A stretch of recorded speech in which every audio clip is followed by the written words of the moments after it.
Testing.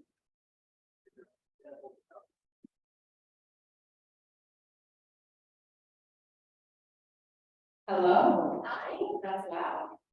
Good morning, everybody. Thank you for joining us today. Welcome to the Iowa Prairie Network 2023 Winter Seminar. It's great to see everybody here. We have three concurrent sessions going on this morning. So there's two other sessions going on out in the hallway, and then we here in this room have Tim Youngquist and myself doing prairie strips and other practices for landowners. Just to kind of orient you, we are doing this meeting as a hybrid. So we have folks here in person like we all are, and then we have folks joining us today on Zoom. So if you're wondering why we kind of have an extra camera and microphone, that's why. So welcome everyone on Zoom. And I just wanted to give them a reminder, since they are here in person, to go ahead and check out our website and renew your membership if you need to, since they are here in person. So we will go ahead and get started. My name is Tabitha Panas, and I'm a farm biologist with Pheasants Forever. I live in Lawinger, Iowa, and I work out of the Council Bluffs USDA office. And so Pheasants Forever, you might kind of think of a hunting organization, which is what we are known for, but we also have a ton of different positions across the state. So I'm a private lands biologist, and if there's one thing that you do remember today, it's that there are a lot of positions all around the state of Iowa, like myself and Tim Youngquist, who offer free assistance to private landowners to come out and do a consultation with you on your land, to give you habitat recommendations and advice. And so I actually have left my maps out in the hallway, but when Tim's talking at some point, I'll run out and grab those. But there are positions all across the state that are free resources to you as a landowner. So whether it's maybe a family farm or a small acreage or whatever it is, these are tax funded positions. So you're paying for them in a indirect way. But I just wanted to make sure that you know that. So again, my name is Tabitha Panas, and I'm going to let Tim introduce himself here briefly. Thanks, Tabitha, and thanks to the Iowa Prairie Network for putting together this meeting. Thanks for all of you for coming out today. So my name is Tim Youngquist. I'm an agricultural specialist with the Iowa State University Department of Agronomy. I'm based out of the Ames office, and I work on a project that's called Strips, which I'll get into in a little bit. We're going to keep this fairly informal. We've got a pretty long presentation here, but if you have questions, if you see something, if you want to say something, certainly raise your hand, and we'll make this as interactive and as enjoyable as possible. Thanks, everybody. Awesome. Thanks, Tim. I did forget to mention that these sessions were historically kind of workshops. So please do shout out, raise your hand, and we will answer your questions as we go. We'll also save some time at the end for questions as well. So moving forward here. I know there's a little bit of a delay with my clicker, so.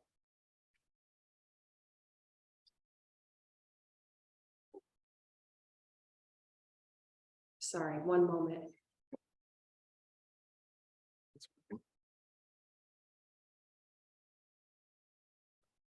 This is not plugged in.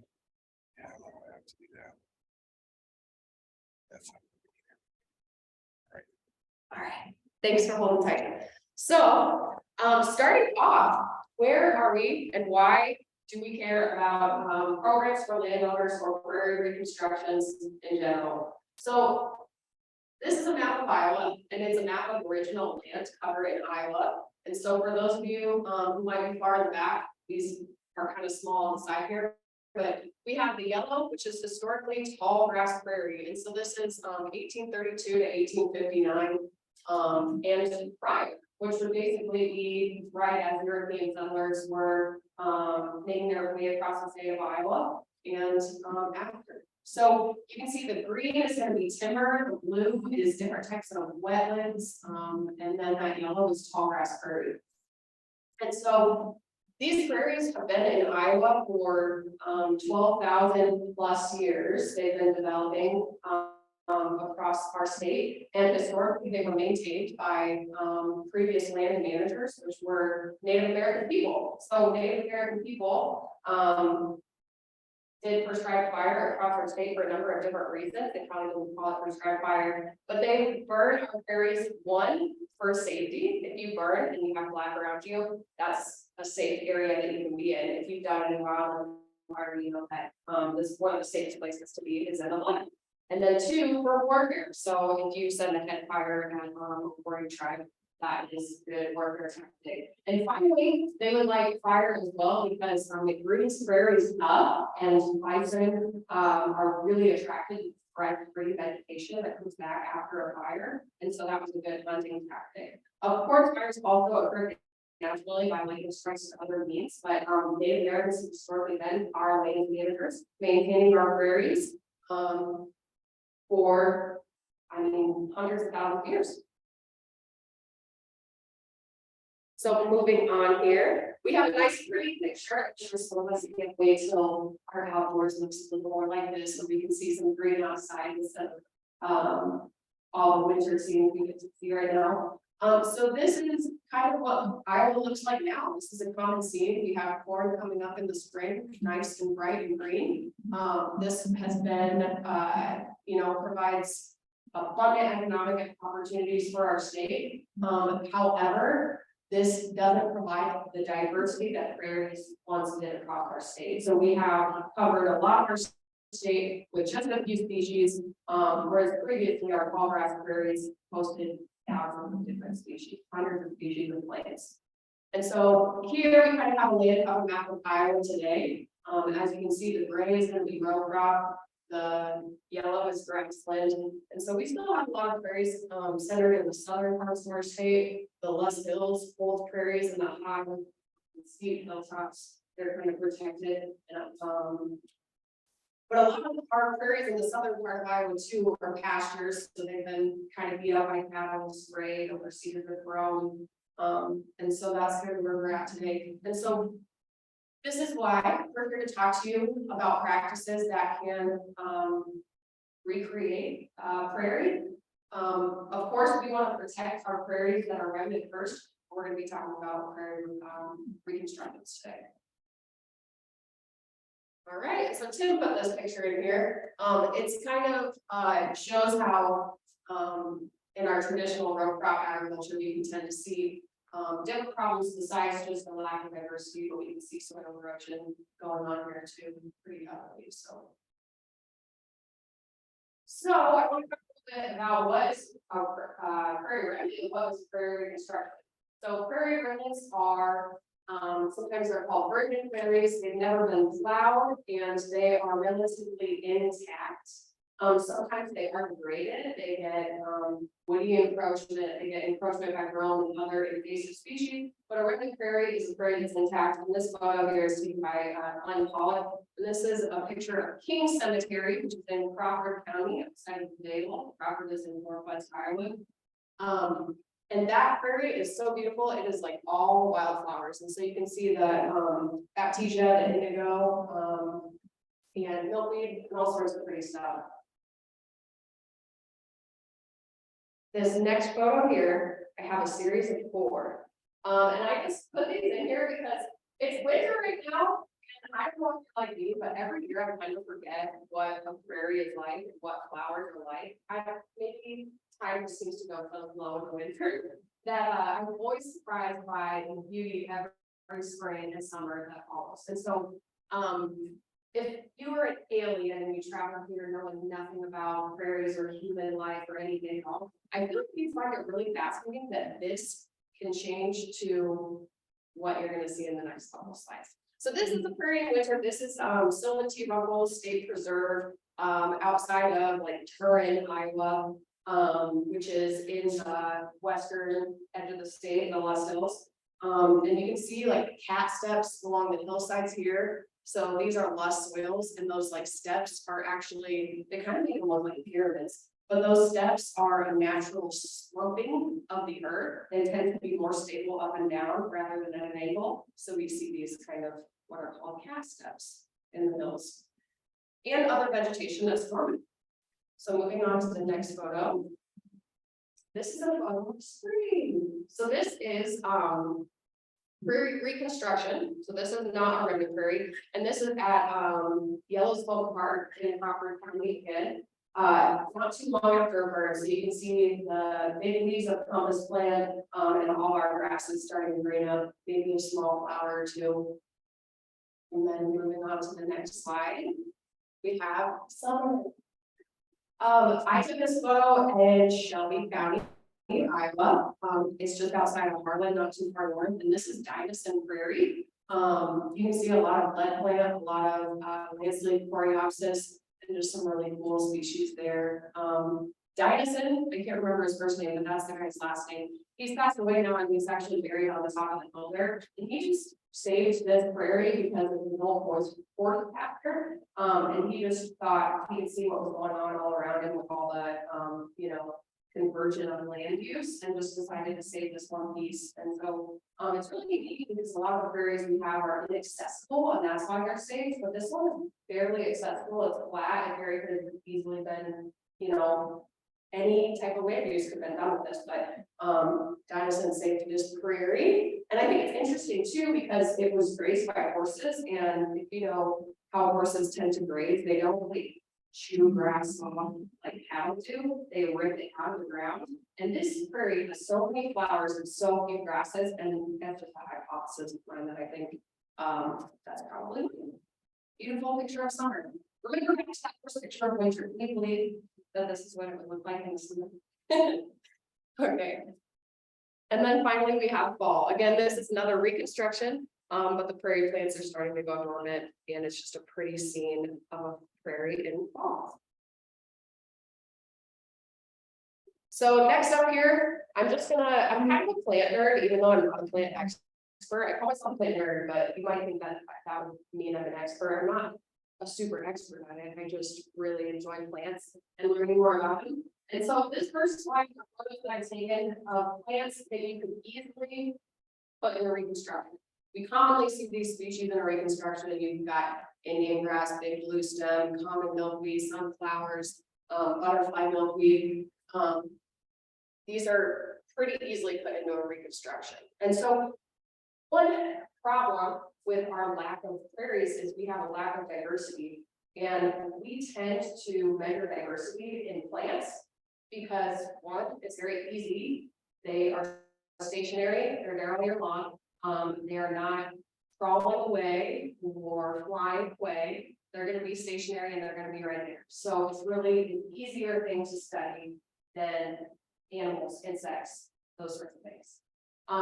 It also, the science has shown that the more plant diversity you have, the more insects you have, the more birds you have. So it is a good measure of diversity as a whole. And so when we're doing our prairie reconstruction, we aim for diversity because diversity equals resilience in an ecosystem. So moving on here.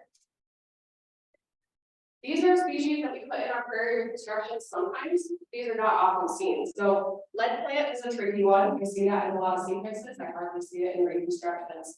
Laura, my nerd, told me that she did put Indian plantain in her reconstruction, but she has seen it before. I've never seen it. So these are the species that we have in our mixes, but they're hard to recreate. And then here are some photos I've taken of remnant prairie species that you almost will never see in reconstructions. And maybe I shouldn't have this prairie box. Maybe somebody's seen that in reconstruction. I have. But in the top corner here, we have loco weed, we have blue-eyed grass. The very top one that's kind of inconspicuous and in the middle and white and has a pin behind it is white lady stresses orchid. And so that's one that, popped up, and we were super excited to see on a remnant prairie, but that's one that we can't recreate. Michigan lily right here, it kind of looks like a tiger lily that you might have in your yard, but the whorl structure of the leaves, it's different. So these are ones that we can't put in our reconstructions. And then finally, here are some species of concern that are found in Iowa. So on the right here, my right, I guess would be your left, we have Western French prairie orchid, which is a state threatened species. They actually keep the location from all these private because they don't want folks disturbing them or picking them up. But these are species that no matter what we do, we can't get them to grow anywhere. This right here is small white lady slipper orchid, and might be a little more common across the plains than our Western French prairie orchid. But go in here and do that.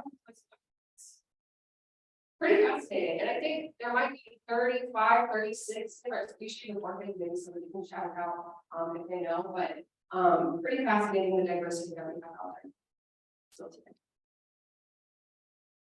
And here are another couple unique plants. I won't spend too much time. This is prairie louse wort. It is, although it is so adorable, you wouldn't believe it, but it's actually a parasitic plant. And so it is a parasite with different native grasses. On the left here, we have greater bladderwort, which is an aquatic plant. So it's kind of outside of the prairies, but again, just on the same tone of things that we can't recreate. And this, maybe somebody can tell me, because I'm not sure, I was trying to look it up, but I think this might be Iowa's only carnivorous plant. Are there any other carnivorous plants in Iowa that anyone knows of? Okay, so this plant was my attention by Granville. He's like an expert botanist, really good photographer with Bellevue University in Nebraska.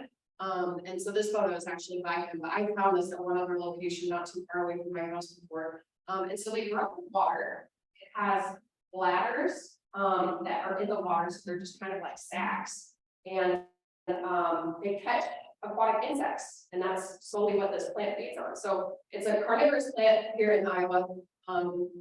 And if you try to grow it, I'm not sure they do it. It's also fascinating too. This is a perennial plant, and so in the summer, the caps fill with air and allow it to float to the top of shallow wetlands. And then in the winter, as it goes dormant, those sacs fill with water, and it just sinks back down to the bottom where it's over for the winter. To do that process again in the summer. So pretty fascinating.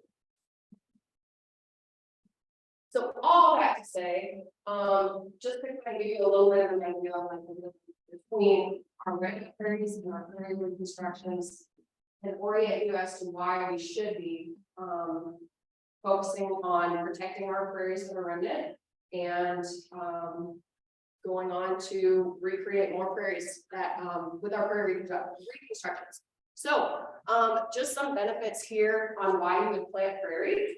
Obviously it benefits wildlife, pollinators, and a number of different species that call prairie home. I think a lot of people don't know that many of our wildlife are not like people. We can create homes in Antarctica. We can sail across the ocean and make our life, you know, wherever we so choose. But there are so many species that prairie is their home, and if they don't have them, they cease to exist. And so we have benefits to wildlife, cleaner water, healthier soil. If you're on a small acreage, maybe it's reducing your mowing, causing you to use less herbicide, less intensive lawn care. And then finally, just the beautification and joy of watching plants grow and everything else that will be attracted to your prairies. Oh, and I'm going to hand it off here to Tim. He's going to talk a little bit about the Prairie Strips program. Okay, thanks everybody. So yeah, a lot of the same benefits to planting prairie can be found anywhere you plant prairie. Prairie is great, but it needs us to kind of plant it and maintain a little bit to kind of get a foothold. I'm here representing sort of the ag side of things. We're going to talk more about programs that are available to landowners both in rural and urban settings. But the program that I'm here to talk about is strips. And we're going to get very, very heavy in acronyms from here on out in the program. Has anybody ever heard this strips program before? Raise your hand. Okay, quite a few people. So it stands for Science-Based Trials of Row Crops Integrated with Prairie Strips. Basically, that just speaks to what we're talking about here today. Finding more opportunities to plant prairie, whether that's behind your house, in front of your house, in your crop field, wherever it may be, just finding those opportunities where you can add prairie for all those list of benefits that Tabitha just mentioned. I'm here representing the strips team, but again, this is, you can see from the picture we took a few years ago out of Smith, this is a large interdisciplinary team. It started at Iowa State, but we've got a lot of members. There's actually several folks here today. Dr. Marshall McDaniel, the agronomy department at Iowa State. He'll be giving a talk later this afternoon. Dr. Lisa Schultz-Moore, she'll be giving a talk also. Laura Jackson, Dr. Laura Jackson from the Toners Prairie Center. So it's a lot of very smart people that are involved with this. The basic idea came from wondering, you know, here in Iowa, you saw the pictures of what the state used to look like and what the state looks like now. Clearly, we have a lot of economic benefits that come from that conversion of prairie to farmland. For many reasons, we're never going to go back to having to stay covered in prairie. As much as maybe we would like to, it's just not going to happen. So can we find a way, this whole Prairie project started from wondering, can we find a way to at least find a little bit more of a balance between the prairie land and the ag?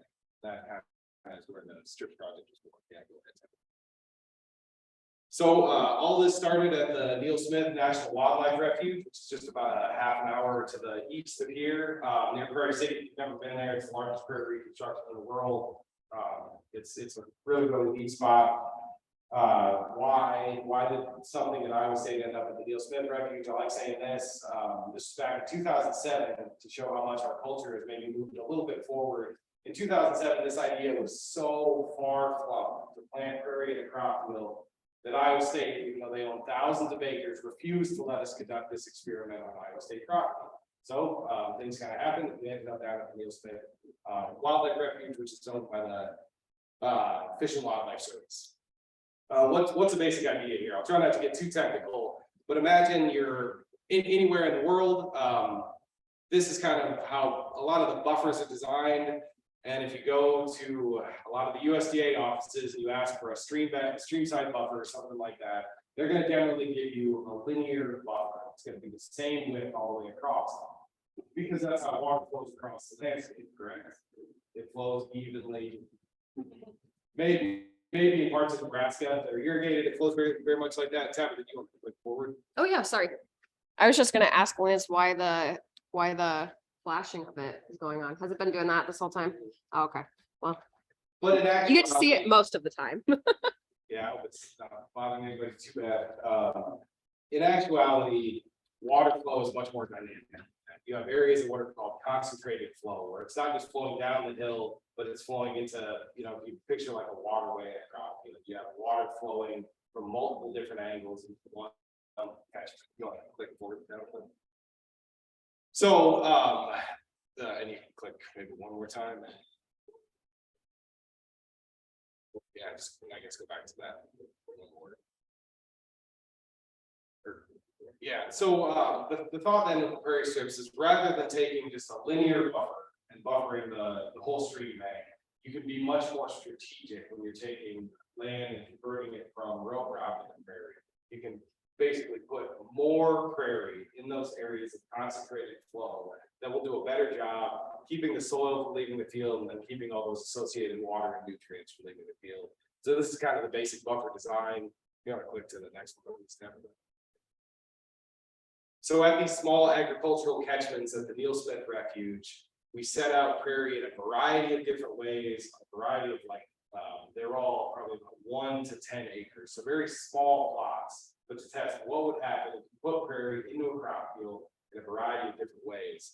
And if you can see here in the middle, kind of upper left of the picture, there's like a little white thing up there. That's what's called a hydrologic fluid. Basically acts as a funnel. All of the water, all of the soil, all the nutrients that's moving in that overland flow is going to be moving through that point, and we can take measurements. There's all kinds of groundwater wells, all kinds of instrumentation and research occurred on these sites. What you can see is there's sort of a diamond shape in the middle, and then there's 2 contour buffer strips up above that. Again, the idea being getting a large area of prairie in that concentrated flow, just to slow the water down as it's leaving the field. We tried several different things. We had a control, which is basically 100% corn and soybeans. We had another control that was 100% prairie, and then we tried 10% of the field in prairie and 20% of the field in prairie. And there's just a close up of what that hydrologic fluid looks like. Yeah, you can just click ahead. Again, just doing the measurement. So what happened? Well, again and again, over the last 15 years, we found that in these heavy rain events, mostly like in that May and June time span. So you can see here from 100% crop field. This was from one storm event. Okay, from that picture the Tabitha showed what Iowa used to be. We might take it for granted because we live here, but Iowa truly has some of the absolute best soil on the planet. It is incredibly fertile because of all the prairie that we had over thousands of years. When we are growing corn and soybeans, and again, this is not indicting farmers whatsoever, but we're just looking to see can we do things better. If we're growing corn and soybeans in a 2-crop rotation, those are active for about 5 months of the year, for about 7 months of the year. They're extremely valuable topsoil. It's very, very vulnerable to rain and wind erosion.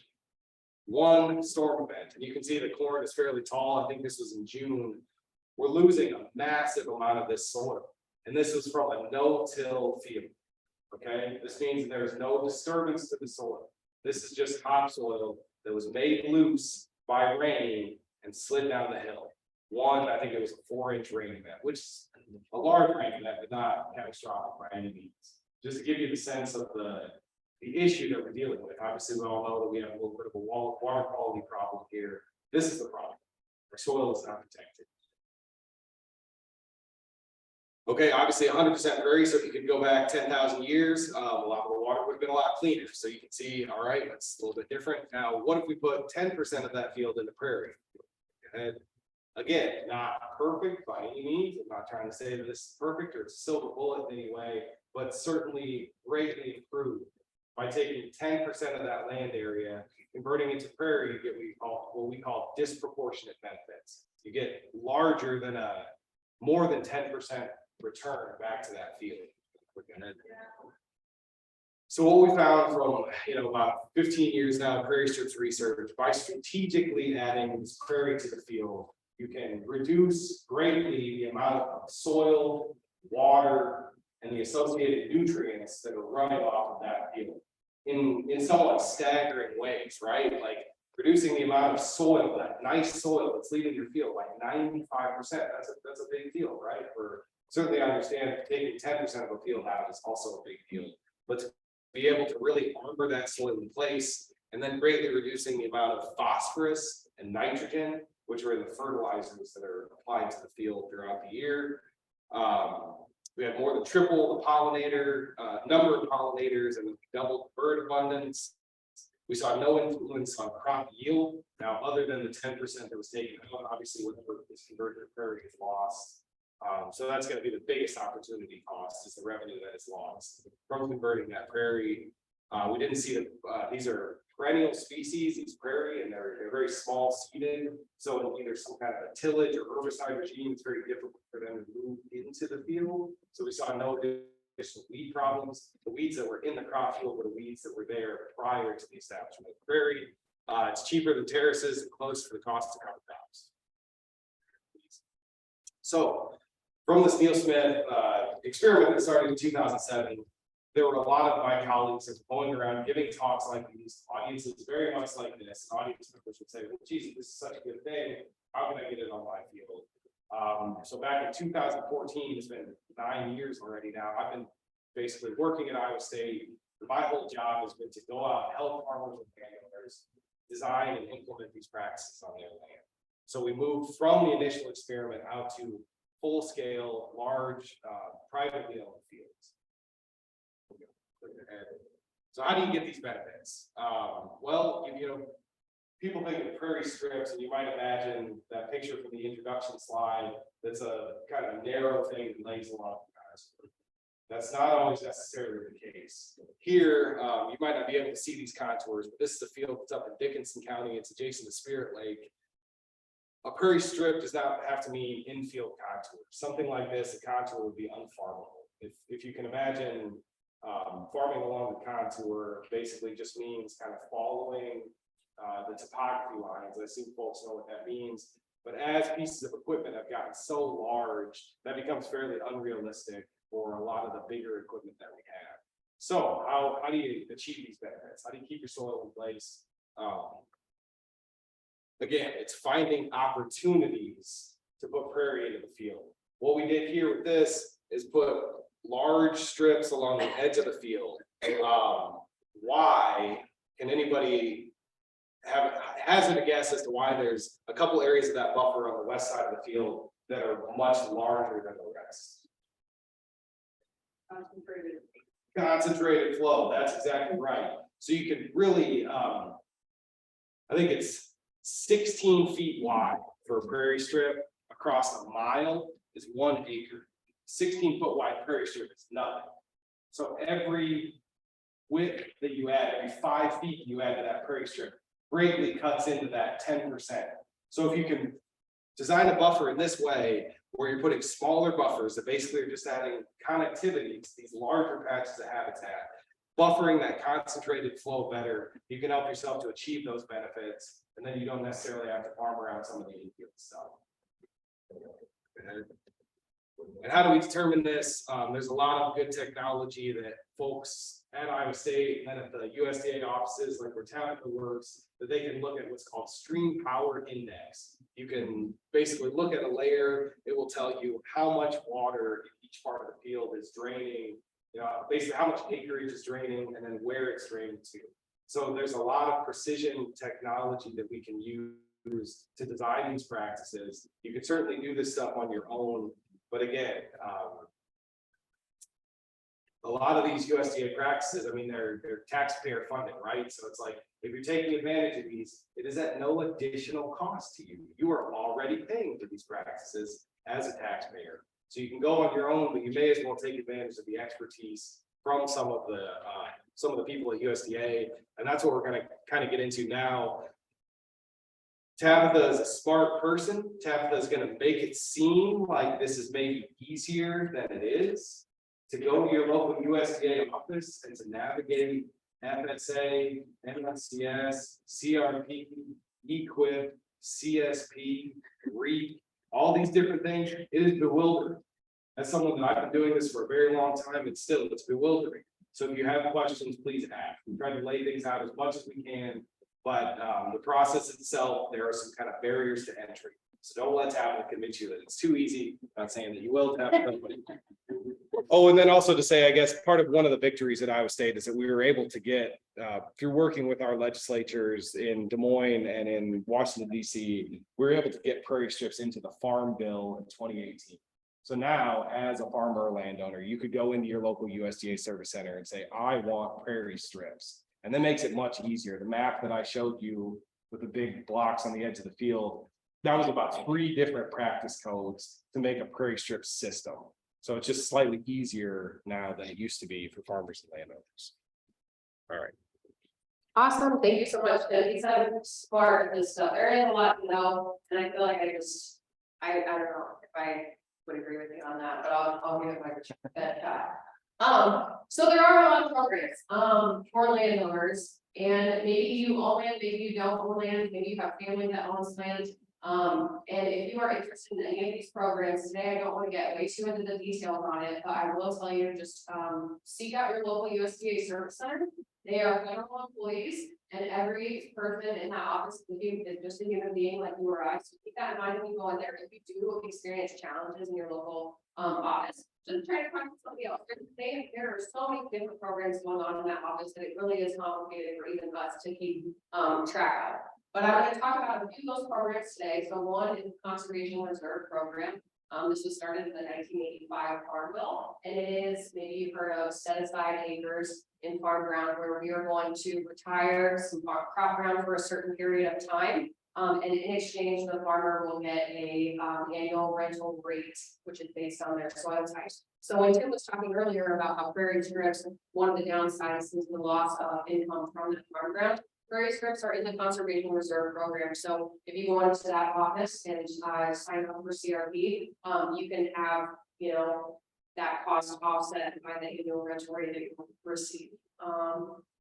And so there are stipulations with CRP. You, as a landowner, need to meet certain eligibility requirements, and the ground also needs to meet certain eligibility requirements. There are a ton of different practices in CRP. We call them conservation practices.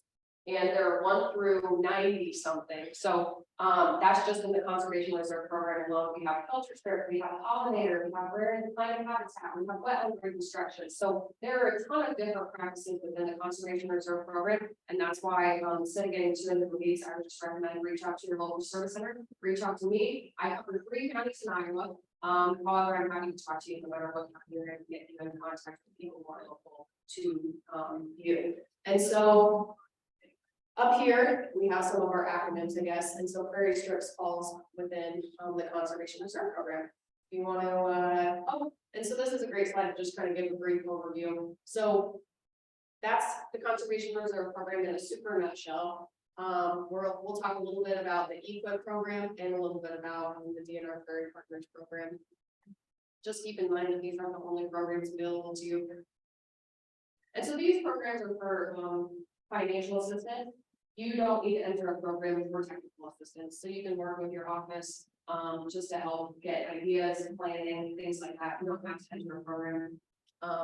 Here are some options for you. So if you'll go to the next. Yeah, just curious. So if you could do a little participation thing, who in here is a farmer? Could you raise your hand, please? Okay, we have a few hands. Who in here either owns land or is set to inherit land? Yeah, see, okay. So a lot of the land in Iowa is owned by what are called non-absentee landowners. So watching this, you don't have to be a farmer to have a great amount of influence over the habitat, the water quality, and the soil health of the state. So keep that in mind as we're going forward. You know, a lot of us maybe had a grandpa or a dad or somebody that lived on a farm, but as we move on in these generations, again, more and more of this land is moving to being controlled by non-operator landowners. So again, I will say we have a water quality problem in the state of Iowa. All of us need to be a part of that solution. And you can do that. We're going to try and help you a little bit. Awesome. Thanks so much, Tim. Great point. So moving on here, we'll talk a little bit about EQIP, the Environmental Qualities Incentives Program. Oh, here we got Conservation Reserve Program. Do you want to go back or? No, that's okay. We'll just start here. So again, right now, 100% of the installation cost is covered in the Conservation Reserve Program. That's 90% in year 1 and 10% in year 5. And so that's a really good deal. That is not, just keep in mind all the numbers and things on the slide change. USDA changes rules, and with every new farm bill we have, things tend to change too. So don't take these as a set forever. But right now, the cost here to install practices, so the cost of your prairie seed for your prairie strip, the cost of establishment mowing, those sorts of things, cost is covered up front.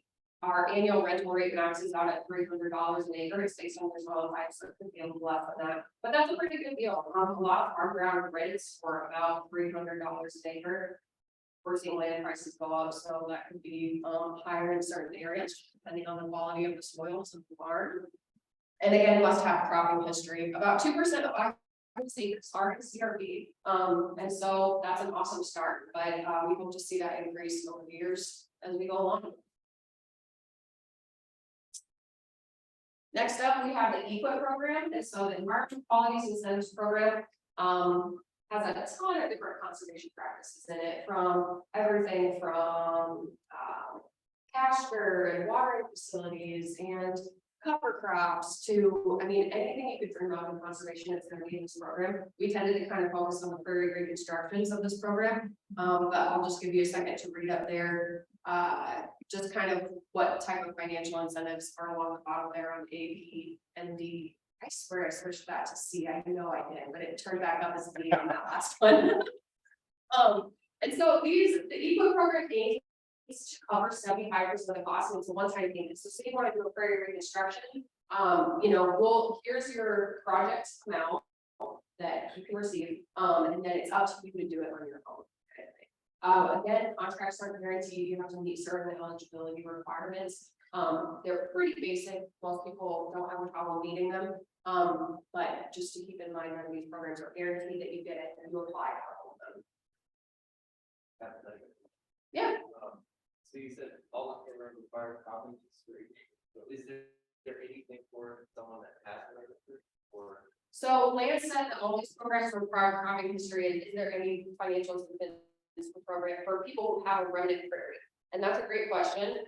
EQIP doesn't require cropping history for any of these practices. So if you have a remnant prairie, you could schedule a prescribed burn, you could schedule brush management, you could schedule a number of things to help you sort of maintain that prairie. However, there's nothing that's like as good as CRP where you'll get a payment to continue to protect that prairie. So there are a lot of private, I mean, most of our rented prairies in Iowa are privately owned. And so, yeah, it is, I wish there were more financial incentives for rented prairies. However, they really don't have anything like this. And the EQIP does not have a lower limit for acreage, so you could enroll a very small patch, where a lot of the CRP programs, you need at least a half an acre. Yeah, yep, they do small acreages, and there is no acre limit, it would just, whatever size is feasible, would kind of limit you, I guess. You could hype up the incentive or the Inflation Reduction Act and all the, So- maybe to give people hope. Yeah, so I mean, I don't heard anything, Congress is coming out with an Inflation Reduction Act, USDA is set to get a ton more money. For conservation programs and farm programs in general. And so the state of Iowa is right now, NRCS, Natural Resources Service in Iowa, is trying to come up with ways that, what are we gonna do when we have a larger budget? And so hopefully we'll see some of these incentives through EQIP increase. So like our native grass and corn mixes, $600 to $800 an acre, that's pretty good, you'll get your budget covered. But with brush management, say, those rates, if you're gonna go hire contractors to cut cedars off rented prairie, unless those you're not gonna find some people probably do that for $150 an acre. And so there is hope for the future that some of these are gonna be increasing.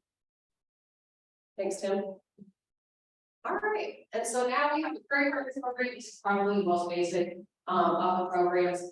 This is essentially a 50% cost, 50% seed voucher. So let's say you have, it is a minimum of 2 acres. But I've had contracts going for less than 2 acres, just work with your local person. Maybe we can, if we're close to 2 acres, we can probably make it work. So if the DNR has money available, which they often do, you just work with your local private lands biologist, fill out a quick application. We need a map of the area, what kind of seed mix you want to put out there on the ground, and the DNR provides you a coupon for 50% off the cost of that prairie seed. And so the benefits of this program is EQIP is a federal program, it takes a long time, there's hoops to jump through. This is really basic, and as long as the DNR has funding, it can go through in a couple of weeks, essentially. So it's just a quick way to get some cost of prairie seed covered. Thank you. And so now we're going to talk a little bit more about planting your own prairie and what to think about when you're planting your prairie. We've, I think, talked. What time is it right now, Derek? Do you know? Okay, so we got time. I feel like we spent a lot of time in the beginning stuff, so we won't go super in depth here, but just some things to think about when you're going to go start your own prairie. Thinking about the size, thinking about the historical land use. When I've worked with several landowners lately who wanted to do prairie in just thinking about the different landscapes of Iowa. If you have, let's say, like a north facing slope, it's super shady and this and that, versus like a dry southwest facing slope that is just hotter than the Dickens and sandy-ish dry soils. You're going to want to think about what your local conditions are and pick plant species that are tailored to that environment. So that's probably the most important thing when you're thinking about planning a prairie reconstruction is what was this area historically. And that's not just so we can feel good and pat ourselves on the back and say, oh, we planted what was here before. It's because those species are adapted to that site. So that's what's going to grow best in that site is what was growing there historically. So thinking about just the aspect, what direction it's facing, and your moisture are probably going to be your most important things, important concepts when you're thinking about planting your prairie. And then of course, seed bed prep. So we'll talk a little bit about that here too. But what are you starting on? Are you starting on rock ground? Are you starting on a lawn that you've been mowing? Are you starting on an old pasture grown? Preparing the area to seed is way more important than doing the actual seeding. Everybody wants to get there, get out and drill the seed or broadcast the seed and get the seed on the ground. But what you do in preparation is so much more important than the actual. I mean, the seeding day is important too, don't get me wrong, but it's not the exciting part to do your seed bed prep, but it's important because you want your seeding to be set up well to exist into the future. And so this is a picture of my parents' farm. This is an old hay field that it's pretty small and it's not really feasible to hay anymore, as it's kind of up a steep hill and around the corner and way over here. It takes as much fuel to get there probably as much hay as it produces. And so we're working on transitioning this into a native planting. And here's kind of what it looked like before we did anything to it. After it had been hayed, it's nice and bright and green. And so here I'm saying if you're starting with tough species to terminate, like brome, which is an invasive species, you're gonna have to work at it to get your seedbed prep in order. So we recommend, USDA recommends, when you're terminating brome, you must spray it at least twice. However, sometimes that doesn't even quite do the trick, and you might have to do it a few more times. And since for the brevity of, since we don't have a lot of time here, there are other methods of terminating cover, but herbicide is probably the most common. There's also solarization, which uses tarps and sunlight to terminate cover. So if you're interested in something like this, I'd be happy to talk more with people later, but this is the example we're going through now. Not the only way, but one way. So if you'll switch to the next slide. So here is a little bit later in the spring, it was later April after we sprayed, the cover turned brown. We're like, all right, it looks like we got it, right? We sprayed it, everything's turning brown, and we're getting ready to seed. Well, here's July, middle of July, a month or two later. As you can see, everything's happy again. We did do the brome and did a good job pushing a lot of brome back. So you see a diversity of species. Before it was just one, it was just brome. But now we have hoary vervae, we have common milkweed, a ton of world milkweed. We have a lot of foxtail, which is a weedy species that shows up, but we're not too worried about. So we did better pollinators just by having one spraying activity, that one disturbance activity, caused a lot more diversity out there. But had we seeded that spring when it was brown and we're like, thought it looked good to go, all of our tiny baby seedlings that maybe would just be coming up or not coming up at all would be competing with this stuff, and they wouldn't be doing so well. Seedlings are competing not only with for sunlight above ground, but also room underground. All these plants take up a lot of room underground with their roots, and so those seedlings can't compete above or under. They have to. So just to kind of go back those photo series, just to kind of show you. Oh, here's another photo of my mom there on another day, I guess. Just so you can see, there's quite a lot of vegetation. There's some bare patches that looks like we did a good job in a few spots, but there's still a lot of cover out there. So just to kind of show you the importance of your transitioning cover to you have to keep after it. It's a process. You're not going to be able to do one thing. There's no silver bullet that's gonna get it solved. So you can move on here. All right. So next, seed mix design. I'll let Tim talk a little bit about this. Whatever you're doing fine. Okay. He says I'm doing fine. Okay. So when you're designing your seed mix, there are a number of different mixes that you can go with. We often recommend more diverse mixes. Those tend to do better over time. So I work with landowners, and a lot of landowners will ask me, what's the minimum amount of species that you put in this? And I just think I get what they're going for. They want an economy mix. They don't want to spend a lot of money. But you're setting your seeding up to fail when you don't put enough diversity and when you don't tailor your mix to your site. So basically, I would say 25 species to 30 species is probably like the bare minimum that I would want in any seed mix for my landowners. And so I tell them that, and a lot of them gas and quarter. And making it more diverse can make it a little more expensive, but it doesn't need to. The difference of we're using the same amount of seed, we're just diversifying our seed. So it doesn't always make the cost increase. So there are a number of different seed mixes, and we'd be happy to work with you if you're interested in any of this. I go out to the field and I look at the site that landowners are interested in doing on. I might take some photos, I might look at soil snaps. And there's just a number of ways you can kind of tailor your mix to the site, but that's super important because I just work with folks who haven't done it, and it doesn't always work out. So you just really want to make sure it's tailored to the same. You want to talk about like the balance of the mix a little bit? Oh, sure. So there are a number of different ratios you can use, grasses to wildflowers. We want both in there. Our prairie ecosystems had both. And so we usually do 40 seeds per square foot is what our rate of seeding is, which is a pretty heavy rate if you think about it. 40 plants is not going to grow in 1 square foot, so 40 seeds per square foot is pretty high. But I guess it's better to put more seed out there than less. And so in that 40 seeds that you have, we usually do different ratios. So you can do like 10 grasses to 30 forbs, or you can do an even 50-50 split and have 20 grasses to 20 forbs. And so I usually go for the more forb heavy mixes unless we're on steeper sites. When we're on steeper sites, we might want more grasses. Our grasses oftentimes tend to grow a little quicker in our mixes.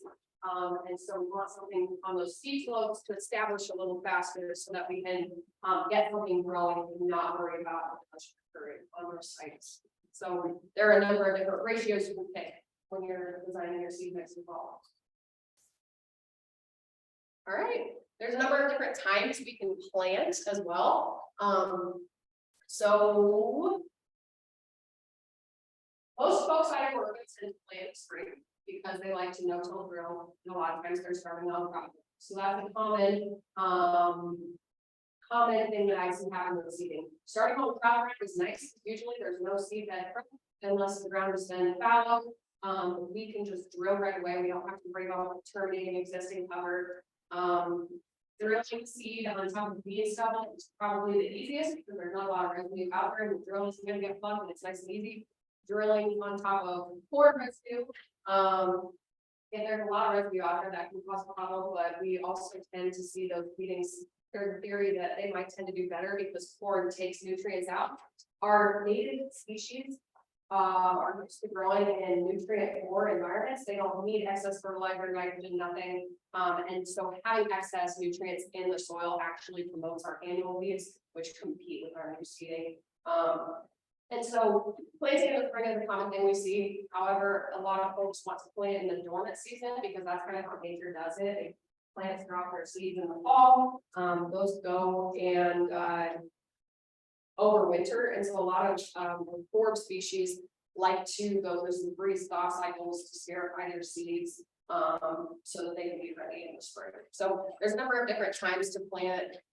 When thinking about all of this in one project, there can be a lot of moving parts, especially if you have to terminate existing cover and when to seed. So you know, it's just kind of each project we treat as an individual project, I guess. And Tabitha saying that it's preferable maybe to go into a crop field where you've got bean stubble or corn stubble, but don't think of that as a blank slate. You have to know what the herbicide history was for the last 12 months or even longer, because there are herbicides that have what are called plant back times, where it's like you might have certain small seeded species that will germinate and die up to 18 months after the application of herbicide on either corn or soybeans. So before you go out and you seed, just make sure you know that herbicide history for the crop field.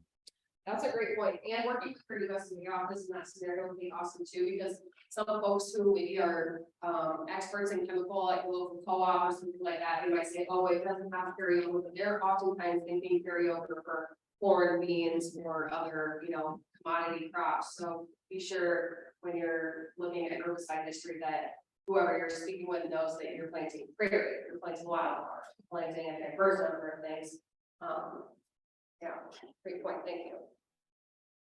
All right, so after you've seeded your prairie, you've done your seed bed prep, you got your seed in the ground, and things start to come up. The first couple of years you're going to need to mow it to help it get established. Now there are folks out there who don't mow, and maybe that's their mentality. I know Matt Dawson with DNR Tyler's told me down in Southwest Iowa doesn't mow his new seedings. Is that correct, Tyler? I mean, so USDA and NRCS recommend mowing your native seedings afterwards. One of the main reasons that our seedings fail is that they're not getting enough sun. So our native plants, they're not used to competing for sunlight. They're putting their roots down first, and they're slow growing above ground. And so our annual weeds like buttonweed, foxtail, all these mare's tail, not that terribly shady, but all our annual shady weeds come up first. We need to knock those down with the mower so that our little seedlings can get like, we might flip a few of our little seedlings They're used to be munched on, they are used to being munched on by bison for 1,000 years, so they are gonna be fine if you put the top of them off a little bit. We usually say when your seeding gets to be knee high, we mow at about 6 to 8 inches in height. Finding a mower that want that high can be a challenge. Some of the people I work with for doing it in their lawns, maybe want to use their riding lawnmower. You can't always get the deck up that high for that to work, so think about how are you gonna mow it before you start. That can be a challenge. And more than just the sunlight, if you have tall weeds, they're going to be transpiring a lot more moisture than small weeds are. So it's like you have these prairie seedlings that are going to be only, 5 to 6 inches tall at the end of the first growing season. You want to basically give them as much of a chance as possible. And if they're in this forest of big weeds, they're just not going to be able to get the moisture, the sunlight, anything. This is a great picture series from the University of Northern Iowa's Tallgrass Prairie Center. On the one side of the ruler, you've got gray-headed coneflower seedlings that were not mowed. On the other side, you have gray-headed coneflower seedlings that were mowed. You just have more robust seedlings. You're getting your money's worth basically out of that planting if you go out and mow, giving those seedlings a much better chance. And I think it's worth emphasizing a second time. Knee high is what I want to mow it. I have a lot of folks come to me in August when it's shoulder high, or the should be mowing it. You've missed your window. You are going to lay over so much material onto your new seedlings. You're going to smother it. You might as well wait and not mow. So really paying attention to the seedling when it's a baby. The babies need attention. You got to go out there and check and see how fast it's growing. Because in certain springs we get a lot of rain. We need to be mowing it frequently. Just like you mow your lawnmower in the spring and it gets a lot of rain. So native seedlings, they are low maintenance. They are not no maintenance. Occasionally we deal with different issues from weed pressures, that we have to tailor plans for. But we don't need to talk about that. Weed problems are boring. I don't mind weeds. Can't put this to the top one. That can cause some problems for folks. And so working to come up with a plan that targets the Canada fiscal department. And there's no one for every situation is different. I talk to a lot of people about Canada fiscal. As someone that works in the agronomy department, Tabitha's wrong. Weeds are not boring. Weeds are very interesting. And really, scouting is the biggest thing, right? It's like, go out to your prairie, enjoy your prairie. Hopefully that's part of the reason that you planted it, but go out and see if you have perennial weeds. That's going to be very different than the annual weeds, but things like a Canada thistle, it's going to be very successful at spreading not only through seed dispersal, but also through underground rhizomes that basically are a little root that moves around and then bloop, it shoots up a new plant. You mow it, bloop, it shoots up about 5 more plants. You need to control this. A lot of you prairie folks are like, don't worry about the Canada thistle. In these small plantings and crop fields, especially in these prairie settings, Canada thistle is a noxious weed. If your neighbors see that and they don't like it, you could get in trouble for that. It's like, you have to be able to maintain these. The prairie strips or small plantings are just so much more disturbance heavy because you have so much weed pressure on all sides. Marlene, is that kind of what you're going to say, or did you have another? Did you have a question? Oh, perfect. Thank you. I didn't know anything about prairie till I met Marlene. So Marlene taught me a lot about prairie. So thanks, Marlene. One thing I do want to mention now that we're talking about this slide, I want to talk about it. Here we are. Spraying is kind of a last ditch effort. You want to establish a nice diverse seeding, so you don't have to go out there and be spraying and treating your weeds, because I have a lot of folks that want to broadcast spray. When you spray out your works, you're spraying out everything that's in the weed. So if you are spraying, you need to be on there as targeted as you can be with the sprayer lines. And if it's 1,000 acres, that's going to be really hard to deal with. That's what I need most to do. So, but moving on from that, introducing long-term management routines can really help keep your weed pressure down and keep your natives invigorated. So, Kody Wohlers will be talking this afternoon about a little bit about prescribed fires. So I don't need to go into that too much, but as I mentioned at the beginning, fire is what historically maintains our prairies. And so it reduces pathogens and diseases, pushes back trees. It's hard on our but that depends on each and every species. Some species of weeds like sweet clover are invigorated by fire. So you need to kind of watch out for that. Every year is different. It's always a learning process, but keeping in mind that, burning is something when you're going to plan these native seedings, like right now, I'm helping the city of Council Bluffs plant 10 acres of native prairie in downtown Council Bluffs underneath the viaduct bridge, where we have 4 lanes of traffic, maybe 6 lanes of traffic. How are we gonna burn it? Right now, the city of Council Bluffs says yes.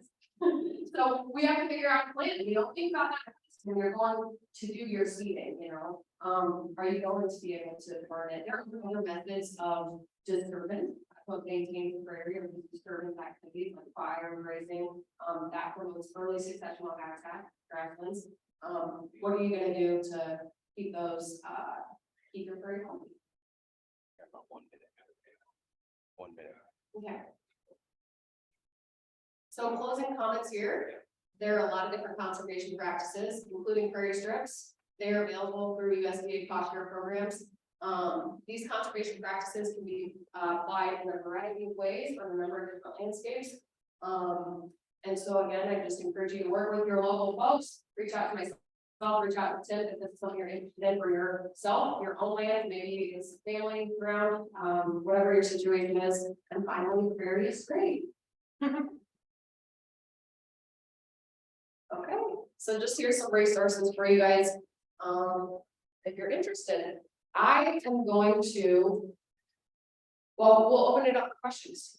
I have some handouts, but they're right after. I'll run them in just a minute, just in case anybody wants. I have a brief handout that is a brief list of programs and a brief description. So if you're interested in having just a pamphlet about what programs are available to you, I have that. I also have some staff maps so that you can look at who is your local need in your area. Please me. Yeah, if you wouldn't mind. I think they're in a box. They're in a box. Cardboard box. Also, as an added resource, so the Iowa Prairie Network, obviously you care about prairie a little bit because you're here at this meeting. Iowa Prairie Network memberships, I'd encourage you to do that if you're not already a member. They're fairly cheap. You know, again, the more that you come here, it's a lot of the same people every year. It is like a big family. It's a network, right? It's a way to learn more about prairie. There's a lot of people here. They just look like regular folks, but they're some of the most knowledgeable prairie people in the entire state of Iowa. So if you don't already have an Iowa Prairie Network membership, I'd encourage you to check that out too. Awesome. You wanna tell questions, or how are we doing? Question here. Oh, yeah. So you're talking about converting the acre prairie, you get it once the ground up. We recommend treating it twice. What's the timing on the second application? Great question. So we have a question about when we are converting our hay grounds to prairie, we sprayed it once. When would be a good time to spray it again?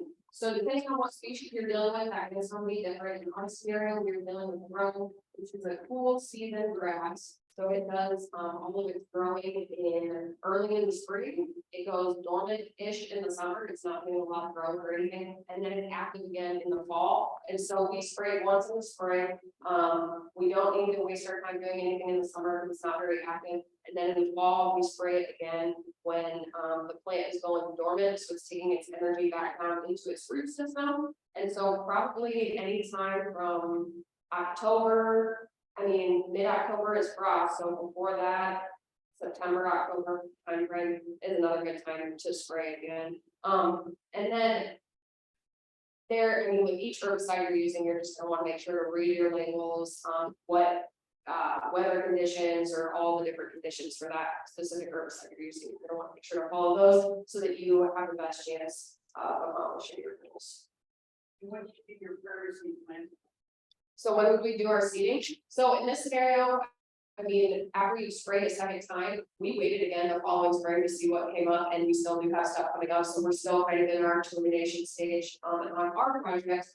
But if our herbicide would have been a little more effective, maybe we would have done a fall burn and then dormant broadcast seeding on top of that. So I didn't talk a ton about broadcast seeding, but the two main types of drilling are seeding or drilling or broadcasting. Broadcasting, you want at least 50% bare earth before you just put your seeds out there, so that you can get good seed to soil contact and those seeds can germinate. So in our scenario, we had a lot of residue on the ground, so we would have wanted to do prescribed fire or something before we actually put the seed on the ground. Unless we drilled it, we could have drilled in through the dead residue, in the fall or in the spring.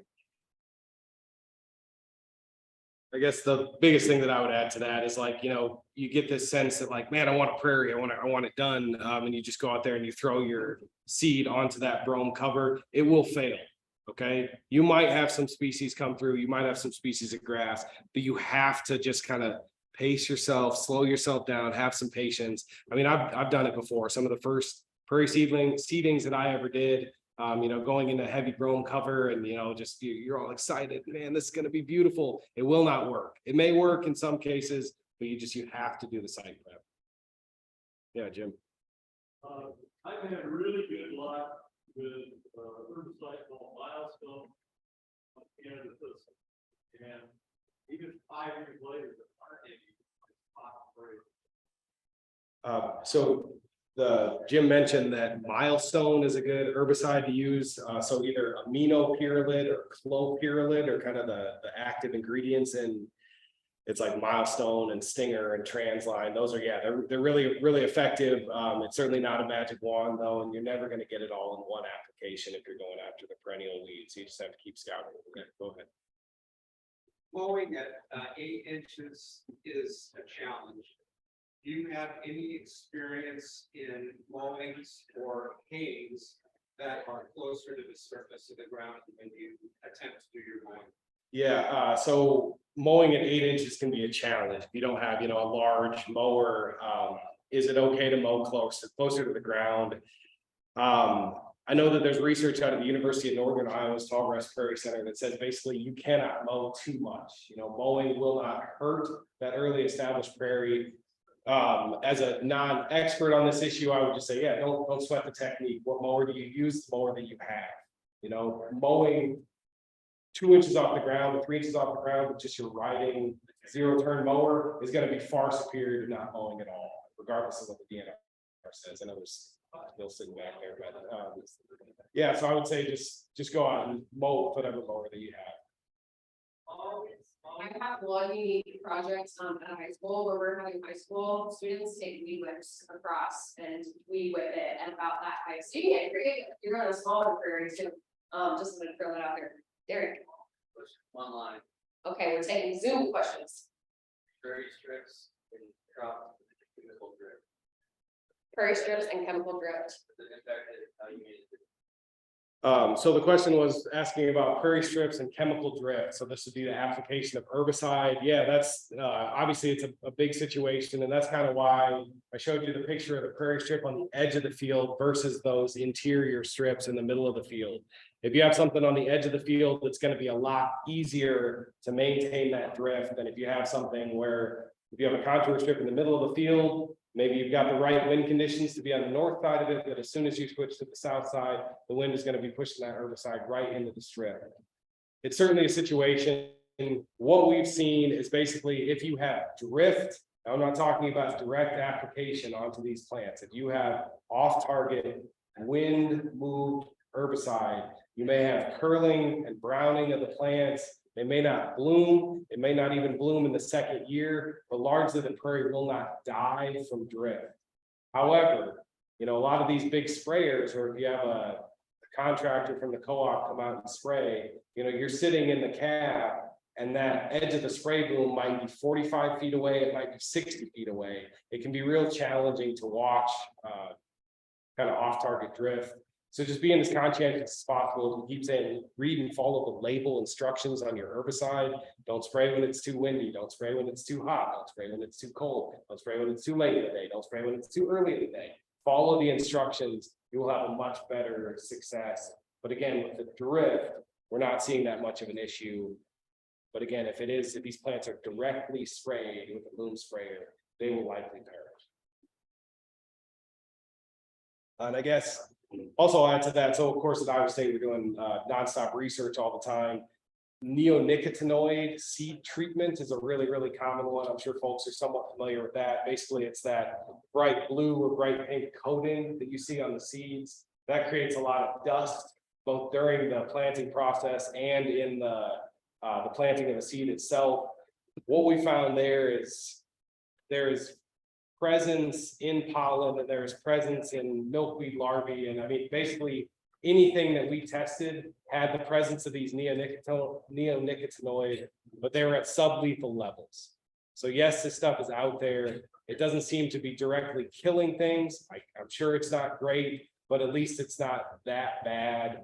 However, for a lot of the species that spend all of their time in the dirt, so a lot of the ground nesting bees, beetles, things like that, it is probably more of an issue. So again, just having a little bit of space where these creatures can kind of get out of this crop field and have some refuge that they can kind of try to live their lives alongside us. It's going to be better than them trying to either live in the ditch or live in the crop field. Do you have any more? Oh, yeah. Go ahead. I live in South Central Iowa. I've been put in the Prairie and CRP and probably the end of 15 years. And I had a DC and the NRCS that I got clients. And we've never been plowed. We had all friends. There and I was grass. You know anybody in the NRCS? It's a new botanist, a biologist, within their organization. Thank you. Yeah, so the question is, are there any biologists in the area that can come out and take a look at what's in your CRP? So not to be too long-winded, the conservation reserve program started in 1985, was primarily grown for soil erosion. And now today we have a lot more native plantings, and we're doing prairie reconstructions. And folks in the USDA office have a lot of, I mean, historically they're there for soil and water conservation. So the wildlife stuff can be new to some of those folks, and they're not always the best at species identification. And so that I would recommend you grab both of these maps up on the front table. I have the DNR, resident biologist, and the forever biologist, and we are the wildlife experts in those universities. So we would be happy to go out and meet with you and point out, maybe to some of the folks in the office who are kind of what they're looking at and help them kind of recognize what is in your niche. So each CRP contract is pretty unique. Like I said before, there are a number of different practices. They all have their own special requirements. We'd be happy to go out there and meet with you. So pull a couple of these maps or just talk to me afterwards. Yeah, okay, wonderful. And so, Derek, how are you on time? Okay, 2 minutes. So, do we have any more online questions? Yes, but you want to carry your next topic. Okay, I was just gonna say, I've spread out up on this table after we get done here. Come and take a look at a few of the handouts and grab whatever you'd like. I have some staff maps if you're interested. And then I have just a quick fact sheet about programs for landowners. It's kind of a nice quick overview of what we talked about today, and we were, you know, looking at a bird's eye view of all our programs. This just kind of goes a little more in depth and gives you an idea of what is available for you that you could potentially take advantage of. The question is, where do people find resources and handouts? Yeah, where do people find these resources? So, one idea, one of the best ways you could do is call your local USDA service center. There are 99 counties in Iowa, and every county has a USDA service center. Within your USDA center, there is 2 sites. There is Farm Service Agency and the Natural Resources Conservation Service. The latter, NRCS, would be the one to best assist you. You can call them and ask for your local, you want a local biologist or someone along those lines, and they can connect you. Or just looking at our website, so like on Pheasants Forever, we have our staff website up. The Department of Natural Resources have their staff map up. There are private land foresters that will come out and assess timber and help you come up with a conservation plan for timber. So I would say probably that was a great place to start. Tim, do you have anything to add? Yeah, I mean, I guess that's part of why I put up the Iowa Prairie Network website and the Prairie Strips website. There are a lot of resources there. Also, I didn't add this, but I should have. The University of Northern Iowa's Tallgrass Prairie Center is an incredible resource. There's lists of contractors that can do seedings, do burnings, all that stuff that they update regularly. And they have just a ton of YouTube videos and technical guides and all sorts of things for how to do prairie, how to maintain, all that kind of thing. So if you're doing this like at your house or something and not in a crop field, the Tallgrass Prairie Center, again, University of Northern Iowa's Tallgrass Prairie Center. It's an absolute gem. We're lucky to have something like that here in the state. That'd be a great place to start if you're just looking for more information. Awesome. Are we Everybody. about at time? Yeah. Okay. Cool. Well, so we're out of time. Thank you so much for joining us. Catch us afterwards, come grab some handouts. We will be around all day, so feel free to come up and chat with us. And thank you for joining us. We have lunch up here next, so go ahead and grab a lunch, and there will be more programs now for you. Thank you. Sorry to cut you off. Welcome to the Iowa Prairie Network 2023 Winter Seminar. It's so awesome to see so many folks here today. Make sure if you haven't renewed your membership, Ed Sibley, our treasurer, is out in the hall and he is renewing membership. So if you need to do so, go ahead and do that. We have folks joining us on Zoom today. So if you are a virtual attendee, make sure to go to our website and renew your membership so you can keep up to date with all the awesome Iowa Prairie Network happenings. Our theme today is Prairies in a Changing Landscape. And we are really excited to have a great lineup of guest speakers this afternoon to talk with you about that. And I would like to, last year, I think I had a slide kind of showing you our board members. As you know, we're a nonprofit. We have 20 volunteer board members across the state that do a lot of awesome things for this organization. And so I wanted to introduce 4 of our new board members just this past year. One of them is Tony Borwald. If you want to raise your hand and wave. He is in Northeast Iowa and he did a session this morning already. So he has hit our board, hit the ground running on our board. He's been really awesome to have. We also have Shami Morse. Is she here? Is she still out in the hallway maybe? Shami, hi. He is our finance chair and has just been a hero for us, you know, digging into the numbers and helping us keep us on track. We also have 2 other new board members. Eric King, he is with Potawatomi County Conservation. He is not here in person today. And we also have Caitlin Gawley. She is in North Central Iowa. They have all been awesome to have on our board. So I just wanted to give you a shout out, say hi to them as you're walking around. And you can always check our webpage to keep up with current events and see who our current board members are. We are always accepting folks to fill out applications for a board member position or for our committees. Our board members, you kind of got to apply and you're not really guaranteed, but if you want to join a committee with us, if you want to join the winter planning meeting committee, there's a ton of committees you can help us out with. So we always invite you to do that. I would like to give Marlene Arisman 1 minute here. She's going to talk to you just about our vendors for just a moment, and then I'll take it back there. Hi folks, thanks for coming. I've been part of this organization for decades at this point, so it's always fun to see new people here. And like Tim Youngquist was saying this morning, it is like community. It becomes like family. So welcome and thanks for participating. The vendors here, how many of you are vendors in this room? So there are some really outstanding vendors here, and I want you to take time to wander around, talk to the vendors. There are new vendors, there are people who've been coming for many years. There's art, there's seed production, there's all kinds of information out there. A new one this year is the Island Magazine, and they have free magazines to hand out, and every issue out on that table has something of interest to all of you, I would bet, from goats on the go to pollinators and land sustainability and protection, all kinds of things. There are stories in this room.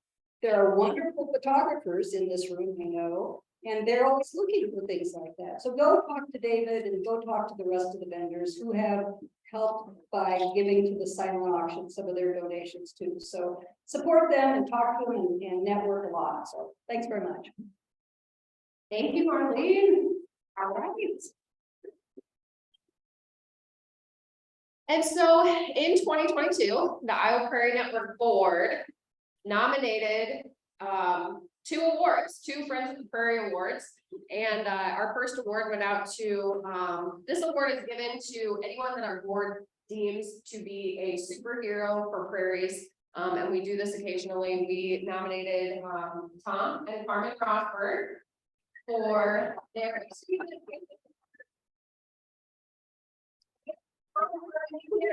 be running around making things happen. I'm here. Tom. Thanks, Tom. And of course, Carmen is so dedicated to our silent auction. She has run the silent auction for the Iowa Prairie Conference for years. In the past 2 years has raised over $7,500. So congratulate Carmen when you see her as well. We awarded that award at Prairie High this October. And then our second recipient for this Prairie High Friends of the Prairie Award is John Judson. And so I'm going to invite John up to the stage here in just a moment, because John is going to speak a little bit about our scholarships and that we're raising funds for the North American Prairie Conference. But John has a long-standing role as board member.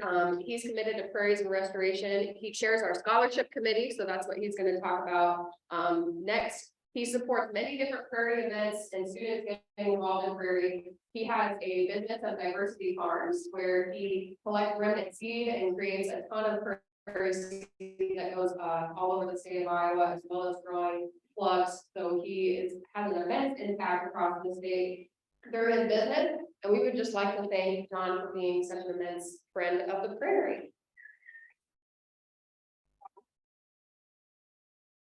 So we have this beautiful plaque here for you.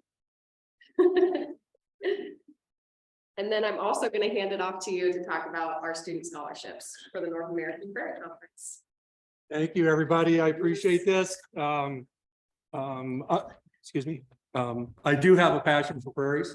As most of you know, I spend a lot of my time outdoors, and any opportunity I have to go on a new remnant prairie or help someone create a new prairie, I'm thrilled to do it. With that, the other part I'm thrilled to talk about is the fact that the North American Prairie Conference is going to be held in the Des Moines area. And there's a great group of prairie enthusiasts from within Iowa here helping to put that together. It's going to be at Altoona this year. They just opened up registration. It's going to be the last week of June. What are the dates now? 26th through 29th. 26th through the 29th. And as a member of the Iowa Prairie Network and a board member, I've always wanted to try to bring new young people into the organization. And so we are going to offer scholarships for students that want to come to the North American Prairie Conference. It will help pay for registration. It'll help pay for lodging, and it'll help pay for some travel. So we're going to actually offer around $400 scholarships, and we're probably going to end up offering somewhere between 12 and 15 scholarships to students from all over the Midwest. Anybody that's a student, both from a senior in high school until a recent graduate, is eligible to come to the conference and have us help with a scholarship. We just opened up the scholarships just yesterday. I think Derek said yesterday or the day before. And so that will also be eligible for students to start signing up right away.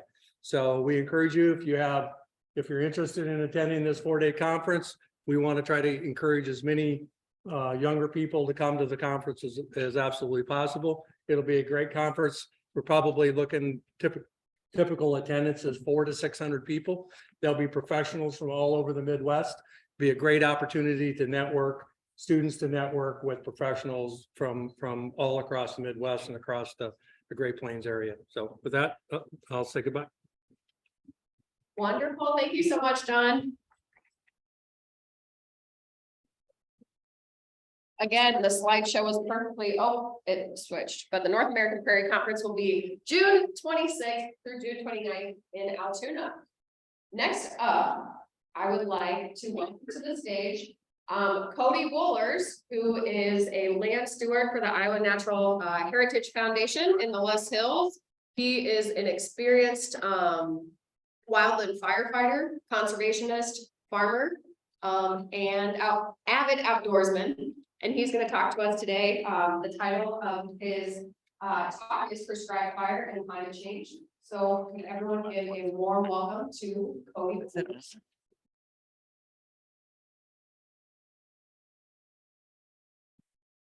Not on there yet. got to get all the things in place.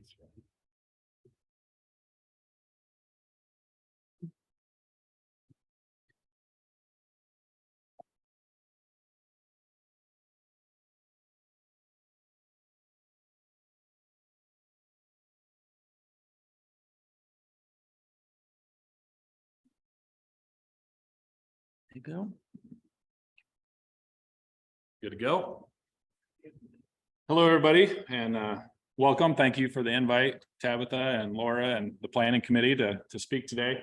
I'm Kody Wohlers. I'm the Loess Hills Land Stewardship Director for the Iowa Natural Heritage Foundation. I've been with the Iowa Natural Heritage Foundation for about 2 years now. Before that, I was with the County Conservation Board for 14 years and was actually the president of IPN for a stint a couple years back. So well versed with this group. Always a great time to come here and enjoy the festivities and network, meet people, see familiar faces that we don't see every day because we're scattered out and about all across the state.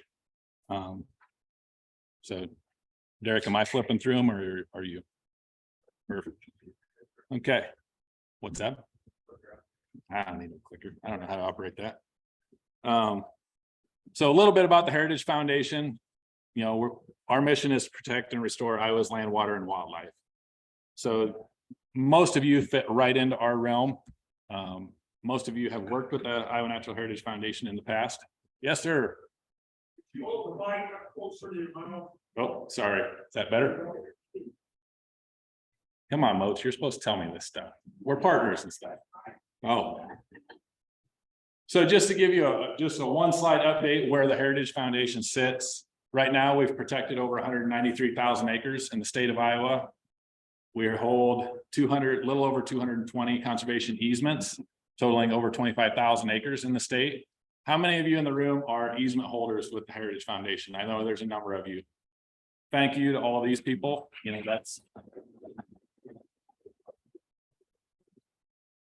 those are all perpetual easements where that land can never be broken up. We'll maintain those prairies forever, hopefully. And then we're sitting at protection in 97 counties out of the 99. So if you know anybody in Taylor County or Henry County, those are the two we're missing.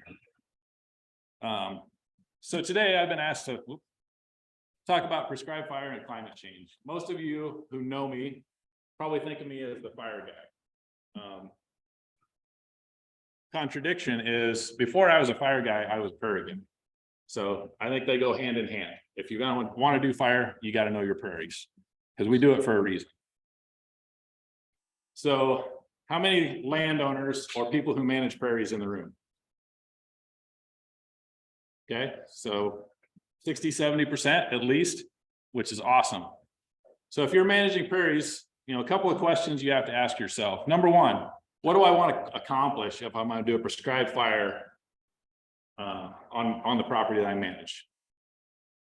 And this is going to be interactive. I'm not going to stand up here and talk at you. I want this to be interactive. So give me a couple of things.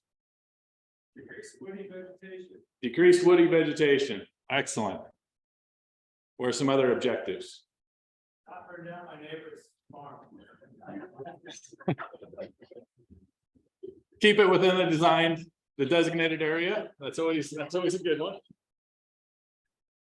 Reduce invasives. Reduce invasives. Perfect. Stimulate seed production.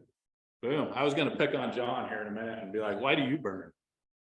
So we all do it for a little bit different reason, but we all have an objective when we burn, correct? Kill ticks. Kill ticks. Hey, I can get on board with that. So ecologically, we always want to have objectives that we want to accomplish if we're going to burn. We don't just burn for the sake of burning. Okay. And some of you named some of these. So we want to stimulate native vegetation to promote healthier wildlife areas. Woody invasives was mentioned. Herbaceous invasion. So cool season grasses, we manipulate our timing. We manipulate the intensity of our burn to try to reduce smooth brome, reed canary, Kentucky blue, some of those that we don't want in our prairies. And then also some of us are in that maintenance mode where we just need that natural return interval to maintain a prairie as a prairie.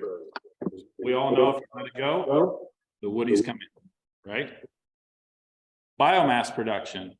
You know, this might be a private landowner who utilizes their prairie as hay forage for their livestock, their cattle. Or if you're simply burning your pasture, you know, such as broken cattle grassland in northwest Iowa for biomass for your livestock for forage. You know, that's always a thing. Seed production for our seed companies and seed growers around the state. Native seeding establishment is another good one.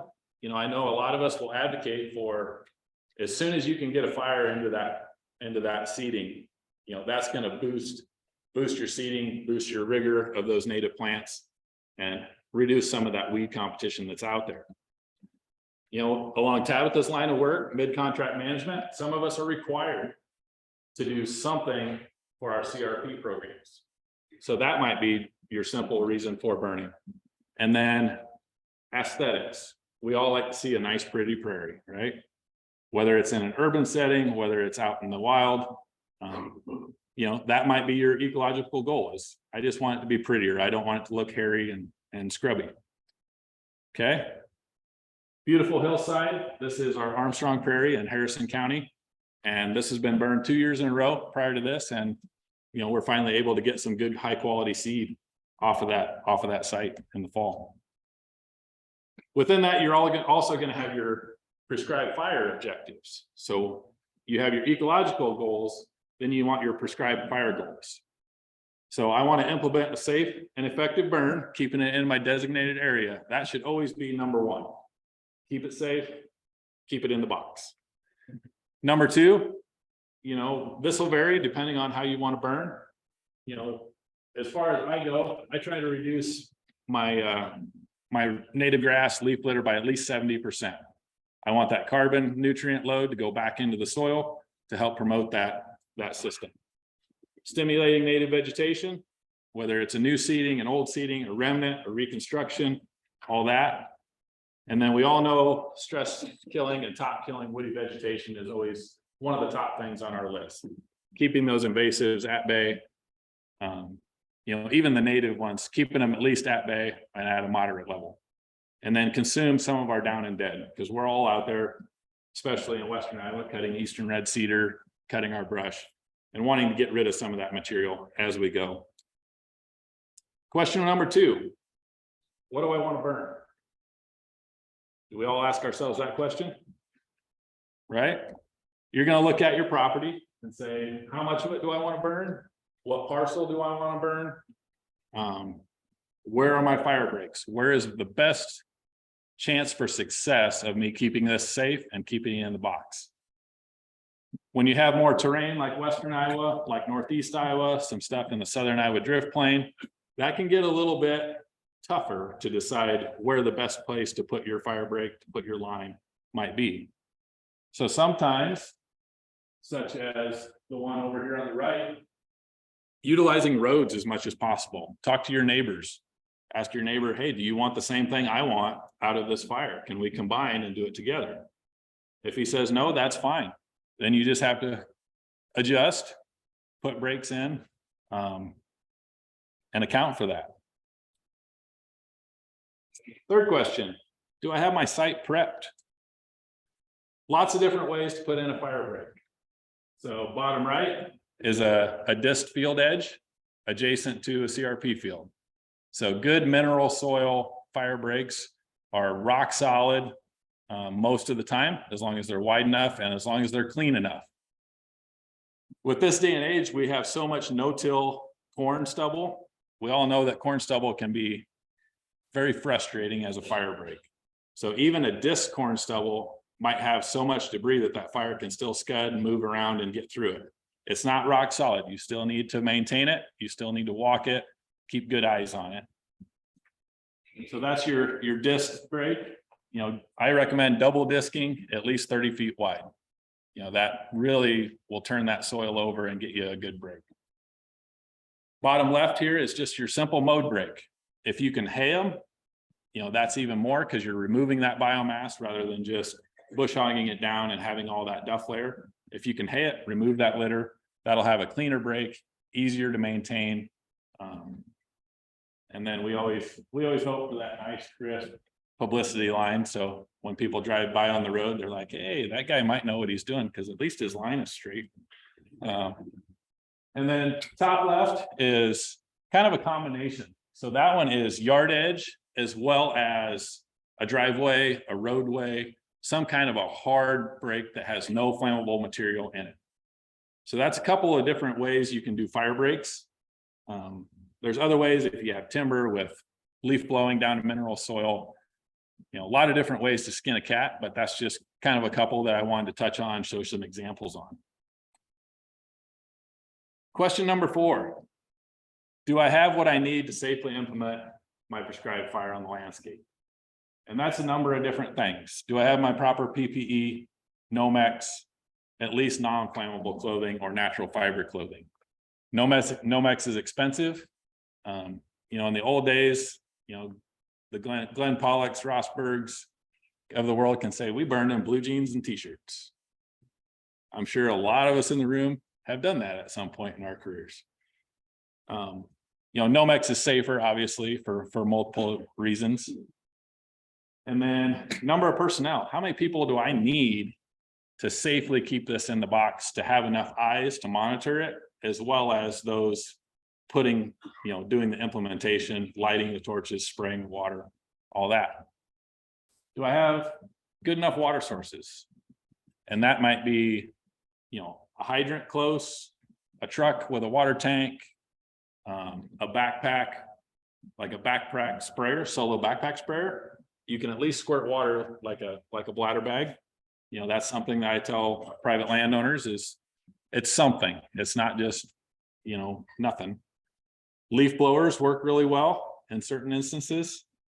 And then we all know we need an ignition device. Do I have a torch? Do I have something I can take out with me to light that fire safely and effectively? Hand tools, and then radio communications.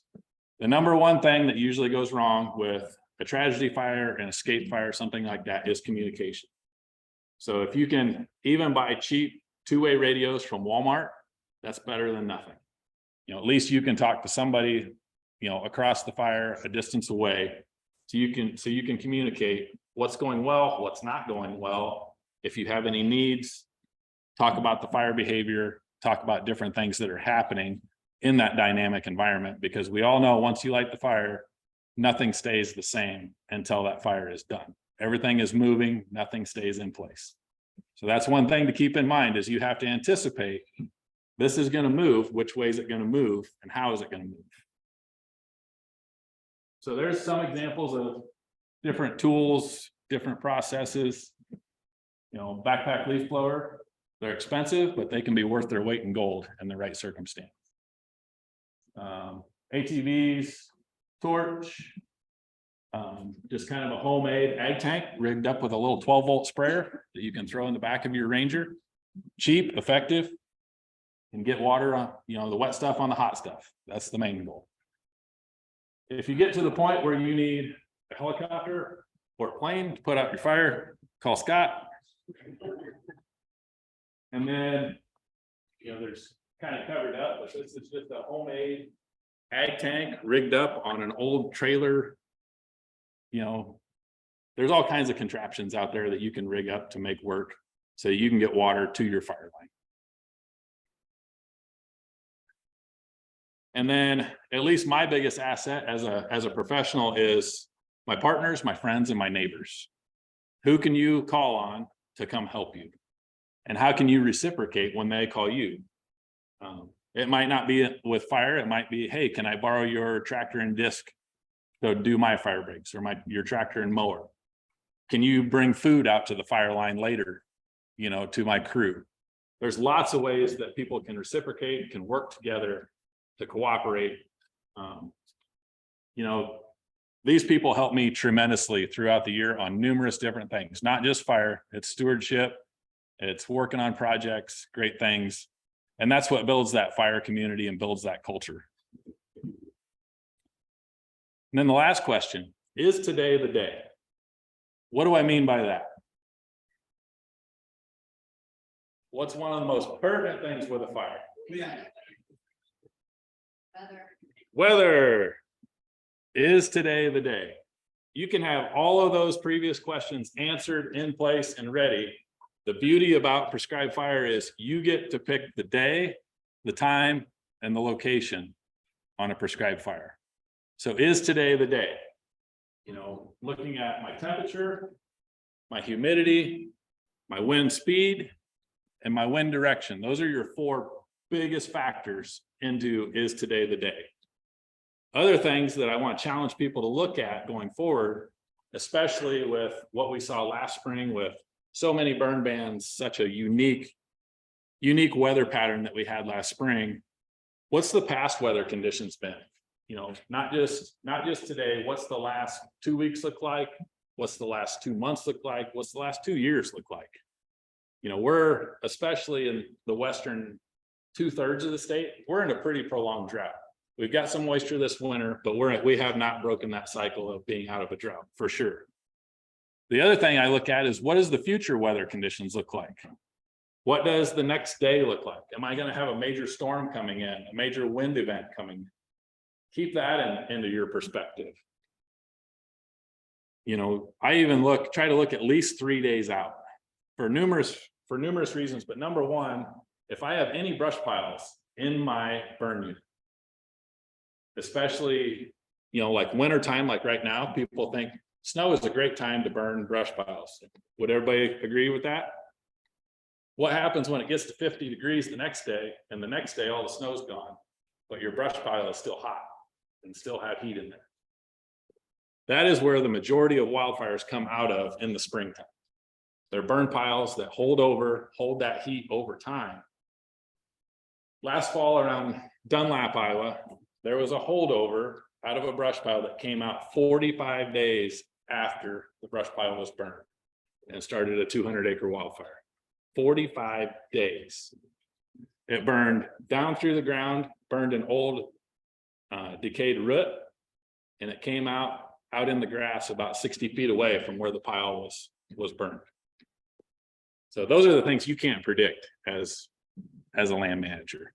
But something to keep in mind of, if I do burn a brush pile, go put a bunch of water on it when it's done, or when it's ready to be contained and over with.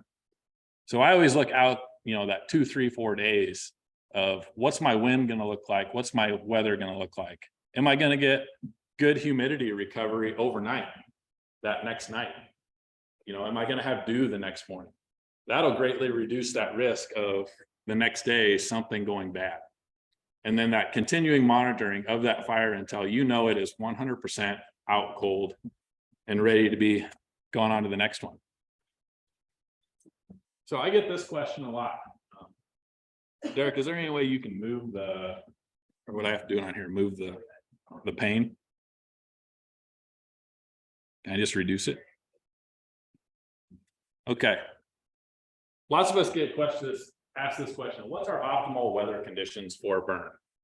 And this is going to vary, obviously, depending on your objectives, how hot, how intense, all that. But I just put up some numbers here, just kind of as a typical range of what I look for. If I was going to burn a prairie, kind of in my maintenance mode of wanting to burn it, 50 to 70 degrees, 30 to 50% RH or humidity.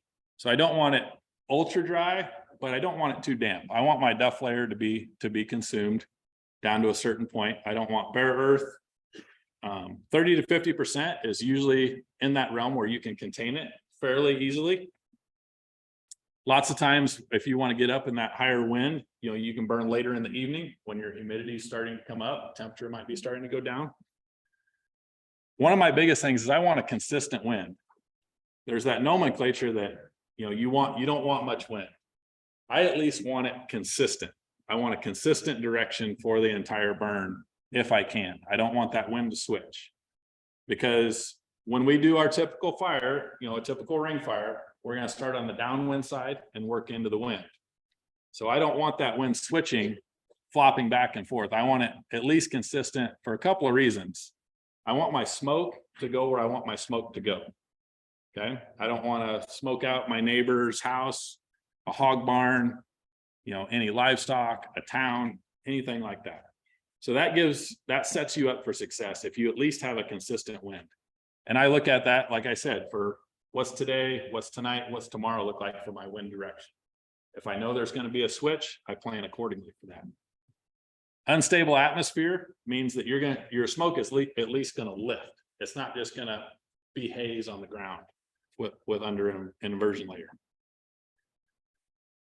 Another thing that I would recommend is moisture within the last 7 days. So did I get some rain to at least have some soil moisture or moisture on the surface of the ground within the last couple of days to help mitigate some of that heat and make it a little bit more of a temperate fire, a little bit more manageable. No cold fronts or storm fronts approaching. I've mentioned that. And then high humidity recovery that night. If you can get somewhere above 90% humidity recovery that night, if it's a grass fuel, it's going to go out. Yes, ma'am. My question might be kind of a dumb one, but how do you know if the atmosphere is going to be stable or unstable? That's one thing that I'm not sure I feel confident on determining if the smoke is going to stay on the ground or how problems will lift.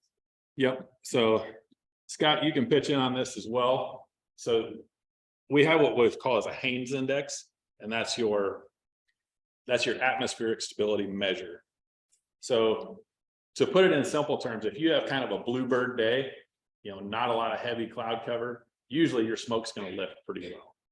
That's kind of the simplest way to do it. That's not a go-to, because lots of times your smoke will go up and then it'll shear off. But Thanks, look at your weather forecast, and if it's gonna be above 3,400 feet, that's usually pretty good for Iowa. And that's, it will get your smoke up and out. Under that, especially if you're burning in the urban environment, I'd say. Yep. And the NOAA weather report gives the Haynes index. Yep. So you can get on NOAA Fire, NOAA.com/fire, and it'll tell you each day's forecast. There was a question over here somewhere. I was just saying that. Yep. Okay. All right. And then we're gonna flip that, because we were talking about weather and talk about some about climate change. How many in the room think climate change is a farce? Maybe one. All right. So a couple of questions that when I was thinking about this presentation, it was like, what has changed in my career? I started in fire. Closer, sorry. My bad. I started in fire about 20 years ago. What has changed over that time in my tenure? How has climate changed over that past 2 decades was one of the questions that came to mind. And then what new challenges do we face as land managers and fire practitioners? So what I've noticed is we get these extreme temperature ranges. We're either really, really hot or we're really, really cold, and it changes very dramatically from one to the other. Hate to say it, but when I was a kid, winter lasted from Halloween till at least mid-March, if not later. You could plan on at least snow most of that time. That's not a thing anymore. Now it's truncated down to Christmas till now-ish. So our seasons are, our fall season is longer, our spring warm-up is a lot sooner. And I think, from those seasonal changes, Rosberg might talk to this too. Our flora responds different. Our trees are budding and then they're getting frosted off. Anybody that's raising fruit trees, apples, pears, stuff like that, they're constantly getting their trees frosted off because we get those warm 80-degree days in March and the trees think, oh, spring's here, time to go. And then we get a cold snap and dump it on them. Last spring we experienced very, very high winds consistently for almost 6 weeks. By high winds, 18 mile an hour over average. So, if anybody else noticed that, and if you're a fire practitioner, that makes fire a lot riskier, a lot more dangerous, a lot more unpredictable. Because we have those thresholds that we build in our burn plans, of 20 or 25 mile an hour is our top end. We can't do anything above that to safely keep it in the box, like you said. So higher winds and a lot more frequent. A lot of people have said we're kind of experiencing what Oklahoma, Kansas weather used to be like. Everything has just kind of shifted north about that far. And we're also seeing that with our invasive encroachment. You know, we're seeing stuff that wasn't around 20 years ago, you know, maybe in the northern extents of Iowa, is starting to show up, you know, encroach further and further north because they're warmer, they're drier. Just seeing a lot of changes going on there. Agricultural practices have changed. You know, we're implementing new practices. We have a lot less smaller farmers, a lot less bigger corporations, right? So they do things a little different because they're on more of a timetable of they have this many acres to plant in the spring, this many acres to harvest in the fall. So they have to do things on a bigger scale, on a faster scale. A lot less livestock on the landscape than what there was, which changes things. And then cultural and land use changes. So such as your small farmer, depending on forage for livestock over the winter, things like that. What is this? Anybody tell me? Loess Hills at the bottom of the hill. The Loess Hills at the bottom of the hill. So that is a snowdrift this winter in Dallas County. Can you tell that's a snowdrift? Tom Rosberg, 20 years ago, did you see this many snowdrifts looking this color? Never. Never. Why? Because the ground was covered with litter. Fall tillage. No fall tillage is number one, right? So I would hate to guess how many tons and tons of soil are lost now because we do fall tillage. Are there ways to mitigate that? There's ways to help for sure. You know, cover crops. It's more of a thing now than what it used to be for sure. You know, if you're seeing a lot of those black snowdrifts in your area, if you have farmers on your properties that are helping you do your work, this might be something to advocate for. You know, it's something growing for at least more months out of the season than 4. You know, you got to have something out there for those other 8 months, right? Something better, prairie strips, buffers, waterways, erosion management. If you want any of those programs, Tabitha's your girl. You know, getting more of those practices to hold our soil, minimize our erosion out on the landscape. If you want to go a step further, talk to John Judson. Get away from the ag and just plant prairie. How much better would the state be if we were back to what it used to be, right, John? Even 5%. Even 5%. Yep. 5% is what I always put on. They always have a DNR kind of wildlife wrap up at the end of the year. And that's one of the things that I advocate for is why can't every farmer plant even 1% of their farms to perennial vegetation? You know, 1 acre out of 100 is not much, but it might be the right waterway. It might be the right buffer to help the whole system flourish. Added benefits to you, your kids, your neighbors. Prairie preservation is a generational thing. If we don't protect it, it's going to go. We know that already, right? We're losing it faster than we can hold it right now, except when we plant it. The remnants are degrading faster than we can manage it. And the professionals that are doing it at the scale that they can right now. Added natural areas and preserving our ecosystems. These are critical for our wildlife, our corridors that we need, recreation. You know, a lot of us just like to be out in nature. Where did everybody turn to when COVID showed up? Everybody didn't want to sit inside. Everybody went out. Everybody went to state parks, public areas, stuff, because they needed something for both their mental health and their physical health. And that's why people turn to their natural areas, right? I mentioned the corridor connectivity for our wildlife, insects, mammals, flyways for birds, all that. We need those habitat corridors. Erosion control, water filtration, nitrate sequestration. These are all things that need to be at the top of our list, and we need to advocate for water retention, carbon fixation, and then seed production. You know, the more we can make, the more we can plant. That's the name of the game. So now is kind of the interactive side of what questions do you have? And I might not be the guy to answer them, but there's a lot of knowledge in this room to hopefully advocate that for them. Just curious, when I was at INHF, I took fire training. Okay. So is there anything like that that's available for landowners, for anyone to get some hands-on training? This is great, like that hands-on. Yep. So there's still the. So the question was, is there training available for private landowners out on the landscape? Short answer is yes. So there's the 13190 coursework that you can take. That's kind of your basic fire behavior training. And that is online portion, and then you do a field day. Even if you don't do the field day, having that knowledge in your pocket is well worth it. There are or have been some scattered prescribed fire workshops around the state from time to time.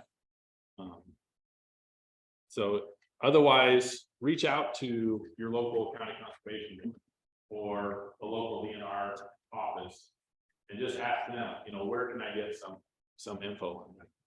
I'm gonna plug out Scott and mention it yet, but PNC and Iowa State University are going to be partnering together to offer women's only professional conservation private training as well as trainings for landowners. So there's going to be two separate kind of landowner, general public fire training, as well as women in conservation, women only fire training. How about that? So PNC got both, and I was named.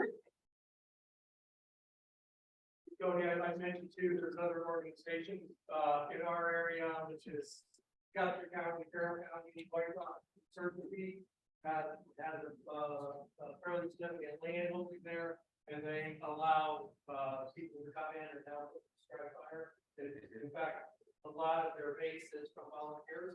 And Yep. So if you get on their website and look, it'll give you an opportunity to come out and help with some of those firms there and gather more information and expertise on the strike fire. Yep. White Rock Conservancy, they're good rapid. So John mentioned White Rock Conservancy takes volunteers. The Iowa Natural Heritage Foundation takes volunteers. PNC takes volunteers. So it's just reaching out to those neighbors, those partners. I know numerous county conservation boards take volunteers to help with fire. Tom Rosberg's always looking for people to help burn little prairies here and there. Glenn Pollock, Glenn was here. He's always looking for volunteers to burn remnant cemeteries. There's lots of knowledge out across the state. It's just reaching out to people and finding out where that best avenue might be. Lance? Mention a little bit wildfires last year. Sounds like that might be more. So the October wildfires of 2022.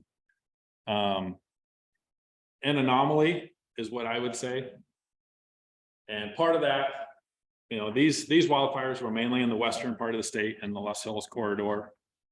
And we were in substantial drought for 3 years. One of the largest wildfires that we've had in quite some time was in Harrison County. You know, seeing active flame spread of 18 mile an hour on a 45 mile an hour wind day. We don't usually see wildfires in October.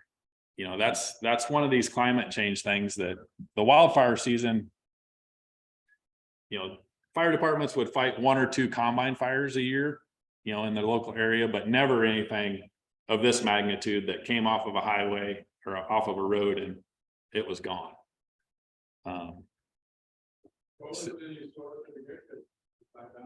They're still trying to find that source of ignition, but it was no equipment, no farm equipment. It actually started in a CRP field along a dirt road. So a cigarette or something like that started it. Might have been as easy as somebody pulled in and their catalytic converter heated something up and they pulled out. Numerous entities last fall in the Loess Hills were not putting in fire breaks for fear of, you know, sparking something off of their mowers, hitting rocks in the road ditch, something like that. So a lot of fire last year was suppressed just because it was so stinking dry. So one thing that some people might have seen it, I put out an email last fall I shared it with Tabitha so she could share it across NRCS, was when farmers were done with their harvesting their fields, would they disc a perimeter? Disc the field perimeter of their fields, not necessarily to keep fire down, but to give the VFDs a chance. If a fire started, maybe it wouldn't burn as many fields. Maybe, having a check mark to slow it down, something to work off of for those fire departments. Because we were in critical stage there for quite some time. That fire, those roads, did it? Yeah, it jumped 3 different roads, the one in Harrison County did, like they weren't even there. There's video of it. Bean stubble with 12-foot flame lengths. We're talking bean stubble with 12-foot tall flame. Well, One thing I was just gonna point out when you're talking about changes for climate change is I would suggest when looking at your fire weather, also checking about 45 miles around your area, because did a fire this August, I think it's August, and we weren't under any kind of warning or anything like that for thunderstorms, but one came through Mitchellville, I worked in the northeast firm, and that. Just that coming through, and it was over 45 miles away, and it changed our weather drastically, which was totally not forecasted for our area. So that is one thing that we're gonna start doing, but now that climate change is most certainly here, is also looking 45 miles, checking the spot weather forecast 45 miles from where we are actually doing our burns, especially if you're gonna do growing season burns, and there's potential for thunderstorms.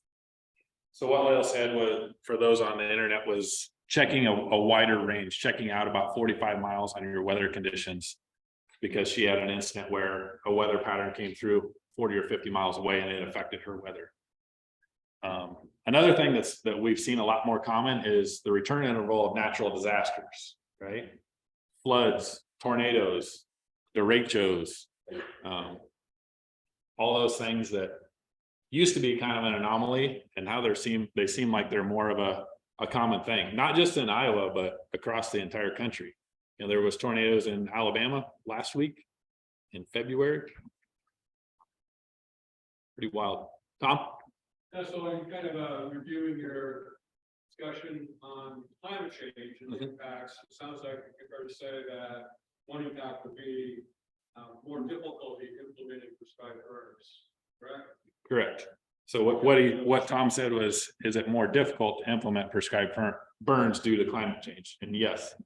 And so what would be suggestions for mitigating that? Are there any? Suggestions for mitigating would be, potentially over prepping your fire breaks. There is no such thing as over prepping, but making sure they're more secure, potentially wider. One thing that I've advocated for with our fire partners is maybe double your personnel and double your equipment. What you used to be able to do with 4 people, now use 8. And instead of 1 or 2 water resources, have at least 4. Plan for the worst, but expect the best. So have that contingency in place before you light the fire. In a complex landscape like the Loess Hills, or you see, you're trying to advocate for what I would call like a neighborhood community finance or something where fire. But then you'll have to come over here. This is working off of here now. Don't have to worry about stopping the fire.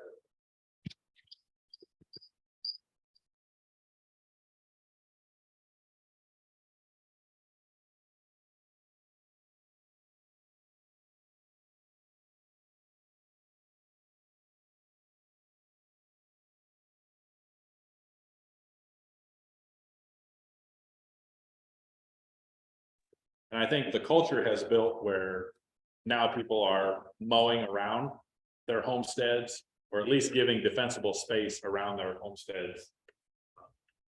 So that when there is an event, because they're happening more frequently, the local VFDs that show up have a place to work and they're protecting their property, from a catastrophic event. One line. Question from online. Roam control with prescribed fire, the timing of that. Timing for brome control on prescribed fire. So one thing that is, and John Judson, Scott can talk to this too. What I typically advocate for is having at least 5 leaves on your brome in the spring. So it's usually mid to late May, depending on when green up is and all that. And then trying to do a slower burn. So try to do a more of a backing fire. So it has more longer residence time.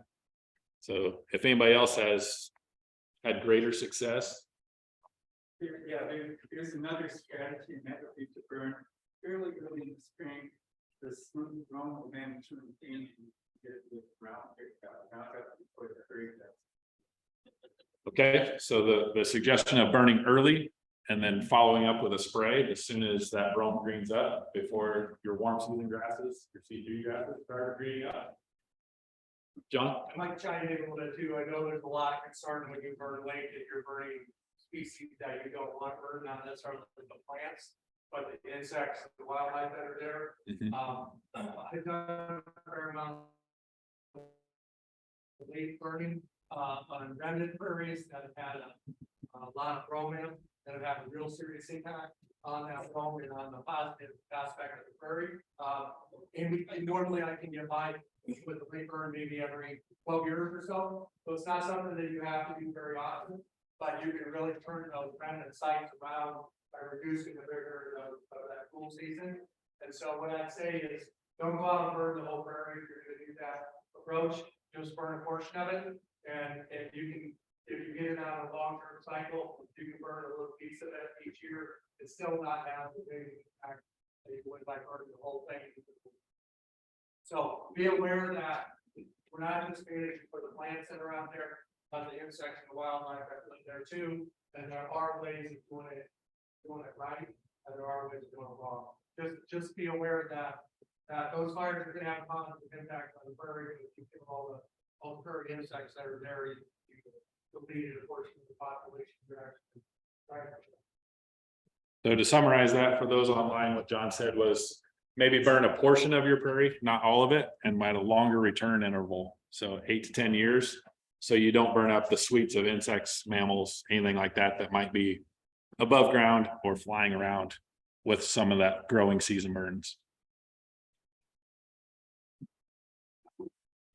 Any more questions, Derek, from online? No? Any other questions in the room? All right. Well, that's all I have. Thanks, everybody. Background on what the dominant vegetation type in that middle area is that remnant sand prairie that Tabitha mentioned. Around that, we've kind of got some wet sedge meadows that are really cool. And then this giant wetland complex, which you can kind of see. It's seated on the Cedar River in Muscatine County, which is just adjacent to Johnson County, where Grove Land Trust is based out of. So you can proceed forward. I'm just going to give a quick update on some of the management things we've been able to do in the last year. So as you can see, we just talked to Kody about all things fire. We were able to do 2 burns of the Sand Prairie area, one in the spring, and then the second portion happened this past fall, and that was about 50 acres of Sand Prairie burned.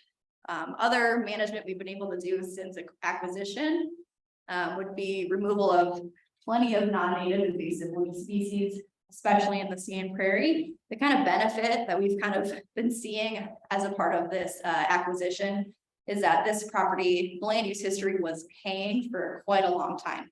So that kind of pushed back any sort of woody invasion that would have happened quite a bit sooner. So we do have quite a bit of Sand Prairie that's kind of not vegetated by those invasive woody species. That's not to say there aren't any. We certainly have a lot that we needed to remove and are actively still removing. And then finally, some daylighting, that's just kind of a colloquial term in kind of freeing up any canopy competition of some of our really high quality savanna-esque oaks that are on the property. So just some cool management we've been able to do in just 1 year for this really cool site. We've also been able to do some wildlife surveying. Here are just some quick results of that. those surveys. So we've done plenty of acoustic bat surveys and have actually confirmed 8 of Iowa's 9 bat species on this property, including the federally endangered Indiana bat. So that's been, you know, quite a success.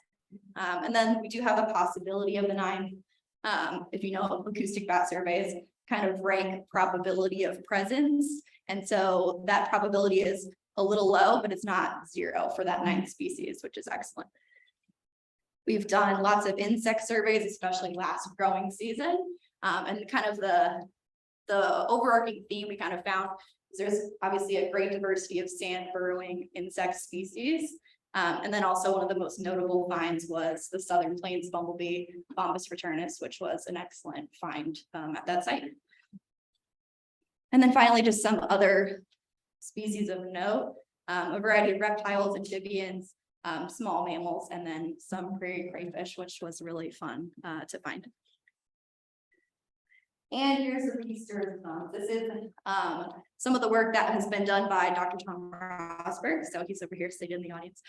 Thank you, Tom. So he was able to send us some of these photos just to kind of picture what he has found in his floristic survey, which, as Tabitha said, was funded in part by the silent auction proceeds from last year. So thank you so much for that. It's been a fantastic survey to kind of get to see what's out there. And here are some of the species. So for wetland species, some of the highlights would be pink turtlehead, water parsnip, fur reed, stiff marsh bed straw, like some arrowhead arrowhead species, and then lots of ones that I haven't heard of. This one at the bottom being one of them. I'm not sure how to pronounce it, Tom, so I'm just gonna avoid it. Thank you. So lots of cool wetland species at this site, you know, based on that land cover type of all those very interesting wetland species. And then here being kind of those sand prairie species that we were able to find. Some of them I knew about, which is, you know, awesome. So the hairy petunia's got a pretty decent population, as well as the eastern prickly pear cactus. I'm sure lots of people in the room know that there are cactus native to Iowa, but for any, you know, young students, there's cactus native to Iowa, and here's what it looks like. So a really cool species. We've got populations kind of across the sand prairie area, so that's really excellent to see. And then some of the other species that perhaps I didn't know or had never heard of even before, the sand croton. And then I had been looking so hard for any breeding species, because if you were in my group earlier, I kind of spoke on how that's one of my favorite species, and Tom managed to find some bridge cocoons, so that is a huge win, if only in my book. So thanks, Tom. Keep going. Okay.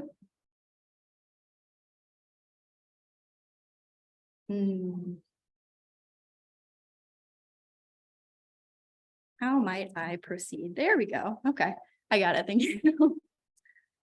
So just a quick video. This is shot with our drone, just to kind of send us out. I just wanted to thank everybody for being in attendance here. If you were here at the last winter meeting, thank you for contributing to the silent auction.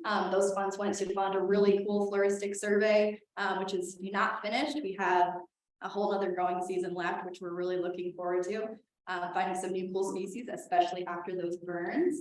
And so, you know, as you've heard already several times, this year the funds are going to funding student scholarships for the North American Prairie Conference. So make sure that you're actually contributing to those if you can. It'll, you know, be a huge benefit to the students. We're kind of beginning over what we colloquially call the Anna branch. This is a branch of the Cedar River that has been dammed up by beavers. So those lines in there are really cool canals created by those beavers to flow fluid down the Anna branch. Kind of cool. Perfect. That could have gone on for a lot longer, but I shortened it for you guys. So this property is not open to the public at this point. That said, we do offer guided tours at Burr Oak. So I don't know if this is going to work at all if you can scan from this distance. Best of luck. If not, come up and find me later. Certainly send me an email. We'd love to have, you know, a huge group of people out. We love showing it off, especially during the growing season when it comes to cactus bloom time. So if you're interested in visiting, we can do walking tours. The property is also very, very accessible by vehicle. So if that's an issue for you or something you kind of see as a deterrent to going on a tour, we can offer driving tours as well. So again, I don't know if that works. If not, come up to me later. It does. Oh my gosh. Fantastic. Thank you. And that's all that I have. I don't know if anyone will have any questions for me, but certainly if you do, feel free to shout them out. Go ahead. Basic piece of bamboo is invading northeast side. Are you finding it down there at all? The question is if we're seeing any bamboo species. Bamboo, yeah. Yeah, we have not seen any that I've been aware of. I mean, if so we did, Tom would be the first probably person to know. Yeah. Oh, not we. Gotcha. Okay. Yeah, great question. So Tom's saying not at this point. We don't see that species there yet, which is great. Awesome. Any other questions? Awesome. Thank you guys so much for listening. Oh, sorry. We have a question to say, what reptiles? In general, we just found many mac turtles, painted turtles. We got the red-eared sliders. Kind of unfortunately, what we were really hoping for was ornate box turtles. Not at this point, despite us looking for them. And then we're kind of bound to get some Blandings turtles based on their location in the Cedar River, which this property is immediately adjacent to. But we haven't found them yet. We're still looking. Great question. Okay, awesome. Thank you guys.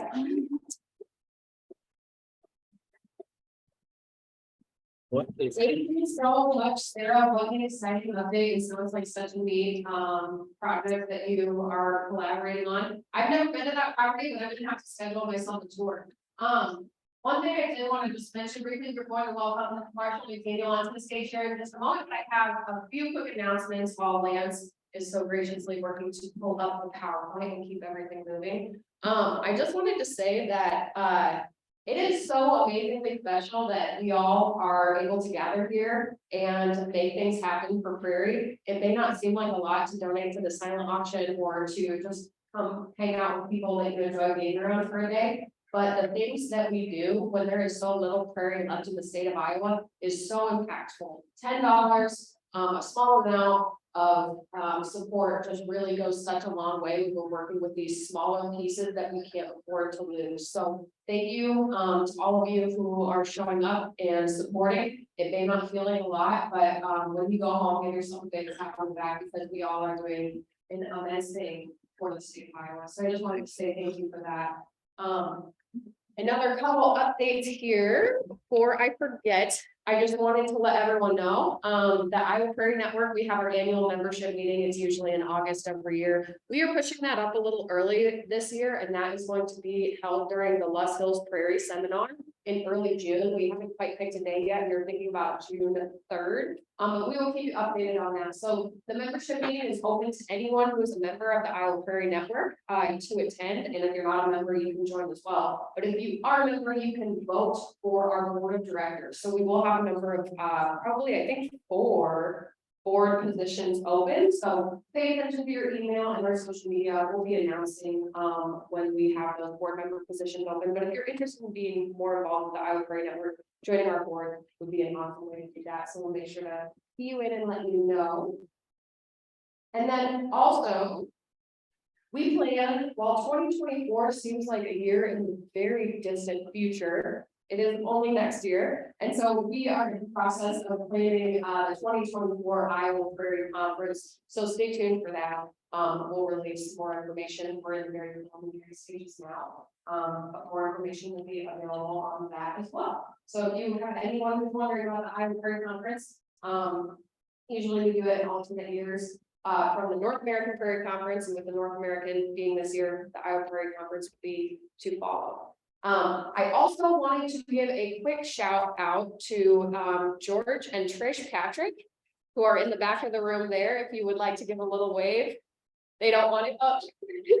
So George and Trish Patrick have played a huge role over the years in making this winter seminar what it is today. They have done a tremendous amount of work planning, so I just wanted to give them a shout out and say thank you. So if you're talking and mingling in the breaks, maybe go up and give them a pat on the back and say thank you for all the work that they've done. It's definitely awesome to see.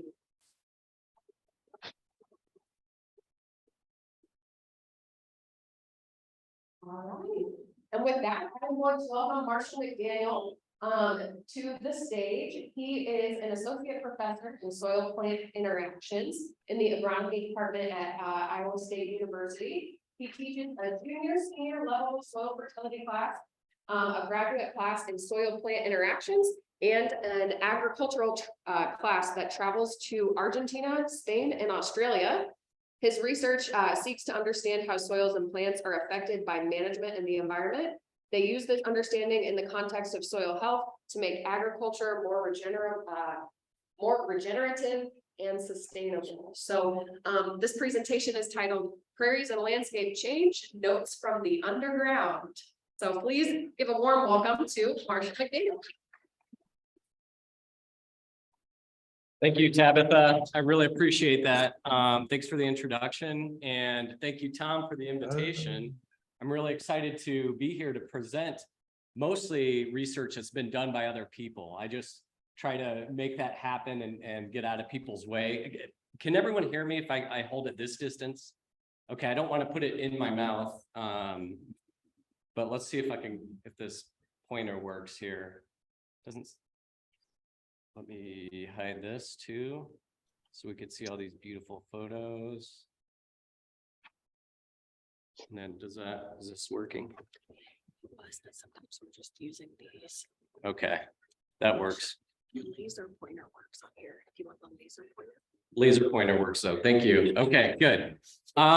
So as you could tell from my introduction, I'm not here to discuss Russian literature. That's where I get the title from, Notes from the Underground. Of course, I'm here to talk about soils and plant roots and how they interact, and some of the research we've done as part of the STRIPS team. So I hope you got to catch Tabitha and Tim's talk this morning. They gave a great introduction and outline to STRIPS. I don't have time to go through a lot of the nitty-gritty details on that, but I will talk about the management practice if you're not familiar with it. But I want to thank a bunch of people, and our battery just went out. I think it turned red. Oh, you had to back up. Way to plan. Had a plan B. Okay, there we go. You have fresh battery, ready to go. So I just want to thank the Iowa STRIPS team, a list of collaborators here. I couldn't list everybody. We're also working with some folks at Michigan State. So Michigan State folks are up there as well. The people in bold or underline contributed some data that I'll show you. And then our funders are down here on the bottom. It's too loud. Okay, I'll hold it. How about here? Okay, that's better. We'll get it just right. It's like the Goldilocks and the Three Bears, right? We'll see if that works. And this is the gentleman. He's now a doctor, but Cole Dutter was doing his PhD work, shown here, both happy in the greenhouse, doing some plant measurements, but also sampling soils when there's snow on the ground. I think this was in November. I think Tim took the picture. Tim was out there with him. Before I go through this outline, if I don't get to your question, my email is down there at the bottom. So marsh@iastate.edu. You can also follow the cool research that folks in my group do at Twitter. If any of you are on Twitter, at soil_plant_IXNS, which is short for interactions. This soil here is actually a close-up picture of soil under a restored prairie near Ames, Iowa, where we do some measurements on. It's a long-term experiment that we've collaborated on, but I just think it's kind of a neat photo to look at the roots in there, the structure, and just the darkness of Iowa colors. So I'm going to talk about some wicked problems in Midwestern agriculture. So I'm in the agronomy department, but and so I think a lot about crop crop productivity, fertility, but I also think a lot about conservation. I'm going to talk about wicked problems that Kody actually brought up in his talk. I don't know where Kody is, but Kody set this up nicely too. Oh, he's right here, over here to my right. I'm going to give a little bit of background on the strips project and team. And then the majority of my talk is going to be talking about how prairie strips are affecting the soil directly underneath them, the adjacent soils, and then the adjacent crops around them, which a lot of the farmers we work with they care about that third one, of course. And then I'm going to end with some take-home messages and hopefully have plenty of time for questions as well. Okay, does anybody raise your hand if you recognize this quote? Okay, wow, not as many people as I thought. The people raising your hand, does anyone know who said it? No, yeah, Franklin D. Somebody shouted Roosevelt. It's Franklin D. Roosevelt said this, and of course he said this in the mid 1930s when we had soil abuse so plain to see. Right, we haven't seen this in almost 100 years. Dust storms as tall as skyscrapers. My favorite photo here is the car, the Model T or whatever that car is in South Dakota. That is almost completely buried with windblown sediment. And then, you know, one of these kind of Depression era photos showing kind of resettlement on worn out land from the Dust Bowl, right? And he said it in the midst of the Dust Bowl. And we haven't seen anything like this, right? So there's no problem anymore, right? There's no more soil health, soil conservation issues. Not to mention we produce a lot of corn and soybeans and we do it well in Iowa.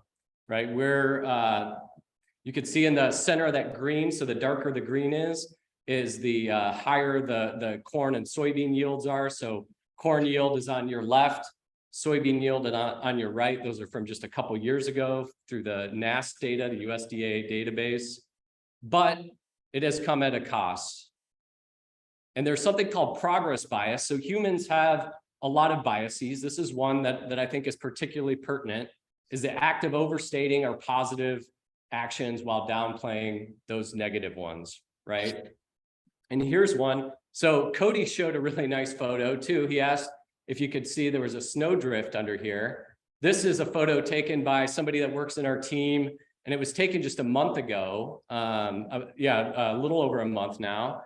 And you could see a couple things in this photo. One, you could see that there's a standing crop in January.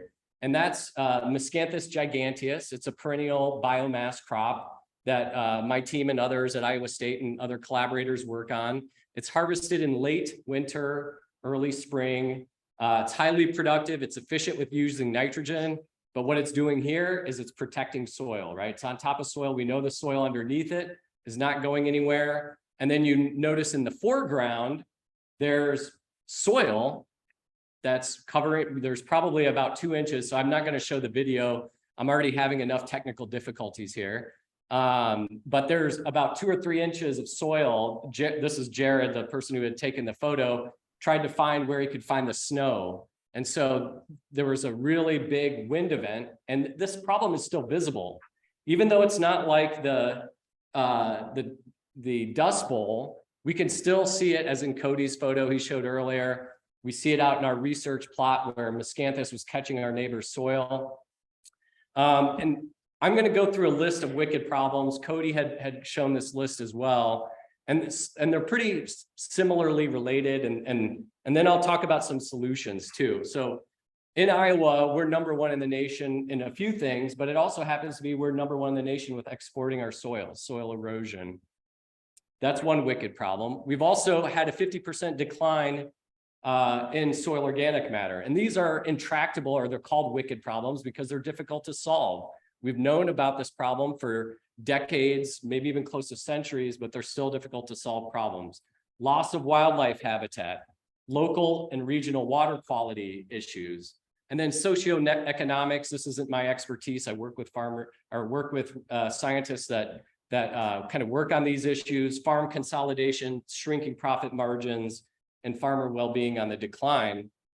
And I'm just listing some solutions to these problems, right? And doing conservation practices like no tillage. Kody covered these a little bit too earlier. Cover crops, diversified perennial rotations, prairie strip practice that I'm here to talk about today. And then there are several other practices here that I'm not going to go over. Prairie strips, though, covers many of these wicked problems, right? Is a solution to at least 4 out of these 5 issues. And I'm really going to focus on this one. This is my expertise, and I want to talk about it a little bit more and take us back in time. So this graph shows a timeline.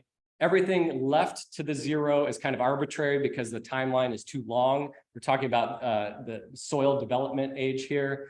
And then at the timeline is Euro-American cultivation and years after. And so this is a hypothetical graph I've created, but it's based on real data. And so we know about 15 to 17,000 years ago, there were glaciers over the Des Moines Lobe. So Ames, Iowa is in Story County, which is in the lower right corner of the Des Moines Lobe here. And then that glacier started to recede and the soils begin to develop that are so productive that Kody had mentioned earlier and created the relative 100% soil organic matter here. So all the soil forming factors combined to increase or to create what I'm considering our goal or the benchmark, right? So we also know, I don't want to neglect this, we know that Native American peoples were farming about 3,000 to 4,000 years ago, mostly in riverbeds or near streams. And we know this from archaeological sites shown here along these riverbeds. And we don't know, we know some, but we don't know a lot about their agriculture practices, but we have a pretty good inkling that they did not affect this decline in soil organic matter. It was when Euro-American cultivation begins. And there are many factors that cause this decline to about 50% soil organic matter and a decline in what we call, the technical term is soil ecosystem services. I'll come back to define that, but let me explain the rest of this graph. So the plow, tilling, tile drainage, improper fertility management, various factors go into this decline that's been established by science. And this is all sounding doom and gloom. I know. So 50% soil organic matter, what we could be at. It can sound doom and gloom, but I'm an optimist. I see this as a glass half full rather than half empty. And so I work with a lot of growers and work with other scientists and other folks thinking about how we can implement a management intervention and turn that around, right? Regenerating soil organic matter, and restoring soil ecosystem services. And this is a lot about this is a lot of what the soil health movement, regenerative agriculture movement is about. It recognizes this loss and realizes we've got to do something about it, right? And, so as a scientist and also farmers are curious about this. Are we on this trajectory? Are we on this trajectory in increasing soil organic matter in these ecosystem services? Are we on this one, right? It's a really optimistic one. Or maybe we don't observe any change at all, which some soil properties, this is the case. Let me talk a little bit more about those soil ecosystem services. So soil health is really how how these ecosystem services or functions are measured. And this is critical for sustainable agriculture in general. And these are the ones that we often think about as environmental scientists or agronomists. And soil organic matter is central. And I should define soil organic matter. Not everybody might know what that is. It's actually the dead and living organisms in the soil that make up a very important component of it. It's small relative to the amount of weathered rocks in the soil, usually somewhere between 2 to 10% or more in Iowa soils. But it's really important and it's central to a lot of these soil ecosystem services. So the first one this is a chart from the Food and Agriculture Organization, part of the UN. And I'm going to walk you through these ones that are more kind of agronomic and environmental. The one furthest to the left is provisioning of food, fiber, and fuel. That's sometimes thought of as agronomy's prime directive for you Trekkies out there. Then, there's a lot of these other soil ecosystem services that are gaining a lot of traction. Carbon sequestration is one of them, right? You hear a lot about these carbon markets, and there are companies wanting to pay growers and land managers for sequestering carbon in soils. Water purification, climate regulation, really pertaining to the other greenhouse gases, not just CO2. Nutrient cycling, habitat for organisms, flood regulation. Those are all things that soils do to benefit humans and the rest of life on Earth. That's what a soil ecosystem service is. It's these functions or things that benefit humans, but also the rest of life on planet Earth. Okay, so I'm going to shift gears a little bit. That's the context. And I'm going to talk about the strips. If you didn't catch Tabitha and Tim's presentation this morning, strips is the science-based trials of row crops integrated with prairie strips. And there are actually two phases of strips. Strips 1, this is before I joined Iowa State. I joined Iowa State about 7 years ago. And Strips 1 was established in 2007. The experiments are at Neil Smith National Wildlife Refuge near Prairie City, Iowa. And then the Strips 2 is based more on commercial farms. It began in 2014. There are now about 88 farms that have prairie strips on them. And just recently, another milestone that Tim and Tabitha talked about is that prairie strips are now part of the Conservation Reserve Program in the CP 43.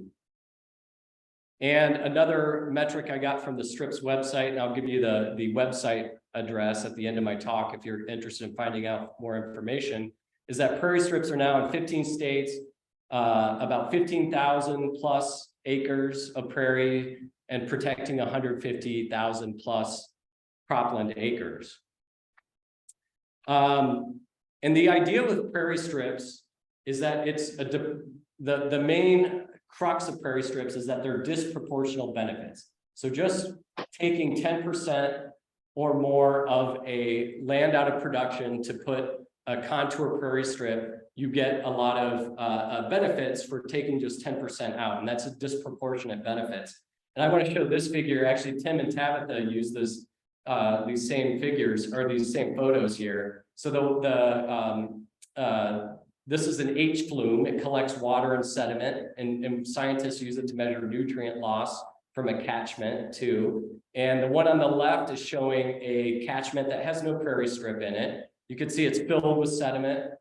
The one on the right has prairie strips in it, and you can still see a little sediment in it, but the water is much cleaner, and you can see water flowing through it that's not sediment laden.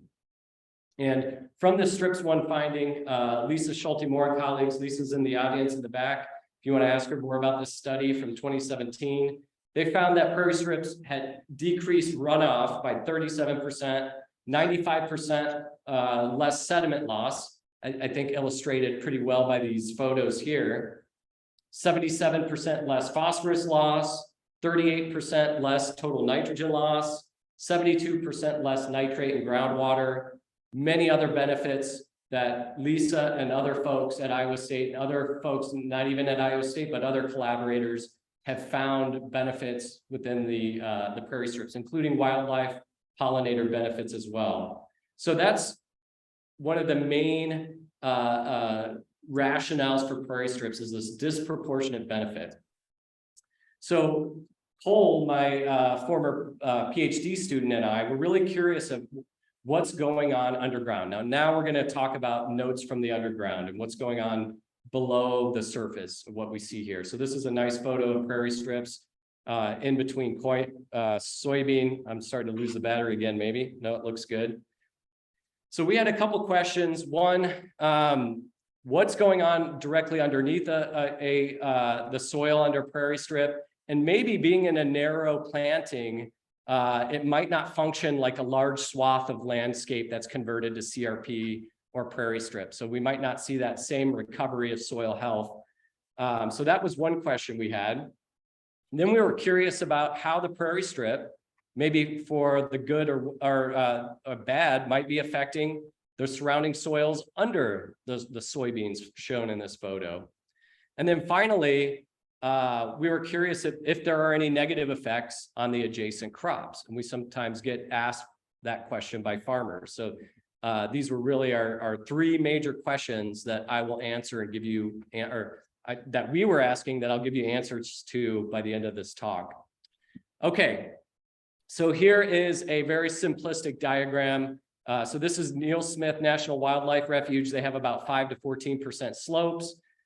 These are corn plants, if you don't recognize those, on the left and right side, and then prairie in the middle. So this is our own kind of constructed diagram about this. It's going to get intentionally more and more complex as I layer over the ways that prairie strips might be affecting the surrounding soils and croplands. By the way, the corn roots are really exaggerated. We need to work on that here. Corn probably has a root length envy problem when it comes to prairie roots. So they're a little bit out of proportion here.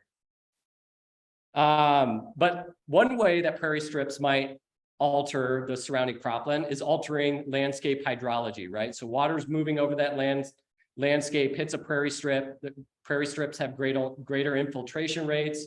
Matt Helmers and his group has shown this. So that might be one way.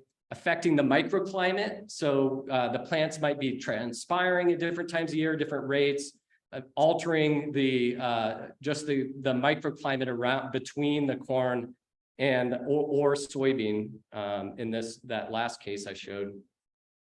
It could be acting as a filter, catcher, or a catch for sediment moving downstream. That's actually one of the intended purposes. So mobile and immobile nutrients attached to sediment running into the prairie strip being filtered out. That would be a good effect. There could be an increase in beneficial fauna that are traveling out into the cropland from the prairie strip. The blue means, and the little plus over these insects and birds are beneficial fauna. There also could be negative fauna or having weeds migrate out of the prairie strip, although the research shows that that's not the case in most managed prairie strip farms that we've done research on. There also might be something going on with root and arbuscular mycorrhizal fungi. And in particular, arbuscular mycorrhizal fungi, I'm not an expert in that. I do work with some other folks that do this, but their hyphae can extend out to great lengths here. So here's our crude drawing of roots, prairie roots infiltrating out and competing with corn roots. But then I also show some lighter, more spindly looking yellow arbuscular mycorrhizae that might be interacting with corn roots and their biota around their roots.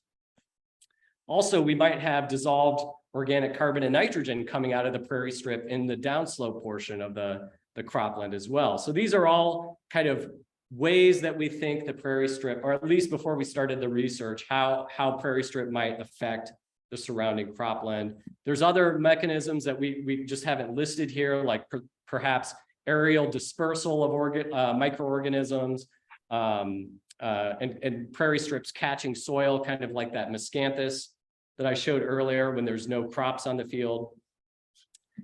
And as I mentioned, strips 1 took place at Neil Smith National Wildlife Refuge. Here's some bison shown here at Neil Smith. If you haven't been there, check it out.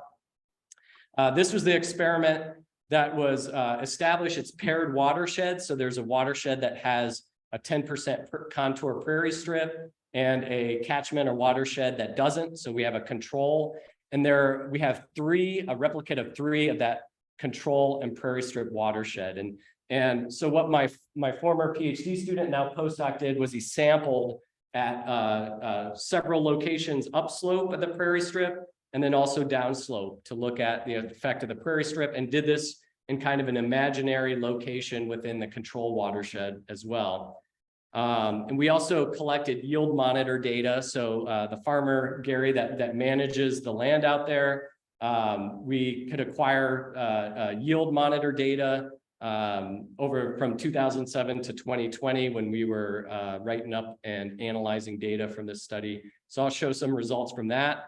I also want to mention a little bit about strips 2, because I'm going to show just a bit of data from the strips 2 trials. And this is also using a paired watershed approach where we have kind of a control watershed or catchment, and then one that has a prairie strip running through it, and there's grass. Some of these also have grass waterways. These are established at different years. The technical term for this is a chrono sequence. So we can actually monitor change through time just based on time since implementation, and Neil Smith being the one that's been implemented the longest. So now I'm going to go through and answer a few of these questions. Hopefully, Derek just gave me the time. I'm running out of time, so I might skip through a few of these, but I do want to highlight this one in particular. So now we're talking about the prairie strip effect under the prairie strip effect of the soil underneath. These are acronyms, don't worry about it. MB just means microbial biomass, carbon and nitrogen, and microbial biomass, nitrogen. And then these other pools are extractable carbon, extractable nitrogen. You could think of this as microfood. The way to read these charts is the boxes where the majority of the data is. And then if they're different, there's a letter signifying whether it's statistically different or not, A or B. And then we measured both in 2019 and 2020. The control is the one to the left. That's a more lighter shade of red. Prairie strip is blue. We saw that prairie strips across both years increased microbial biomass by 56 to over 150%, depending on the year. And there was also, and that includes both the carbon in the total microbes biomass and also the nitrogen. So that tracked. Also, there's less salt extractable inorganic nitrogen. So this is the ammonium and nitrate, the potential nutrients that plants can take up. And the reason that's lower under prairie strips is it reflects a tighter cycling of those nutrients. So we've got more microbes, we've got a tighter cycling of nutrients, and that ammonium and nitrate added together 63% less under the prairie strip than it is the cropland. Soil organic carbon, this is a graph that's kind of similar. These are box plots. The prairie strip is on the right, control on the left. These are 9 locations in those 3 prairie strip watersheds. And on average, it's about 11% more soil organic matter, which is about 50% carbon. So soil organic matter also includes oxygen, hydrogen, nitrogen, sulfur, and phosphorus. But we see about 11% increase, relative increase. That's about 0.3 grams of soil organic matter per kilogram of soil per year. I also should have mentioned we sampled down to only down to 6 inches deep for this study. All right, this is a cool finding. This is from an undergrad working in the lab. Actually, you all can download this app and do this yourself with any soils you have. So it's called the Slakes app, and it uses image analysis. You can hold your phone, you usually need a book stand or something to hold your phone over a Petri dish. But if you drop aggregates in there, it measures how fast those aggregates dissolve in water in the Petri dish. And it gives you a score and gives you whether or not the soil is stable or not. And this is an example on the right. Again, soil A is the control, so no water, no prairie strip. Soil B is the prairie strip after 10 minutes sitting in the water. And you see the prairie strip aggregates are still kind of held together and haven't started to dissolve in the water. And so this phone app will actually measure this for you.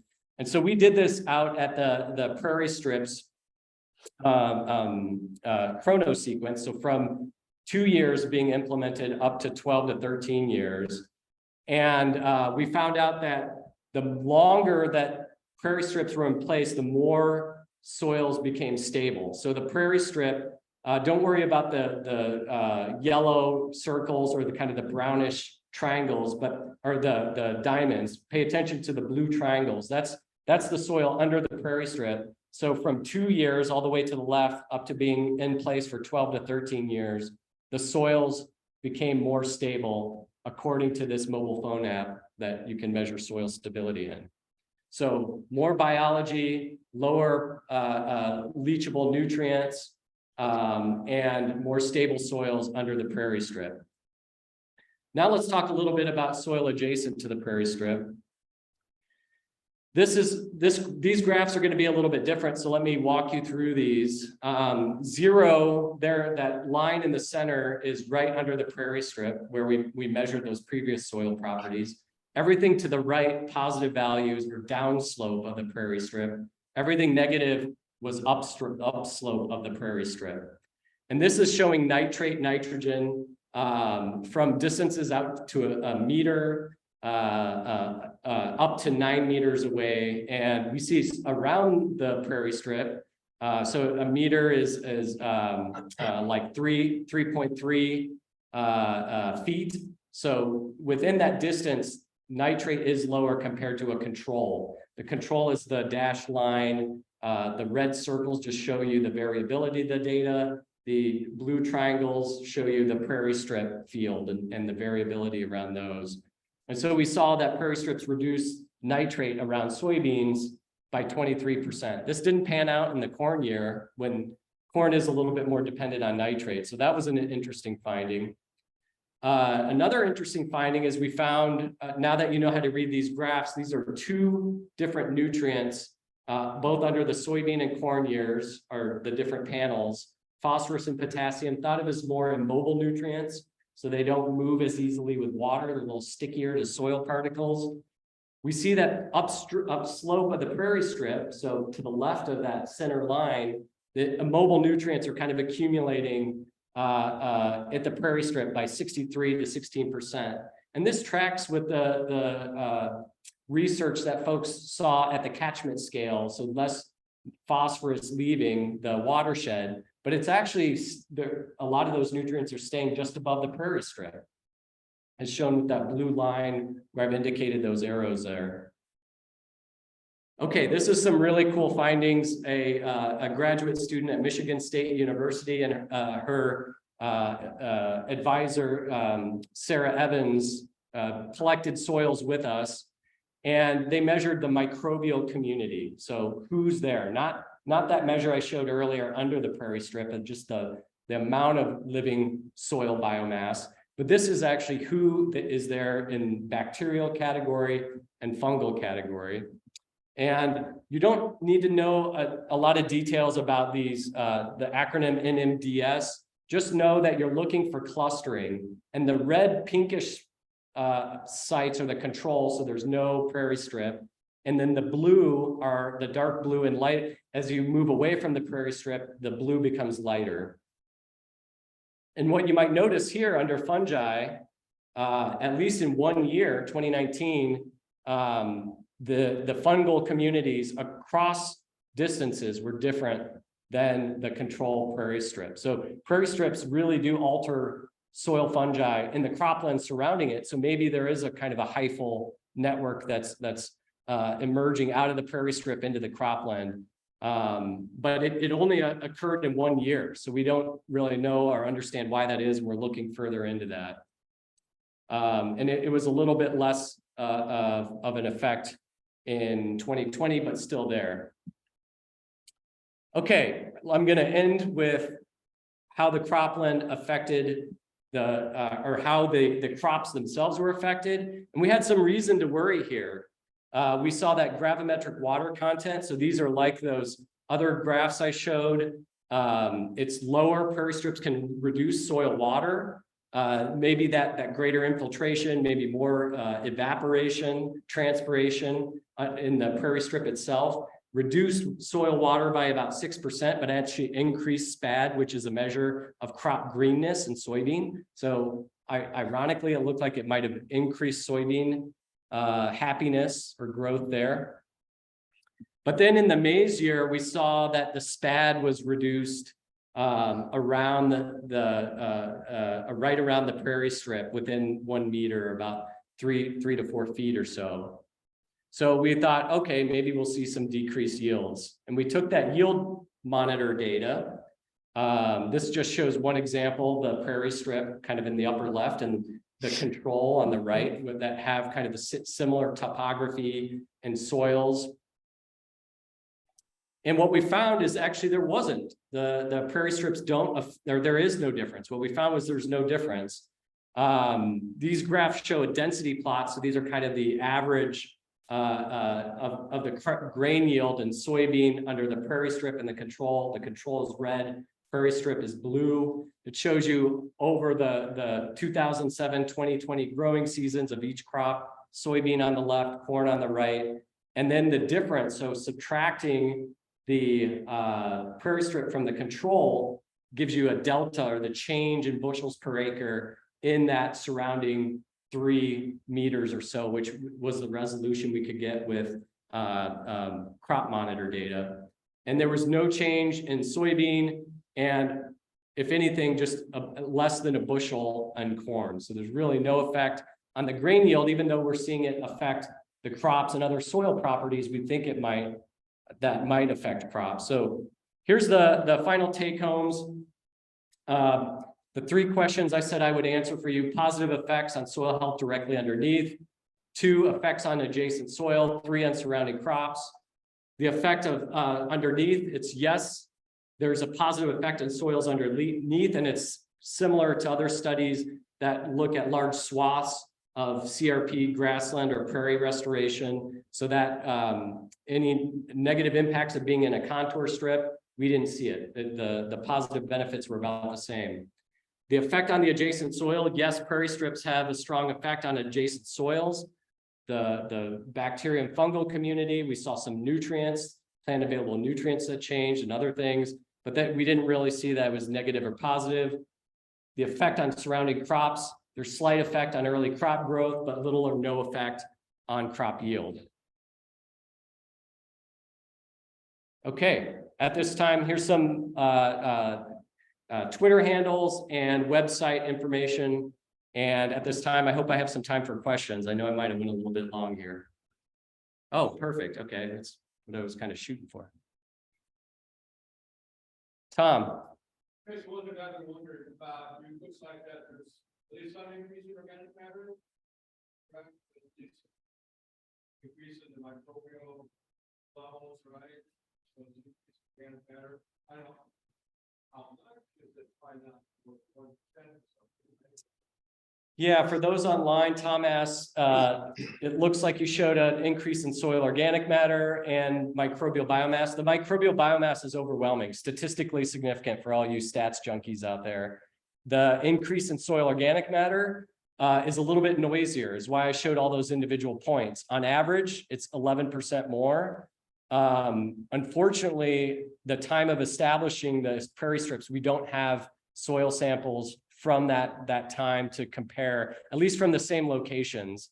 We do have some soil samples we're working with to kind of look at how it's changed through time. We also have that chrono sequence study. But to answer your question more directly, we haven't seen a clear increase, statistical increase, because soil organic matter and soil carbon measurements are so noisy, unlike the biological measurements that I showed earlier, the microbial biomass.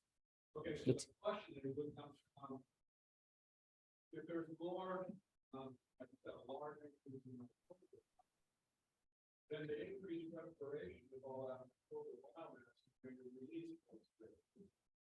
So is it sort of, I'm wondering just how much actual carbon sequestration you have in a long-term investment or something. Because if you do increase the microbial content of the soil a lot, it's really a healthy soil because of the microbes. How much soil respiration are they? I mean, that's a factor. Yeah, Tom asked another good follow-up question about, if you see an increase in soil microbial biomass or activity, maybe you would expect that's heterotrophic respiration, i.e. soil carbon being lost. However, the answer, I have a canned answer for this all the time. It's actually the efficiency at how they go through that carbon. So for example, if you have a greater microbial biomass, yes, you might see more respiration.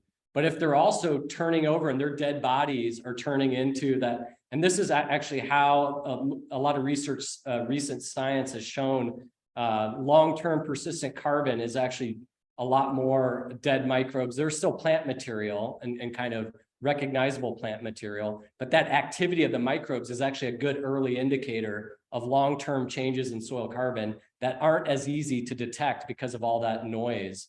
that I showed in my graph. And this tracks with other experiments, including restored prairies at Cobb's that we've done, where we don't see a change in, or maybe a statistical significant increase in soil carbon, but we do see microbial biomass and other measures of activity that are very discernibly different. Does that make sense? Did that answer your question, Tom? Yeah.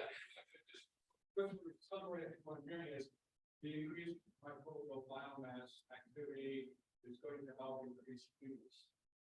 Yes.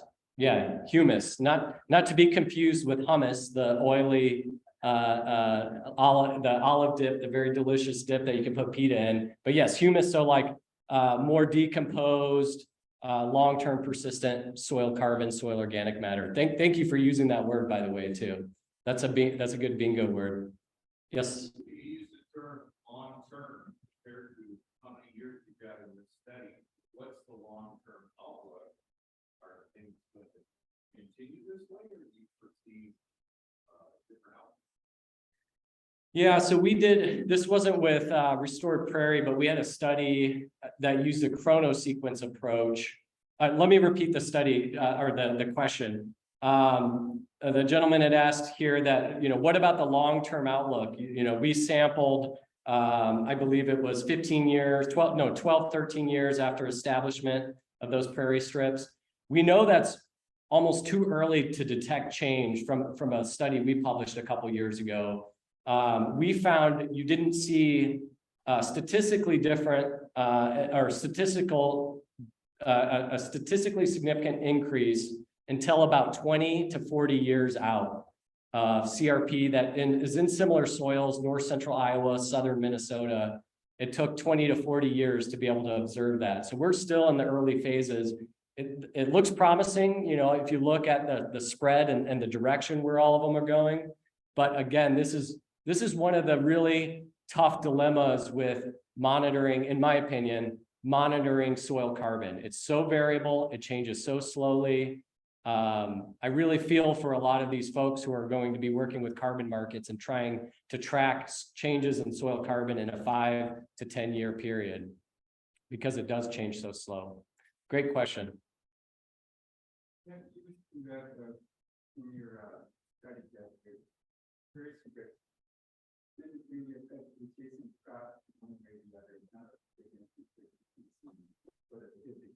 However, if grower is that they will control watch size to increase it. But the thing is that if you get a tree strip on non-productive land, on the shoulders of fields, on steep slopes where you're actually losing money trying to grow that crop.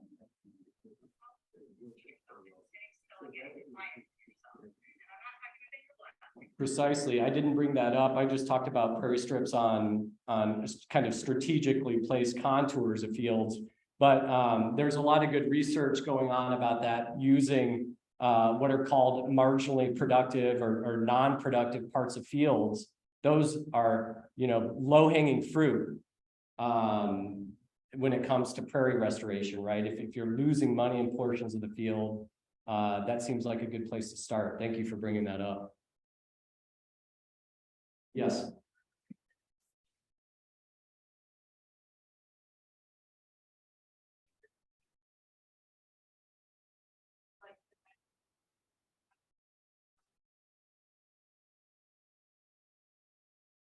There's been a little bit of research on that area. A colleague of mine, Jay Arbuckle, and Lisa has been working on this too. I don't know, Lisa, you want to chime in and say where that's at, some of the socioeconomic stuff? Okay, perfect. That's a good plug for her talk. Yeah. She might be talking about it, so stick around and find out. Yes.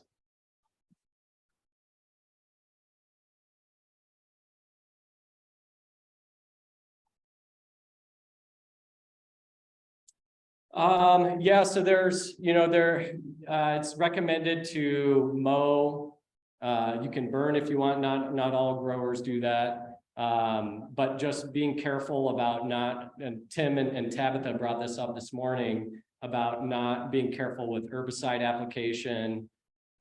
just kind of being wary of it. And yeah, there are some extra management considerations, I would say, with using a prairie strip.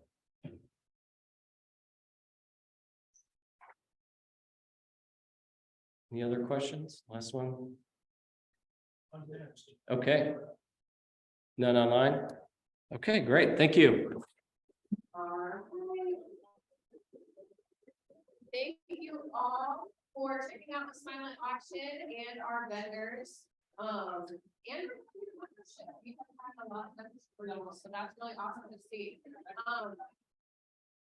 We are going to announce something that you're gonna wanna hear. Whatever stories you're talking with your neighbors about, I swear it's not gonna even pale in comparison to what I'm about to tell you right now. I would like to announce the door prize auction winners.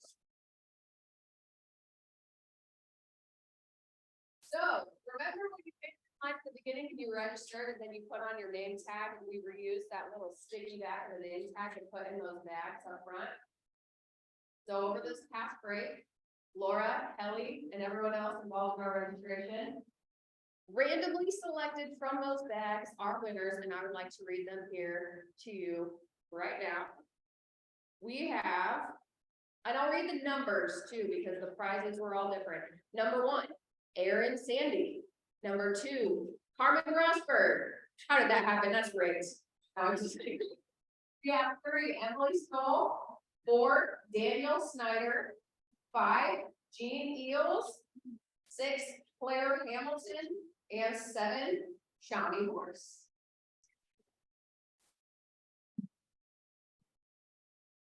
So if you are one of our winners, make sure before you leave to stop by that registration table and pick up your prize. And thanks so much for joining us. So next up, we have Scott Moats with the Nature Conservancy. He is the Director of Land and Fire Manager with TNC for Iowa and Missouri. Scott led the establishment of the bison herd at Broken Kettle grassland in northeast Iowa. If you've ever been, it's a beautiful place. If you're ever, I'm sorry, I said northeast, but I meant northwest. I confused my east and west. So far northwest Iowa, above Sioux City. If you've never been to Broken Kettle, it is a beautiful place, and you should go check it out sometime. And I've burned there before during co-op for a week when it's been there in the past, and it adds a little bit of a different layer when you actually have bison out there on the landscapes when you're doing fire too. It's been pretty neat to see that. So he has dedicated his career to wise prairie management and promoting diversity. Scott is a true conservationist, recently recognized by the Iowa chapter of the Wildlife Society with the Iowa Conservation Award of Merit. So congratulations, Scott. And today he's going to be talking about grazing and prairie diversity. Grazing our prairies. I'll hand it off to you. Thank you very much and good afternoon. I'll try to stay on task here. There's a lot of people, before I start talking about grazing and biodiversity, there's a lot of people in the room that have experience in this as well. So, make sure to reach out. Like fire, there's more than one way to manage a prairie. But we'll talk a little bit about some of the things that we're doing and some of the results that we've seen over the years. So I work for the Nature Conservancy. I'm based at Broken Kettle Grasslands, but I have a position that covers the entire state, overseeing our land management. And then, as Tabitha mentioned, fire operations in Iowa and Missouri currently at this time. So mission of the Conservancy is to conserve the lands and waters on which all life depends. So when you start talking about prairie, especially as plant people, we really celebrate that diversity. We think about prairie as being this, vast expanse and sea of plants out there. And that's a great notion to have. There's a lot of, kind of intrinsic value to prairie. And so when I start thinking about prairie, when I think about Broken Kettle and the Loess Hills and our prairie landscapes, southern Iowa, I'm filled with a lot of different thoughts. There's some romance that's tied up into that. The solitude, I really like my time alone out on the prairies, just to kind of reflect and think and process. Butterflies and insects. I hear a lot of people say, oh, the prairie is so quiet. It's not. If you sit out there and listen, that insect and bird life, it can be a loud place. And we celebrate that diversity. maybe break that expectation. You know, maybe it's not this vast expanse of plants and animals out there, this kind of unbroken wilderness. We don't live in a historic landscape anymore. So we know that doesn't happen. We don't get a burn at scale, like Kody was talking earlier about fire. We don't get a burn at scale. And when I say at scale, you know, we might burn 1,000-acre unit or 1,500-acre unit, and we get really excited about that. Historically, you know, they would have been tens of thousands of acres, if not more. Fire and grazing, the two processes that we really rely on in our prairie management, they're tools now, nothing more than tools. We bring timing in order to those once random processes. And then, of course, you know, we've referenced climate change several times today as well. Rate events, flood, drought, atmospheric nitrogen deposition. All of those things have an impact on our prairies. And some of those we can control, some of those we can't. When we think about prairies, we have a lot of threats to them. Invasive species, chronic overgrazing, lack of grazing, lack of diversity, too much fire, not enough fire, tree encroachment, herbicide drift that comes in and impacts our prairies. There's a lot of things that can threaten our prairies today. So what are we trying to do with grazing? What are we trying to do with our prairie management? It's really all about resilience in my mind. And I laugh, you know, a lot of people like, why would you put a picture of this rooster up there? Clearly he's been beaten up, you know, looks pretty rough shape, but he's still functioning, right? He's still a rooster and he still thinks, you know, I kind of still have it. And that's what I think about our prairies. You know, we can beat them up a little bit. We can put fire on them, we can graze them, we can rough them up. But as long as they still function as a prairie, as long as they can function, even if that pendulum swings one way or the other, as long as they still function as a grassland, we have resilience. And that's what we're trying to do, is impart some stress into those systems to create that resilience. It might be plants that bloom at different times of the year.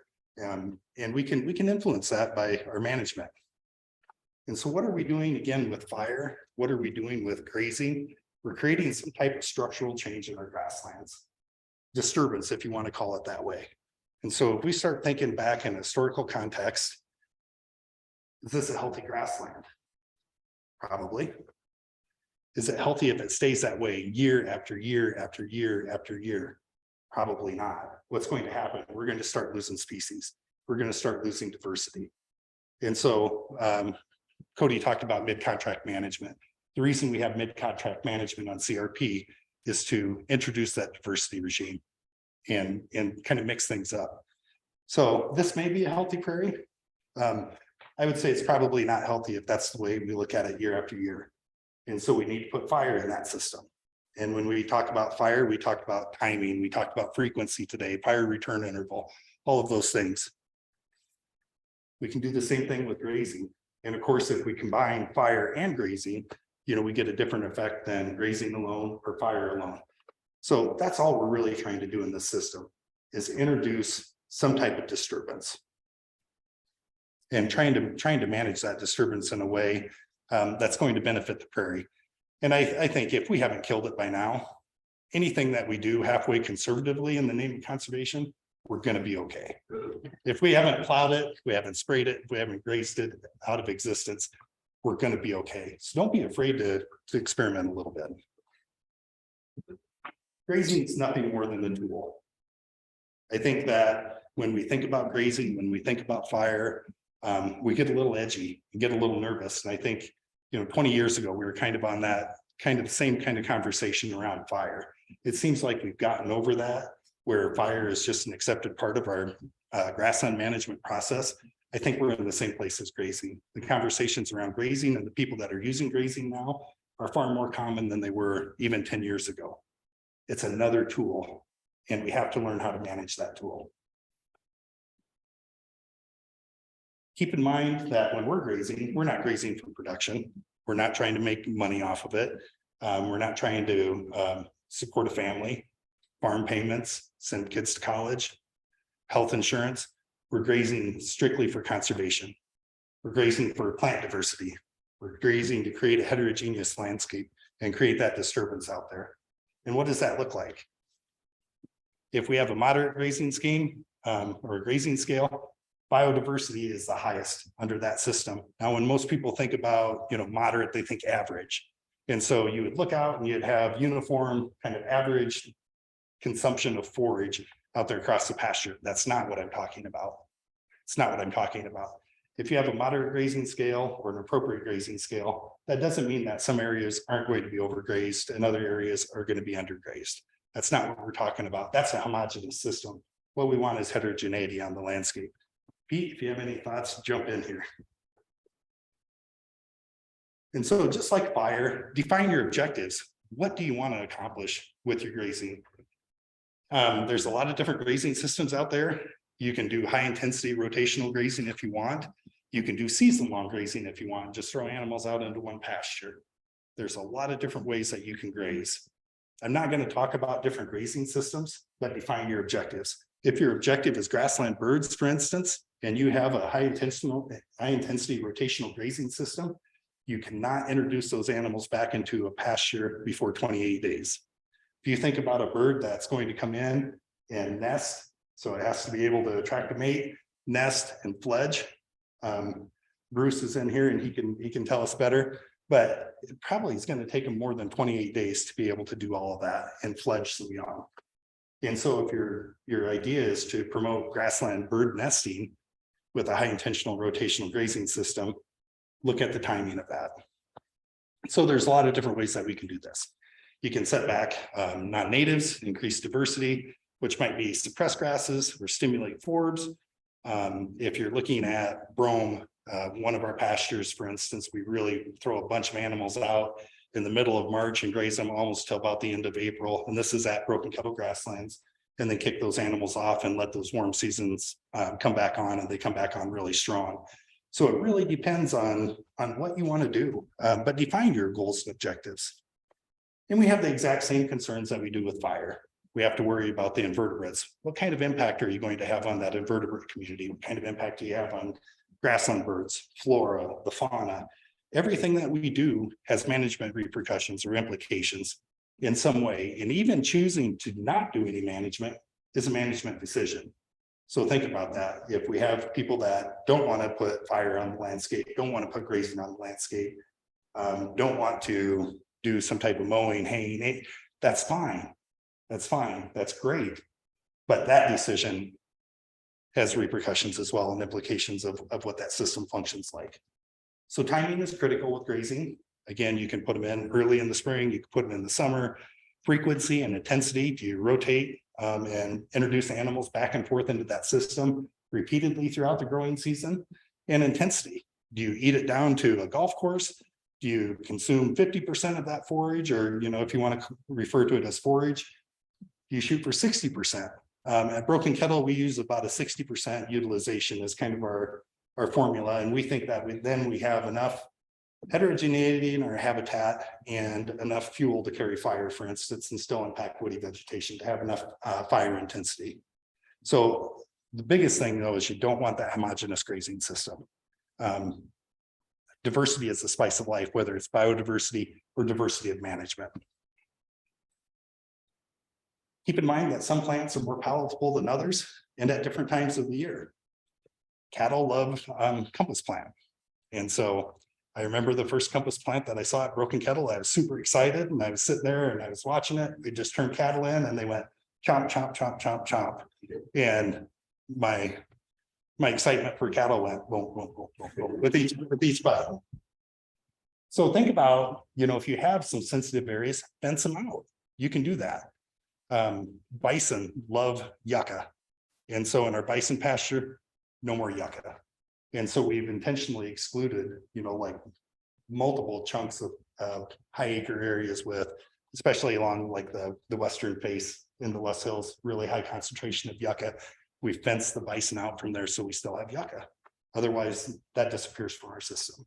So think about that a little bit. If you have a lot of woody vegetation, maybe cattle are a better option for you. They usually have around like a 13% browse component in their diet. So if you're trying to impact woody vegetation, bison aren't your animal. So like I said, different livestock make different choices. Story counties used goats. Tom, you did research with goats on Chautauqua. Pete, you've had experience with bison at Neil Smith. There's a lot of people that have utilized different types of livestock. I hear camels really like multiflora rows. I don't know. But I do have a neighbor that has a couple camels. And so it's not out of the option. Little odd to see a camel go walking across your prairie, but whatever. So far I've mentioned bison and cattle. You know, there's no silver bullet. Bison trail, cattle trail, in a patch burn grazing system. They're both attracted to that new lush forage. And so, you know, it's not like the bison are the silver bullet. They do some really good things, and there's some research coming out of Kansa that, you know, basically said that biodiversity or plant diversity doubles under a bison regime than cattle grazing. And we've seen changes in the plant community at Broken Kettle with our bison grazing as well. But there's not one that's just absolutely better than the other. Again, it goes back to your objectives. What do you want to accomplish? Why do you want to accomplish it? And prescribe that grazing. And I will say with livestock, if you don't own the livestock, the most challenging part of working with livestock is working with the livestock producer. And we have one neighbor, for instance, that we know when we're ready to move cattle, it's not going to be tomorrow. It's not going to be the next day. It probably won't even be 4 or 5 days. It's like you start judging and you're thinking, all right, it's time to move cattle, knowing in 2 weeks he'll finally get around to it. And that's usually about the timing that we have, you know, and so you'll learn some of those ins and outs with the producers as well. But it's not the animals that are the challenge. They're just out there doing, and believe it or not, they're making choices out on that landscape. Sometimes it's hard to think of a cow being smart enough to make a choice, but they do. So you start looking at this again. Is this a good grazing system? What's your initial reaction to seeing this? Good or bad? I'd say it's good. Most people would look at this and say, oh, it's grazed way down. Bison create grazing lawns. When you create grazing lawns, is it overgrazing or opportunity? I would say if you think about our prairie system and how that functions, this is opportunity. This creates space for germination. This creates light. There's also a new research article that came out that was talking about grazing patterns, and intense grazing alters the foraging of small mammals because they're too exposed in the system. And so their foraging patterns change. But this is opportunity. If your entire pasture, your entire prairie looked like this year after year after year, I would say, yeah, probably overgrazing. 1 year isn't bad. Maybe 2 years isn't bad, but don't do this every year. And if this is a portion of your pasture or your prairie, that's great. A lot of people ask us about, you know, our bison, and they focus on the bison at Broken Kettle. We don't have the bison. We don't have Broken Kettle so we can support a bison herd. That's not why we did it. Grazing is a tool. So we have the bison to support the prairie, right? They're one component of a really intricate, complex system. And we use a patch burn grazing model with our bison. And so when we burn, those bison will spend 70 to 75% of their time in that burned area. They'll go back to the previous burn unit from the year before and spend, you know, roughly 20% of their time. And then it kind of tails off. So we can rotate our bison by just where we burn. We've had drought the last several years. And so that model hasn't worked well because we haven't been able to burn. But we really looked at that suitability. We grazed cattle at Broken Kettle for a number of years. We had about 44 miles of interior fence that we set up in our bison pasture and about a couple thousand acres to rotate cattle through. Now we have 11 miles of perimeter fence. So a big change in fencing, and that interaction is different out on that landscape as well. And if you provide enough room for bison to act like bison, they'll act like bison. So what did we learn from all of this? What we've learned is that with the burned only plots, we had more woody vegetation than our burned and grazing plots. We had a lower percentage of forms in the burned only plots versus our burned and grazing. And so these are the takeaways. And this is research that was done by some private contractors and from Iowa State University. Exotics. We know that when you have more disturbance out on that landscape from grazing, you're going to increase your exotics. So our exotics increased by about 33%. Not 33% more different exotic species, but just 33% more prevalence of exotics out in our pastures. But it didn't decrease the native diversity, so we weren't losing anything. And so then we have to look at different ways. How do you treat your exotics? Do you treat them with fire? Do you use chemical? Leafy spurge, for instance, we used a leafy spurge beetle, a flea beetle, and we've seen a 65% stem reduction in that. So, grazing, if you choose to utilize grazing in your system, bless you, Deb, if you use different grazing animals, figure out a different mechanism. We know that with bison, we have an increase in woody vegetation in our bison pasture.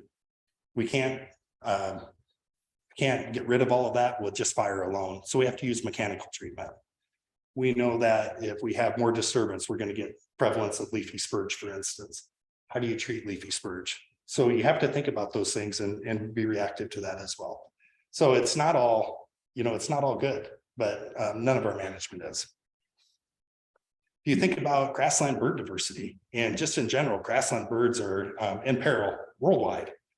Not just in the Great Plains, but worldwide, grassland birds are in peril. But if you think of that species diversity out there, they all want something different. Some of them want that really short raised, short statured vegetation. Others want some really dense and rank stuff. And so we try to manage for that heterogeneity, so we have something represented on that landscape everywhere. And so things like killdeer, vesper sparrows, horned larks, those like that short stature stuff. And then you get onto the other end and you start getting up, bobolinks, sedgerins, yellow throats, they like a little bit denser rank vegetation. And there's stuff all the way in between there.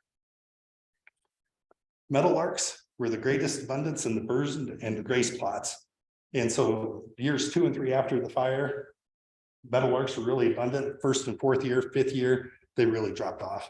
Lark sparrows, cowbirds, more abundant in the burned only plots, and grasshopper sparrows most abundant in the grazed only plots. And so you're starting to see, preferences for different types of grazing treatments across this landscape.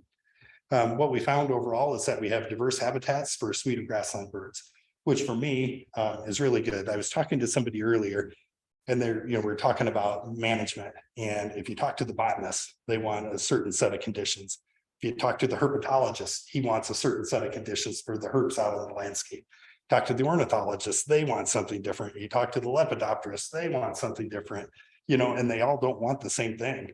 So as a land manager, how do you try to accommodate all that for all taxa? You diversify your management. So when I see results like this, that we have a suite of grassland birds out there, I take that as a really positive sign. And that means we're doing our job. Upland sandpiper needs disturbance, short graze areas. Their abundance decreases as time, since disturbance increases. We haven't seen them at Broken Kettle for a long time. The first thing that we did when we got out of Broken Kettle and started acquiring ground is we took the cattle off right away. We're like, oh, they're bad. Took the cattle off, upland sandpipers disappeared instantly.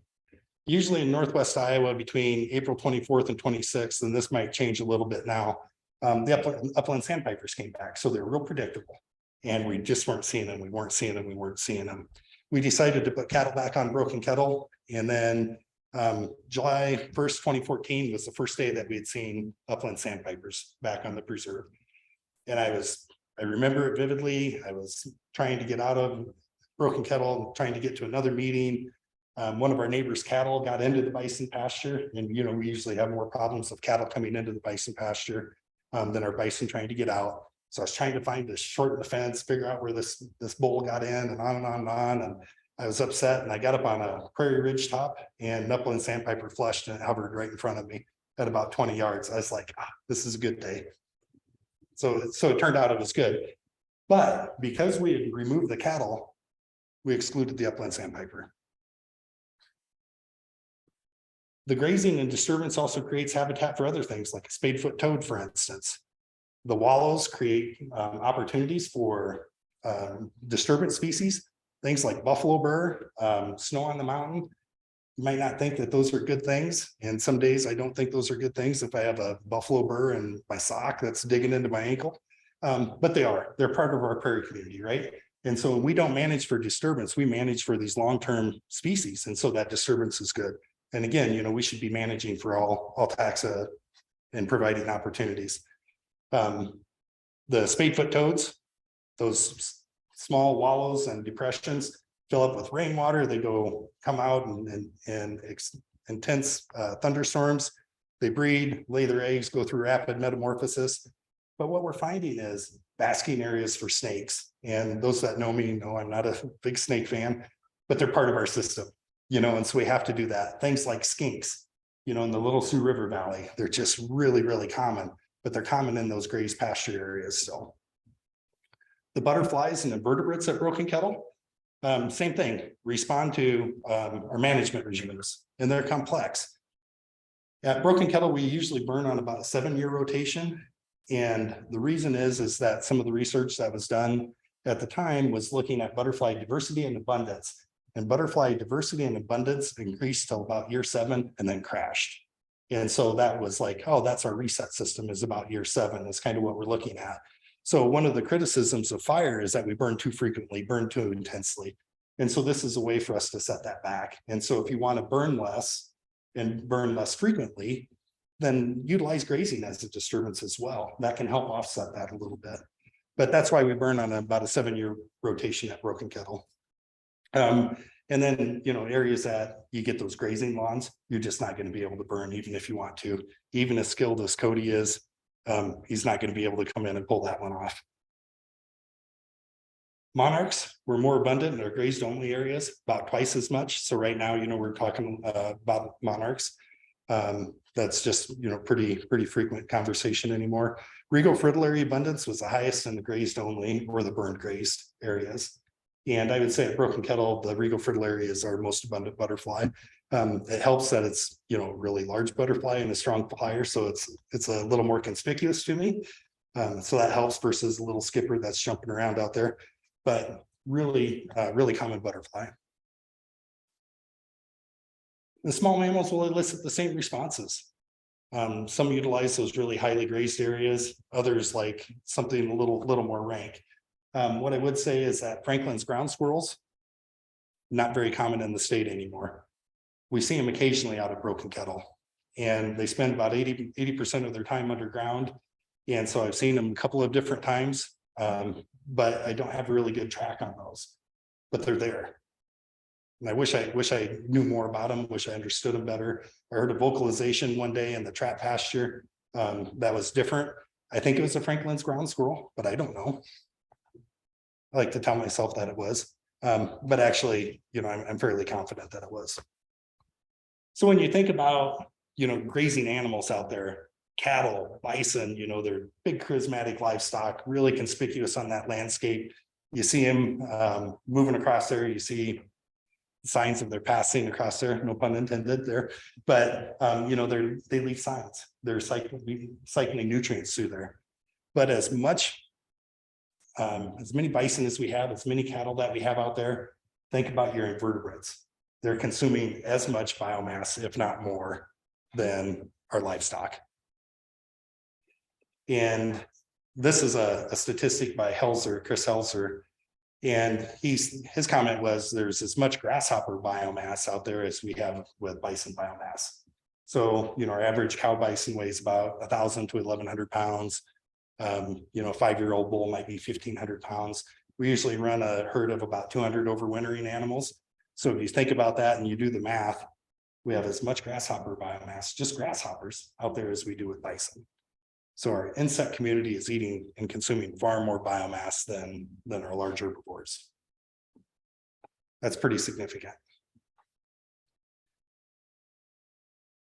Bison can't do it all. Goats can't do it all.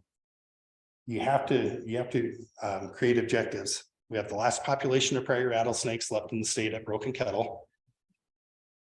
We really messed up one year, and this sits really hard with me still. We had a cooler summer. We didn't graze the hibernacula. So I'll step back a little bit.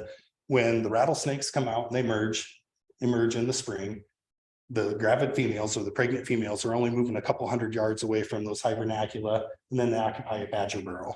And they'll kind of go back and forth between a couple of different badger burrows in close proximity throughout the growing season. And then about early to mid-August, they give birth to their young. hang out there for a couple of weeks and then they disperse. They come back, depending on the fall, they'll come back mid-September, early October, back to the hibernaculum to overwinter. It was a cool summer. We didn't graze very hard on what we call rattlesnake knob in the front piece. And we probably lost a whole year class of snakes. They need that solar penetration to be able to regulate. They're cold-blooded animals, so these snakes are coming out, they're basking, regulating their metabolism. And instead of, because it was so cold, instead of having birth like early to mid-August, is probably the middle of September when we're starting to see these snakes have birth. Probably not enough time for those neonates to get away, secure a food item, and maybe even the adult female to secure a food item, make it back to the hibernaculum and overwinter successfully. We may have lost a whole year class of snakes because we didn't manage well enough. And that's a tough one. Most things, you know, we have a widely distributed population. The prairie rattlesnakes, we don't. If we used bison to graze for this animal, for this species, it's kind of around by our shop area. If we have a lot of activity, the bison are going to move off. We're not going to get the grazing pressure that we want.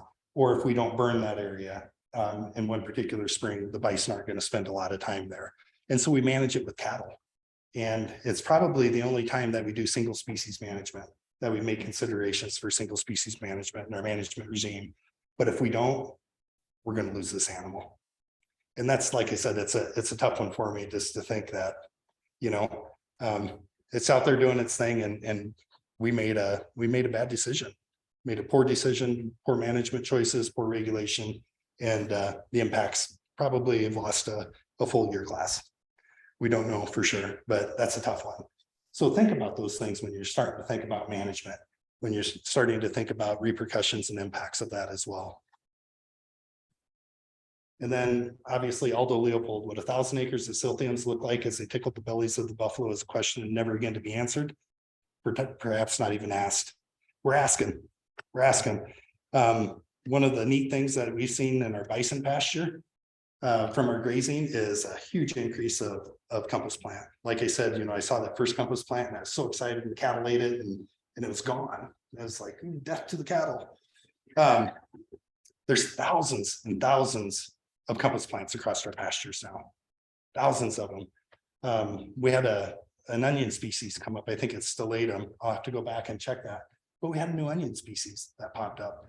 And just like that research in Kansa that talked about plant diversity increasing under a bison regime, I think we're seeing that at Broken Kettle. I thought it would take a lot longer than it has, but we're seeing that, you know, things are changing. And so that's pretty exciting. Just a metric down at the Tallgrass Prairie in Oklahoma, you know, they had roughly like 350 species. And this is just, this will give you an idea. Don't take these figures exactly, but they had about 350 species of plants that they noticed, you know, recorded before the introduction of bison. After about 10 years, they had like 550 different species of plants.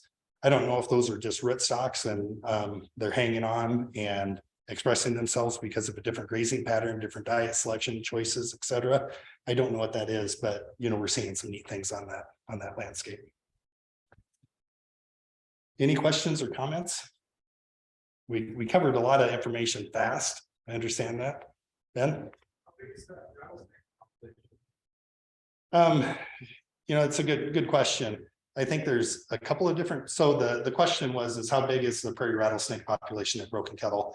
I think there's a couple of different hibernacula and a couple of different populations there. The one that we normally study is several hundred adult animals, you know, with a really nice even bell distribution, you know, so we have, you know, really good recruitment. And then we even have some snakes that, you know, are probably 25 to 30 years old. We're just now getting to about the 20th year that we started that research. And so we put tags in all those snakes. And so we're able to track that pretty well. The reason I think that there's a couple other different populations is that early one season, we found two about 4 miles north on the very northern end of our preserve up by our bunkhouse, found two younger animals, and it was just, the timing was too early for them to be able to emerge from hibernation and move that far. And so we think there's probably another population to the north. Bob. Any differences I see, right? if the nutrients go up, they'll keep going back up and over bison. Their cattle, they go down the bison will drain off through the slope down to the bottom, but then they lay down and defecate everything, the tops of the hills or the ridges. So the nutrients keep going up. The cattle will stay down low. So they'll eat everything when the nutrients go down. The other thing is that if it's a normal amount of males, bison, when you're talking about, the males eat towards the vegetation. If you burn them, then you'll have succulent new growth, and that will be more of a matriarchal female. And when they're low, stay off somewhere to the great thing where it's been burned. That's usually males are kind of like guys, what big heavy state, women. Okay. Ever since studies on what the effect is, nutrient at the tops of the hill, the ridges, there looks at the bottom of the cattle, very bottom. I think that's being easier. I'll try to capture your thoughts for the people that are joining us online. So Bob's comment was about nutrient distribution with bison. He thought they utilized the pasture more evenly from the bottom of the slope to the top of the slope and distributed urine and manure at all different levels and mostly at the top, and cattle congregated down at the bottom of that. And then your second part of your comment really revolved around social dynamics, where the cow-calf groups, the matriarchal lineages of grandmothers, mothers, daughters, granddaughters, concentrated on those fresh burned areas, and the larger bulls, the mature bulls that are grumpy old men, like to hang off in the back parts of the pasture and eat coarser and denser vegetation. Does that capture that, Bob? Way down on the top of the hills, because they don't mind the heat, the flies are in with, but that's where they do most of the defecate. So they may raise the whole slope down the bottom, but then when they defecate, it's on the top, So you keep cycling the nutrients to the top, going up to the top. It's not raining down like you see a cat. And I might offer a counter observation to that. What we've seen in the Loess Hills is our prairie ridge tops are mostly infested with brome, and that's a function of cattle and where they lay up on top of those hills to catch that breeze. And you're right, bison don't care about temperature and things like that. They're just the tough animal. But we've seen some of that kind of history of cattle grazing and a different distribution of plant communities based on cattle as well. Go ahead. Small islands, prairie that never been burned or grazed or don't make that are just there. We do. We do. So we have across our management regime, and this is, not just at Broken Kettle, but across our preserves that we do have cattle. We have areas that are burned. We have areas that aren't burned. We have areas that are grazed and areas that are ungrazed. And we have, bison at Broken Kettle, but we still utilize cattle at Broken Kettle in different pastures as well. And what you see is that succession that you would think you'd expect of just kind of rank. If it's no disturbance, that kind of rank heavy thatch, species diversity declines, and woody vegetation increases. Yeah, when you talk about sheep grazing on prairie, has anybody done research? Do they favor grass? So the question was, what do we know about sheep grazing on prairie? And maybe I'd turn that over to Tom. We've dealt with goats before, but never sheep. Tom, do you have any experience, or is anybody else in the room?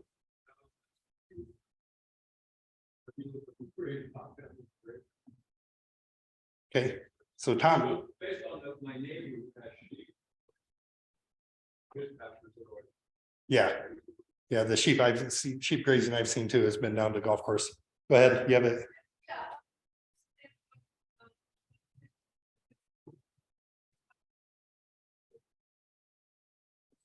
That belong to, sheep that belong to neighbors, and that is put a very fire for this. So it's using the demand for. That's the observation is a neighbor utilizing sheep to create the fire break. Their grazing would create the fire break. Excellent.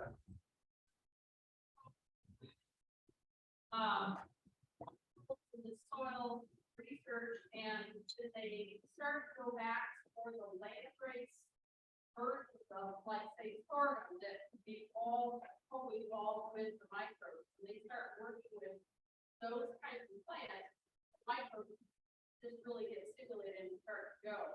I wondered if there's a parallel, if somebody's working with this, with bison, and you think about the gut biome and saliva and all of that interaction, if they're getting more species. Because those plants have got to have that root micro interaction. I just think it's a fascinating thing to observe that increase in species diversity. And I don't think they've been working on soil microbes other than what we heard from the Prairies. What a cool thing. And so to try to capture this, and I'll try to sum it up. And if I make a mistake, Jean, correct me. But Jean Niels had offered to comment that she's looking at soil microbes, and when we switch to different crops such as sorghum, soil microbial action increases, and she's wondering if there's correlation between bison grazing, gut biome, and those plant soil microbial interactions that it helps increase diversity. You got the land back in 200 years ago, when I went to school, back in 1968 or 69. They said the saliva was really important when the grain came onto the prairie. I remember back in those days where he talked about it. Some of the work that I've done with the BA initiative at Utah State with their rain science. The saliva is really, really important. So yeah, grazing and saliva, that's going on the plant. Okay, so Bob Jackson's comment was that the saliva from bison and that interaction is really important as well. And he referenced a study by Dr. Landers and some work that Bob has done in Utah as well. One question came, the comment that I'm gonna turn into a question. Breaking up family groups and not breaking up family groups in livestock grazing. Do you see anything in bison that changes the way they graze? Yeah, and Bob, you might be able to answer this better, but the question was, since bison are matriarchal, if you start breaking up that family group, does that impact the way they graze? And I would say it's not just the way they graze, it's the way they interact on the landscape as a whole. Their social structure seems to be pretty dynamic to me, just from my observation, and influences how they interact with water, burn areas, how they interact with each other. And then during the winter, like right now, those matriarchal groups are breaking up. And so we'll see little distributed groups across the landscape of 10 to 15 animals, for instance. They'll go visit each other, they know where each other's at, but then they kind of go back, it's like, oh, I'm going to go visit the neighbor today, go over and visit for a little bit, and then go back again. And that changes the way that they interact on that landscape where they graze, those grazing patterns. And then all the way up through, calving, they'll kind of form little maternity bands, and then they'll come back together for, about early June, middle of June, they'll come back, all those cow calves, like Bob was mentioning, are going to come back into one big group, and then the bulls start coming in during the rut. Go ahead, Bob.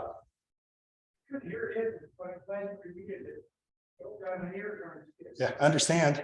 Anyway, it's not a patriarchal component. It has the easy part to see, but the males are all part of that too. We have the things that we have to keep everything.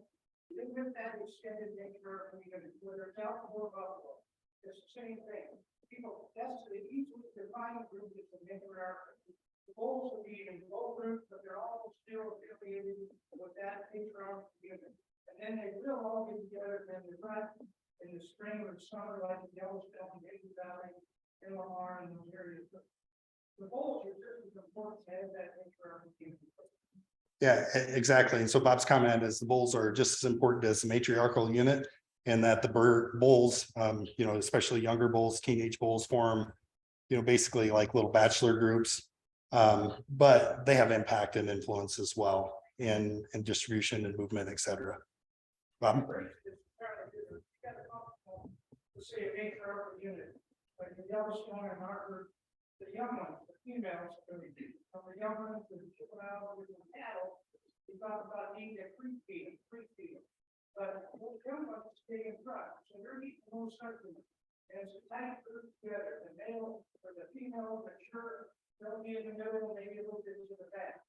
So the grazing is only different if you have functional, like you say, a major out again, and it's very difficult for a herd to multiple at once. And also depending on your number of bulls, your bull to cow ratio, that's going to influence social interaction as well.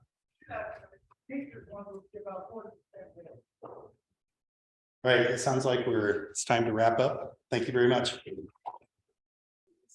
All right.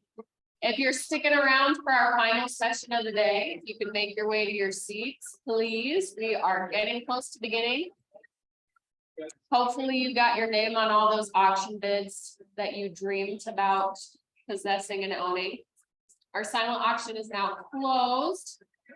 And before I forget to let you know, just after this break, if you have open bids that you're waiting to see if you've won, you'll go back to the auction room next door and Carmen will have it organized, kind of alphabetized out on a table. So you'll be able to pick up the bids that you've won. And then we will be able to accept payment by cash, check or card, whatever you'd prefer. So once this session is over, I'll dismiss everyone and then we can go back to the silent auction room for those of you who have bids out. So up next, our last session of the day is Tending Iowa's Land, Visions for a More Resilient Future. And we would like to welcome editor Connie Mutel and contributing authors, Dr. Lisa Schulte-Moore and Dr. Tom Rosberg, to share from their new book. We had copies out on the table. So if you're interested in purchasing a copy today, we do have those for sale at the membership table, Iowa Prairie Network membership table. So this landmark book brings together scientists and experts to consider what has happened to our land and provide solutions that will help heal the state's human and wild residents. So please welcome to the stage, Connie Mutel.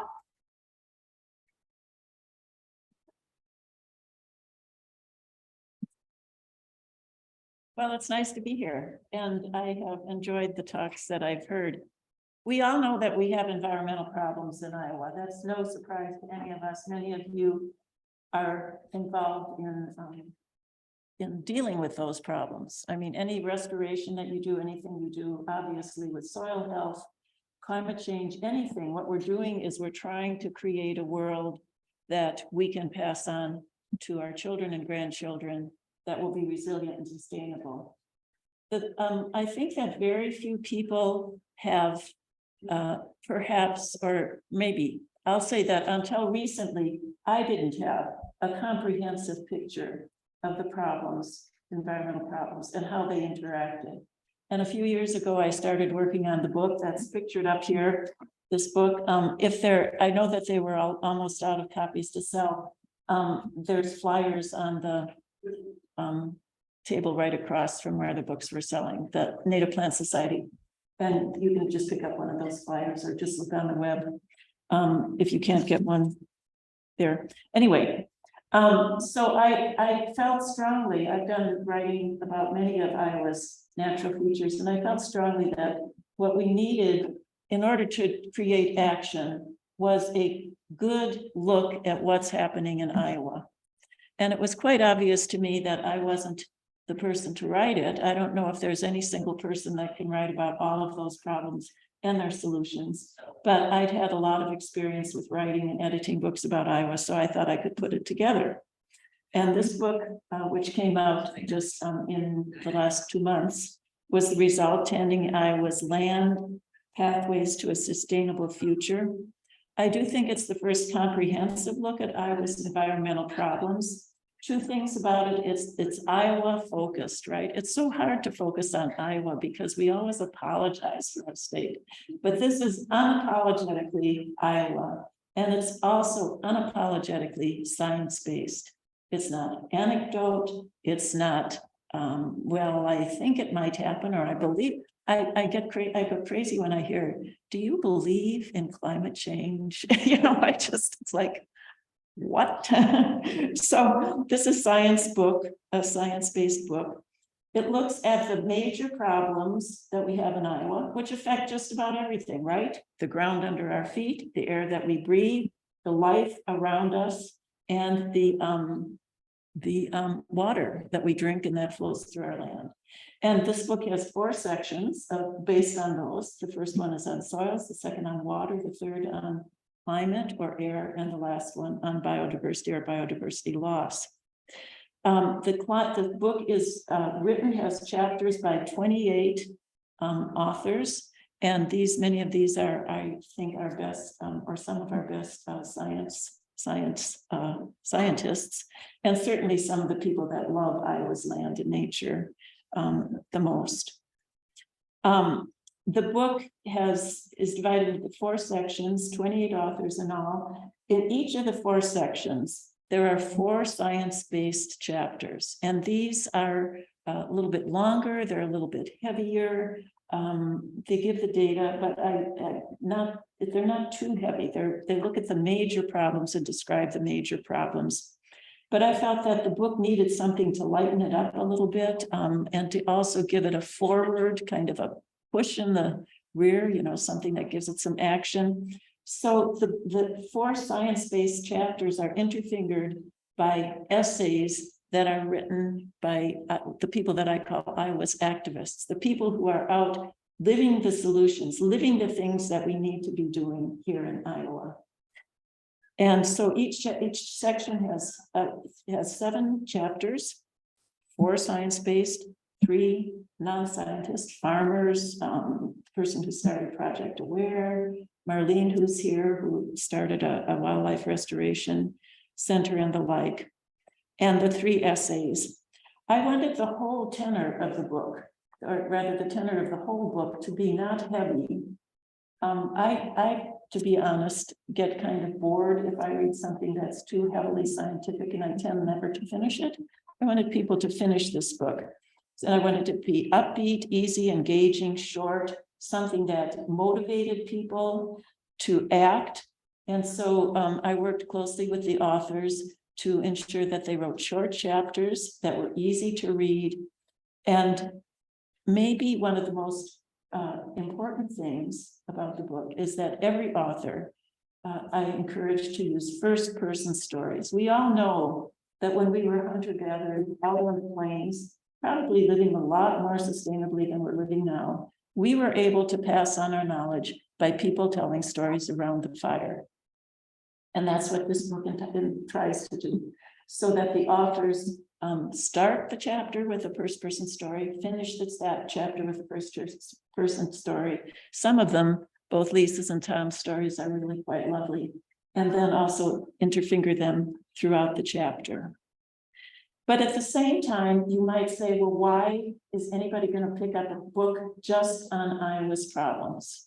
Because I know, and I acknowledge that many of us get upset about our problems. I've had people come up to me today and say, how do you keep going? Especially with the signs of climate change, that climate change seems to be expressing itself a lot more loudly, and it'll keep getting louder and louder. We know people who have been depressed, angry, who deny our problems. So what do you do if you want to do a book that fosters action? What I've done with this book first is ask every person who contributed a chapter to include solutions to the problems in his or her chapter. I've also had started with a history of our environmental problems and then ended with a chapter that's called a call to action. And again, most importantly, the 4th chapter in each of the 4 sections is called a vision for the future. So what's a vision for the future? I think that a vision is something, when I picture it as a slide, a beautiful slide up here or someplace, looking at a hillside with a very inviting trail or road going and curving around behind the hillside, so that you never see the arrival point that trail or that road goes to.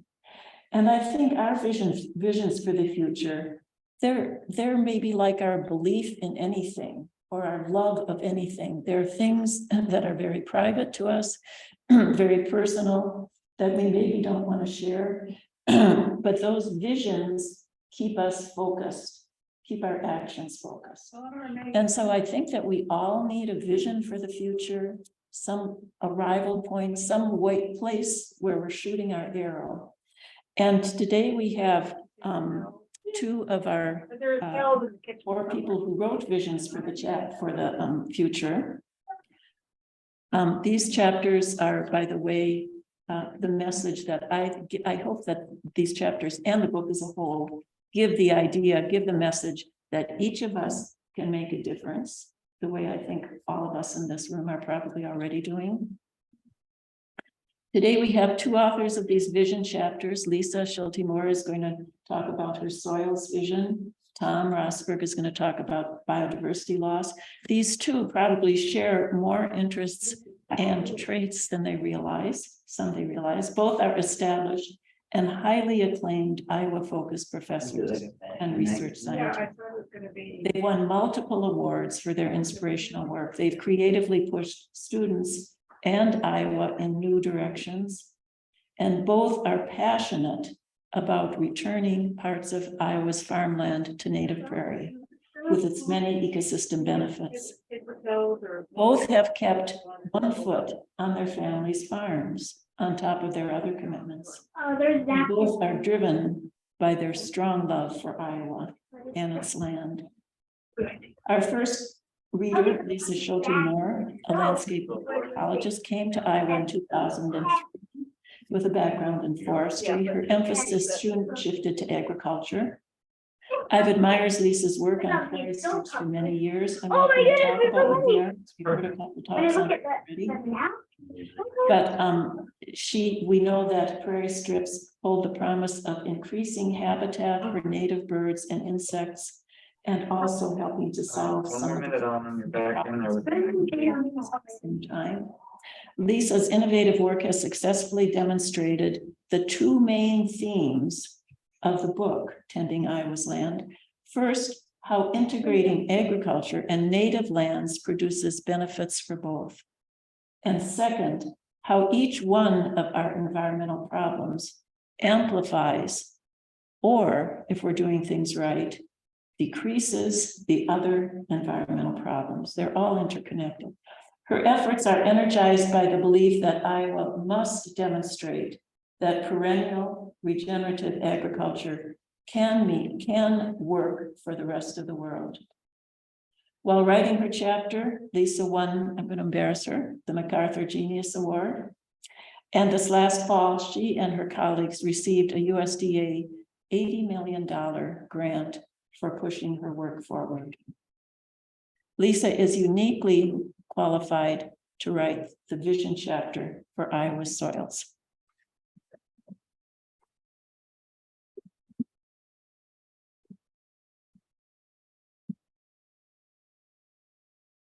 Well, thank you, Connie, for that lovely effort, but even more so, you don't realize, man, being a part of this, the process of writing the book was truly, truly a wonderful thing for me.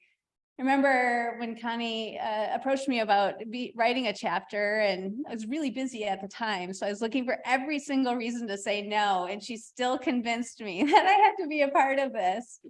And then early on, she got the 4 key authors for the soil section together before started integrating in some of those personal stories, and all very smart, accomplished, and very with beliefs that are very, well entrenched. And I was thinking, this is interesting. How is Connie going to bring us all together for this book? And magnificently, she's sewed together the pieces. She's like a shepherd, getting us all moving in the same direction. And the amazing book that we have here is the result of her leadership, her tempered guidance, her making us realize that this could be a really impactful book for our generation. And I'm so excited to use this with my students, but man, no small feat whatsoever to getting people of the diverse perspectives moving in the same direction. As I was thinking about this morning, I was thinking, Wow, Connie Mutel for president.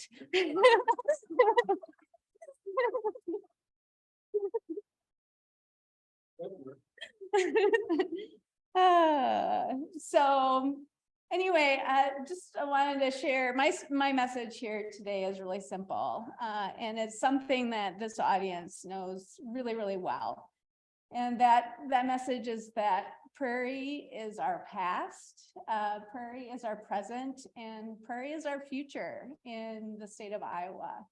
And groups like this, right, that are steadfastly working to learn about, teach about, and protect Iowa's prairie heritage through many decades, in many ways, through writing, through art, through National Wildlife Refuge restorations, through federal legislation on our landscape, through educational displays at Iowa's highway rest stops, right? I mean, we're changing the narrative about how Iowa's landscapes should look in the future. And so I just wanted to share sort of those three lessons, you know, the Iowa's Prairie past and how it's interwoven in this book, how it's present and what its future is. And as Connie said, you know, my role in all of this, I feel, is as a bridge person. I work with one foot in ecology and I work with one foot in agriculture.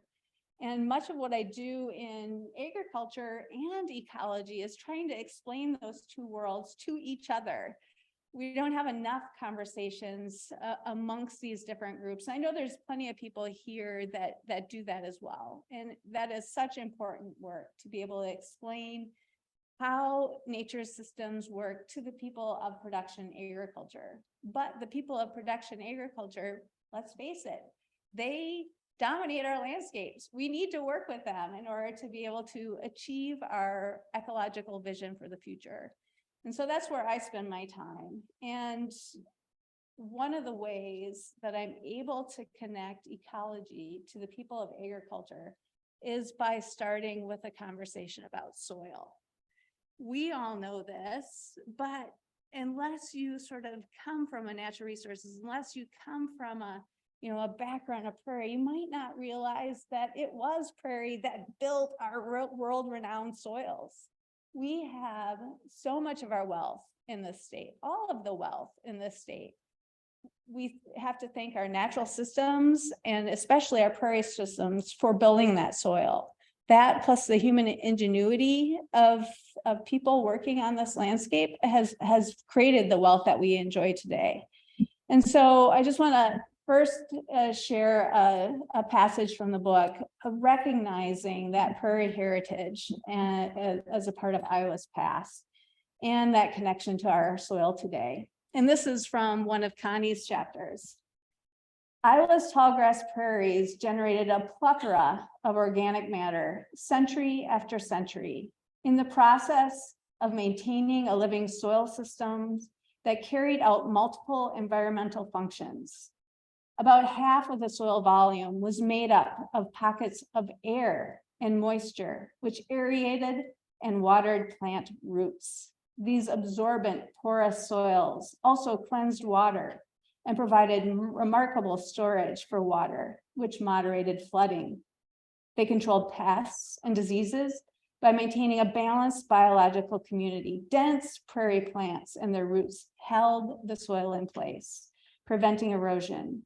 Prairie plants also captured and drew down atmospheric carbon dioxide that was stored in the soil.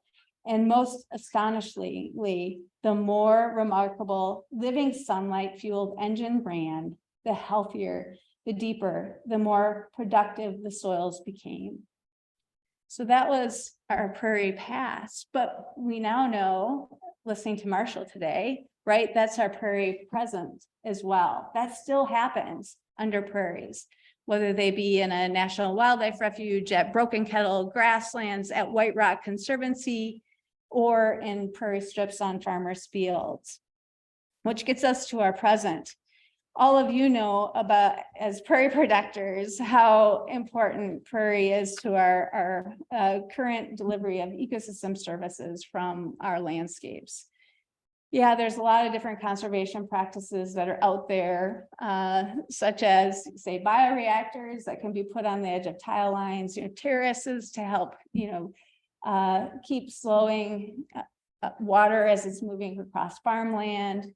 We have riparian buffers that sometimes are made up of, tree species, but we all know in this room that if you want to hit multiple goals in a really, cost-effective way, that prairie is going to be able to do it best, right? The diversity of that system, it's perennial, the root systems, the fact that no matter what nature's going to throw at it, different soil types, different times of year, different weather conditions, different biota that's going to munch on those prairies. There's going to be a species that does well there if you plant a diverse prairie.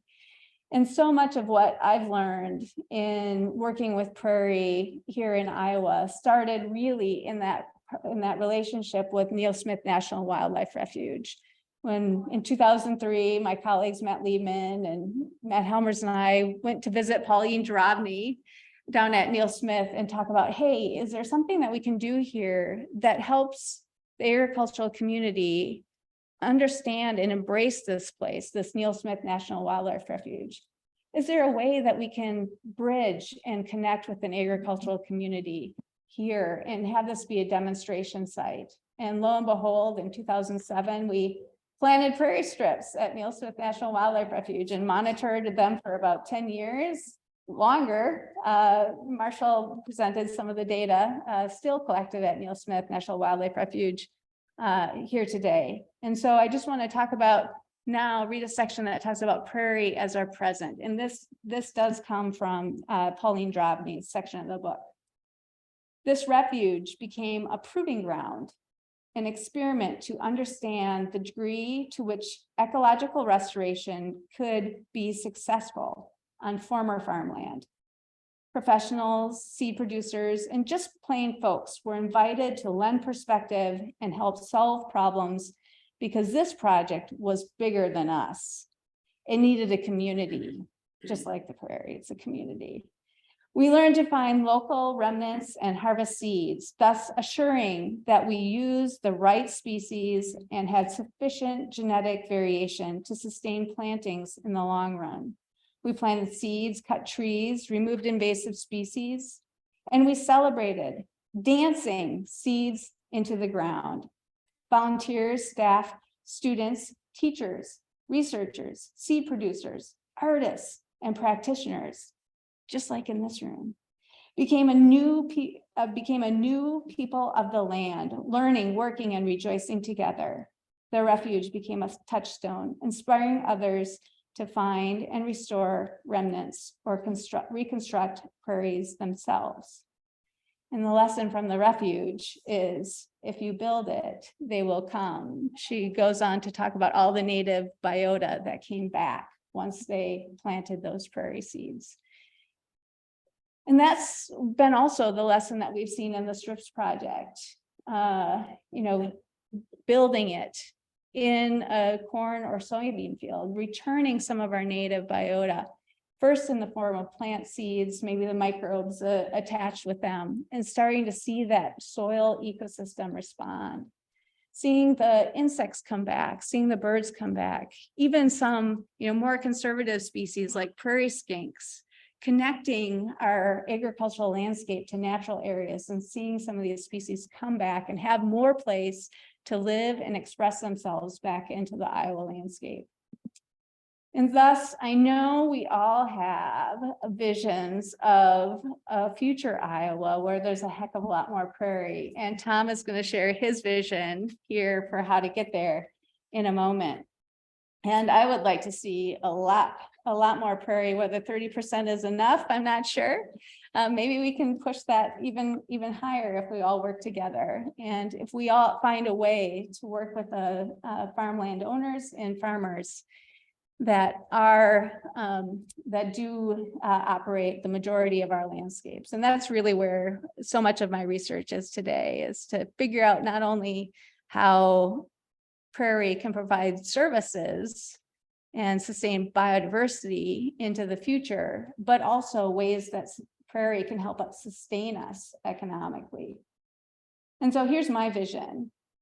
My vision for sustainable Iowa agriculture focus on making these practices, so things like crop rotation, long-term crop rotation, and integrating prairie and regenerative grazing, which forms the core of regenerative agriculture, the core of the agricultural regenerative agriculture movement, the norm rather than the exception.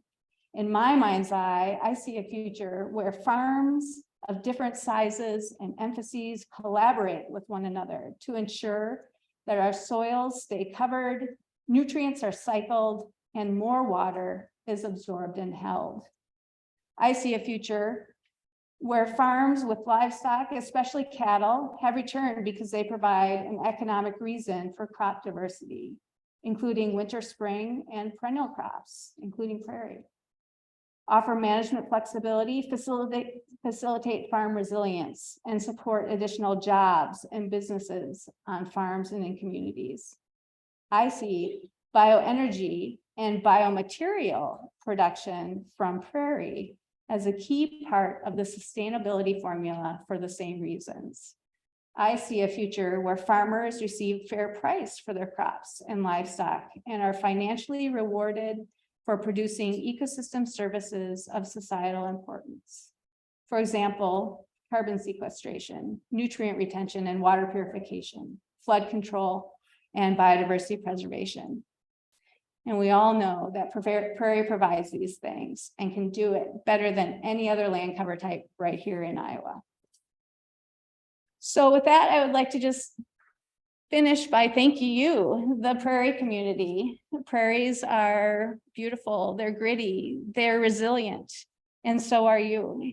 And you've been here through decades, learning about, teaching about, and protecting Iowa's prairie heritage. And for that, that impact that you've had, thank you and keep up the good work because we need more of it as we move towards an Iowa future that has a heck of a lot more prairie than it even does today. Thanks.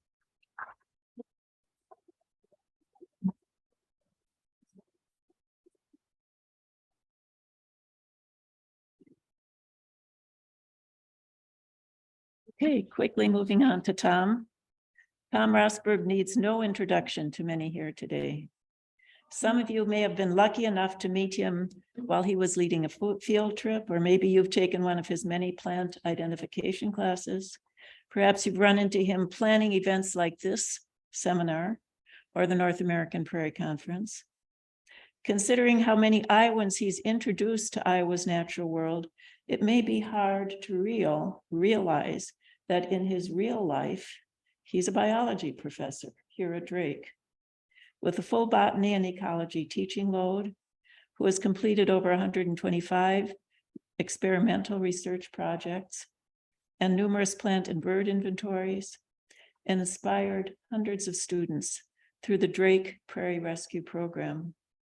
While getting to know Iowa's natural world as well as anyone living today, Tom has had time to consider alternatives to our declining natural biodiversity, which troubles him deeply. Tom was the perfect person to write the Visions chapter on biodiversity loss, which is also the concluding chapter in the science chapters of our book.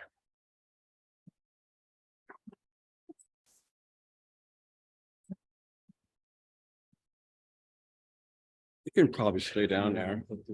I can just click it. Yeah. Thank you, Connie.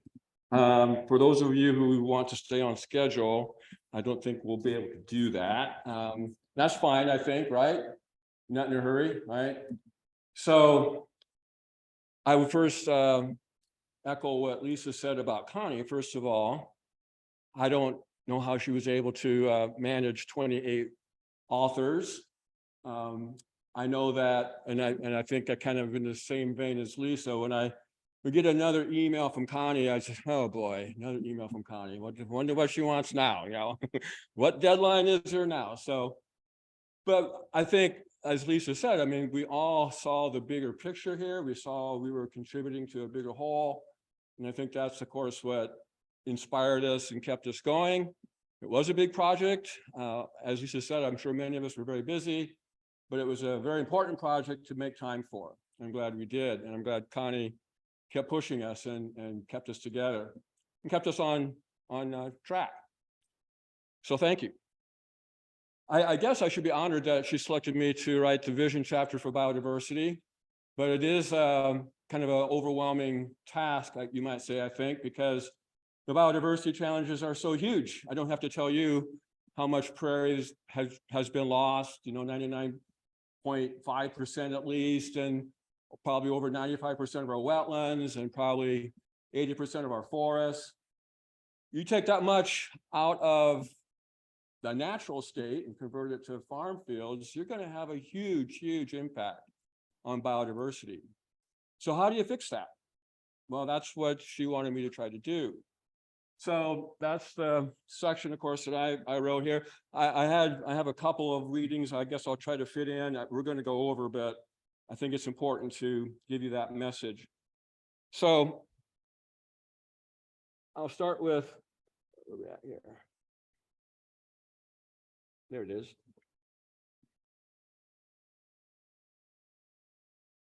So, whoops, I got that thing. I need your help there. Maybe we need to. There we go. So one of my heroes is E.O. Wilson, for good reasons. Of course, he's a very well-known acclaimed biologist. He's written many books. He's written many papers that are extremely important. And he became more focused on biodiversity, I would say, in the latter, maybe 15 years or so of his life. He wrote this book here in 2016, Half Earth, and as you can see, well, again, he is an expert on biodiversity, and he had this vision. He wanted to write this book in which he would propose and plead really for a society that works towards protecting at least 50% of our land and water. He felt that that's what we really needed in order to confront the next challenge you'll see here, which many biologists think we are in the midst of the 6th great extinction.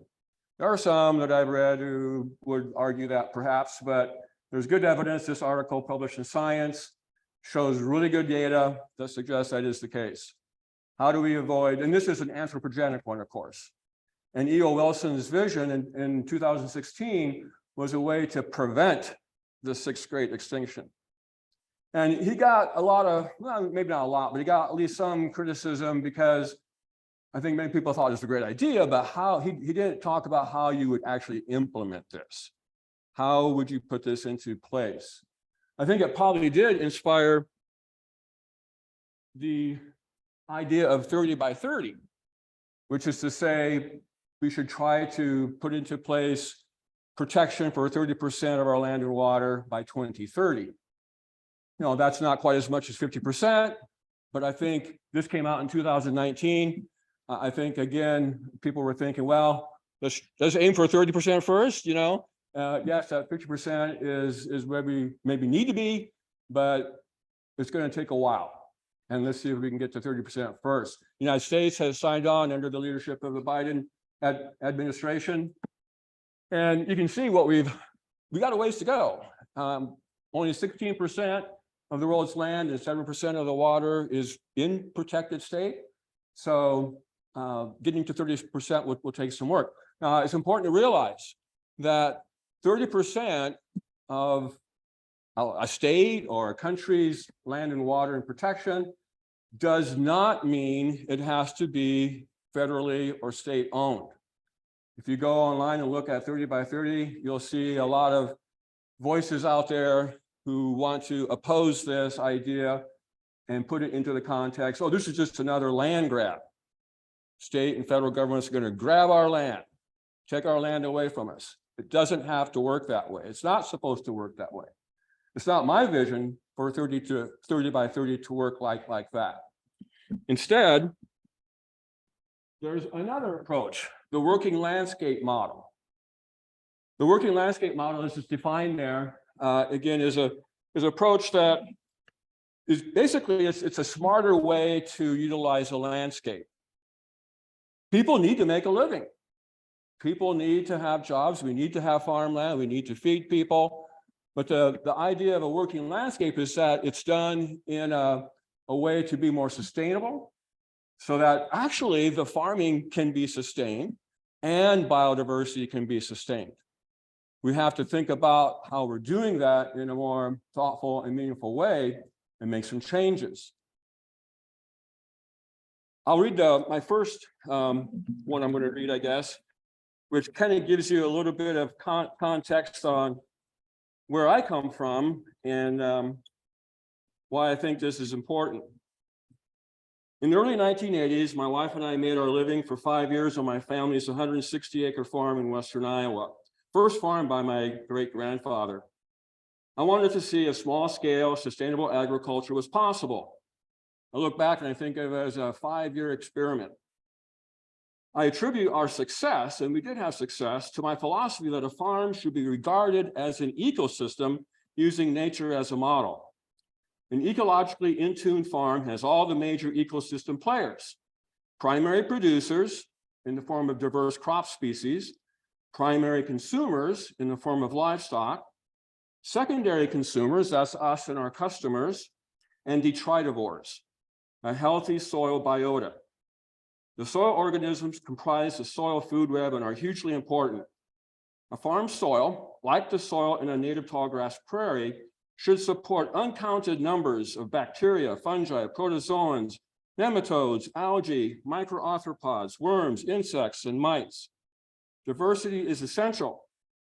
On our farm, we raised pigs, chickens, turkeys, ducks, and cattle. I milked a dairy cow, kept honeybees, grew 1/3 acre of fruits and vegetables, and rotated crops among corn, soybeans, oats, and alfalfa.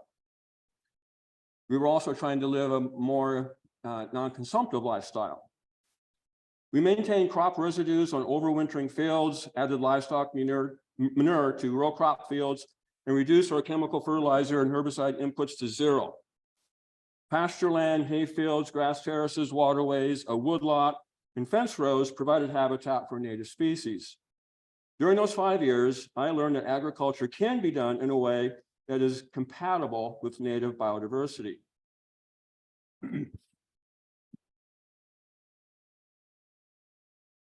So in Iowa, in order to put a working landscape into place, and I would say that I believe White Rock Conservancy is a good model of what a working landscape is. It's being done. It's going to have to revolve around this idea of, as Lisa has talked about, a regenerative agricultural economy. There's 5 circles up there that some suggest are sort of the 5 pillars of what that means. Keep soil covered, maintain living roots year-round, cover crops, minimize soil disturbances, use minimum tillage. Crop diversity is hugely important, like I was describing on our farm. And you really do, I believe, have to integrate livestock if you're going to have a farm function like an ecosystem. So many of our farms today, the furthest place a farmer wants to be is having livestock. Corn and soybeans, that's it. So if we're able to, again, think about a regenerative system, sorry, did I bump that? This up here.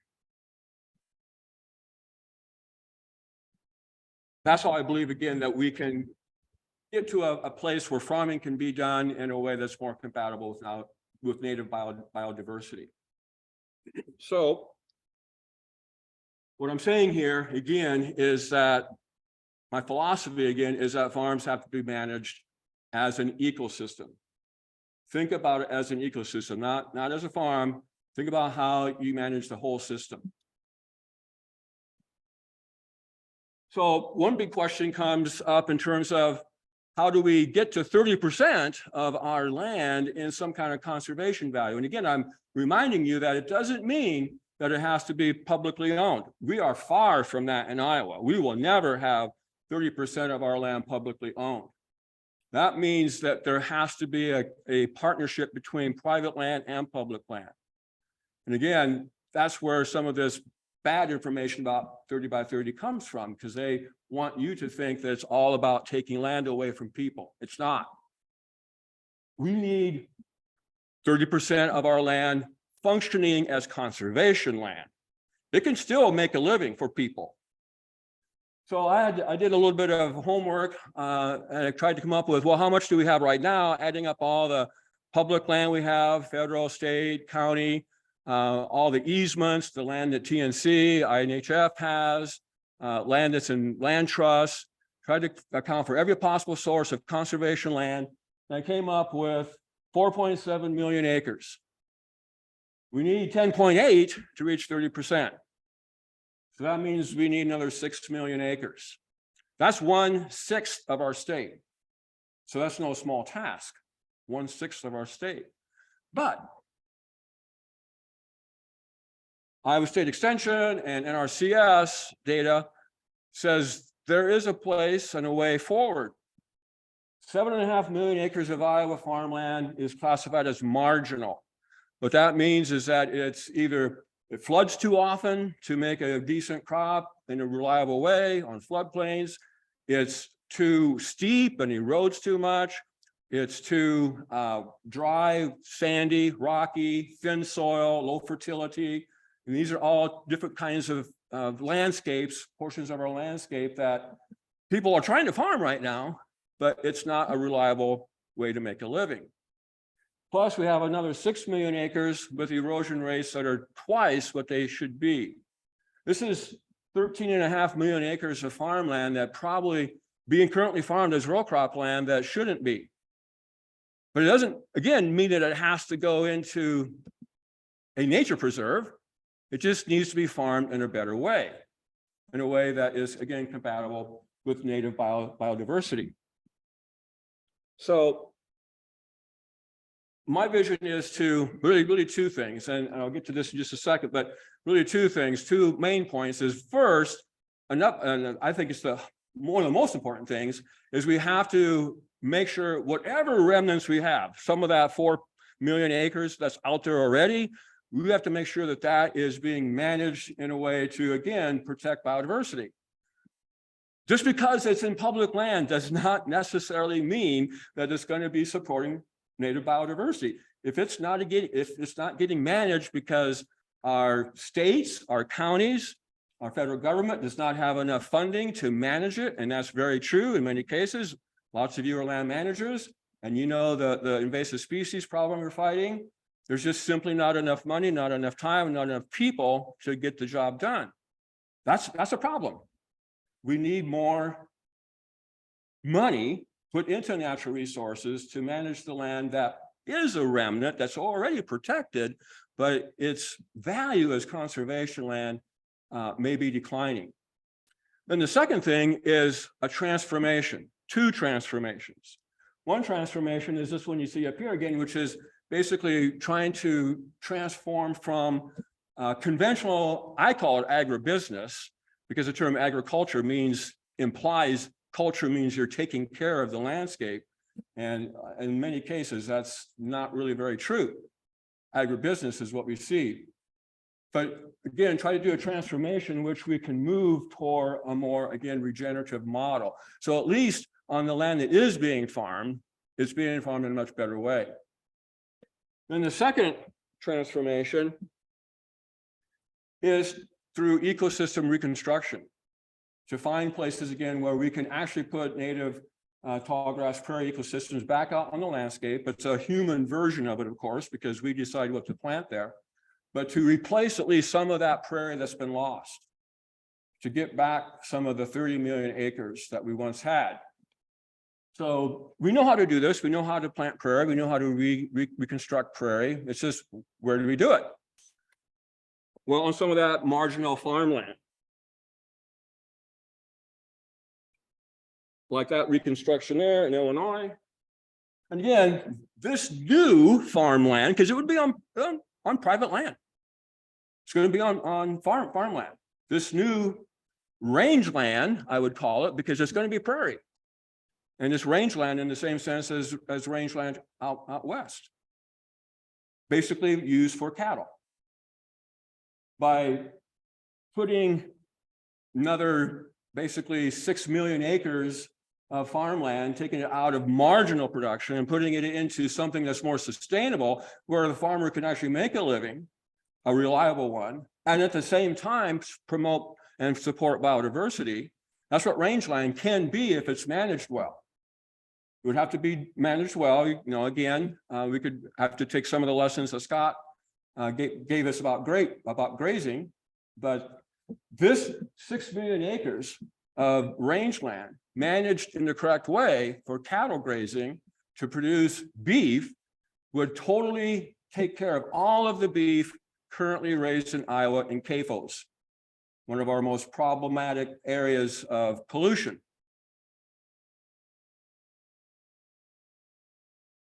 So by doing this, these 5 important tasks can be done. And these have been mentioned by others, of course: biodiversity, decrease soil erosion, soil health, improve water quality, get, again, the beef production in a more sustainable way instead of in CAFOs, and reverse the carbon flux, at least in a direction that's more sustainable rather than into the air. Put it into the soil for longer term storage. So here's what you can do. We all have a part in this. This can't happen without everybody having a role, right? All of you should be thinking about where you get your food, and think about supporting local food.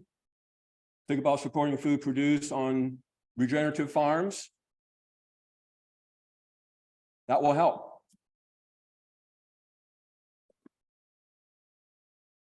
We will probably, as I see it, have to utilize some kind of a state or federal government program to make this happen, of course, because we're talking about a lot of prairie getting planted.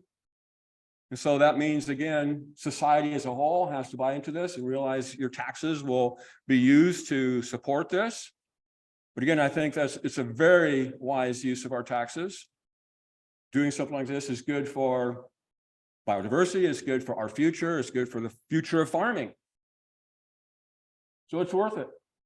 And of course, the way that anything happens that involves change, unfortunately, in our political landscape, is how you vote and who you choose to vote for. So let me, do I have time to read one more? I guess I'll take it, right? This will kind of wrap it up. And then I have one more part of the slide to show you that I think is important. So we must decide. Do we value a landscape of pale green orchids, redback voles, Dakota skippers, western hognose snakes, freckled mad toms, king rails, blue spotted salamanders, and slipper shell mussels? All of these are endangered Iowa species, are able to live their lives just as we do ours? Will we insist that ecosystem services that supply clean water, that maintain healthy soils, that protect and pollinate food crops are a high priority? You owe it to yourself to visit a prairie, forest, or wetland. See for yourself what nature offers. Think about each species' place in this ecosystem, its long evolutionary history that has made it into the organism we see today. Really appreciate those species out there. They are a product of millions of years of evolution. The point I often make about prairies being a model is Prairie figured out how to be the most productive ecosystem, support the most diversity, and do it in a way that builds soil millions of years ago. Evolution made the prairie into what it is. It's been doing it. We came along and we messed things up. In September 2021, I burned about an acre of grassland on my land. It's an area dominated by 2 species of native tall grasses planted by the former landowner. There's also some frost aster and invasive non-native species called bird's foot trefoil that were present. The prescribed burn was done to prepare the site for a seeding of 25 to 30 native forbs. I wanted to push back on the native grasses. I wanted to push back on the bird's foot. So that was the reason for the burn. I wanted to seed these species again to make it more like a real prairie rather than just 2 native grasses. So was it a coincidence that about 45 minutes after the fire was out, with the dense scent of smoke lingering in the air and the sun sinking into the horizon, that a pair of sandhill cranes appeared suddenly, flying low and quick? They passed over and landed in the neighbor's cornfield adjacent to the patch of grassland I just had burned. Coincidence? Well, we had never seen sandhill cranes on or near our land in the 18 years we have lived there. Or could it be the cranes were reacting to the fire, following the scent of smoke with expectations of grilled grasshoppers, acting on instinct as generations of cranes inhabiting the tall grass prairie region have done for centuries? This is nature. We must make protection of it and organisms that fill it with amazing diversity and complexity our highest priority. It's what makes living on this earth so special. Just to convince you that this idea of private and public land working together, and especially the fact that private land can work in a way to sustain families and also be conservation land, that's an idea that Paul Johnson had way before me. How many of you know who Paul Johnson is? Good. Well, you see, Paul and I had at least one common thing, or two maybe, I guess, both farmers and conservationists. Paul was, there he is milking his Jersey cows. He lived up in Northeast Iowa. There is a later date. He was in the legislature for a time, as you can see in the House. He was chief of the NRCS under the Clinton administration, and he was the director of the DNR under Vilsack. And he was good at that. In 1996, he wrote this book here that you see here. It's America's Private Lands, A Geography of Hope. Actually, 1997, sorry. Here's what he said in the book, and you can read it right there. A land comprised of wilderness islands on one extreme and urban islands on the other, with vast food and fiber factories in between, does not constitute a geography of hope. But private land need not be devoted to a single purpose enterprise.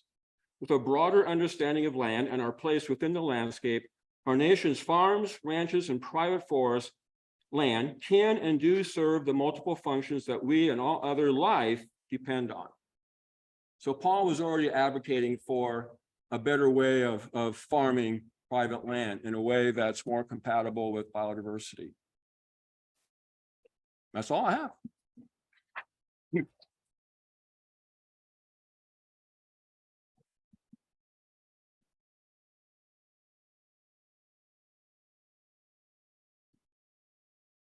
All right, thank you everyone for joining us. We are just closing down our silent auction. So if you've been on some items, you can go next door to pick those up. There will be pink signs on the tables. So go around and find the pink sign that has the letters that will associate with your last name. Grab your items and then hop in line to pay for them. We still do have a couple copies left, although they are in low stock. So we have a couple copies left of Tending Iowa's Land out at the front. So just, we only have one card reader and it's in here. If you would like a copy of the book, let me know and we can get that for you. You can also renew your membership at the auction table as well. And so just some logistic housekeeping stuff. Other than that, I just would like to thank everybody for coming. You all are inspirational and it was a very, just awesome to see you all. And I hope you enjoyed the day here today. Thank you.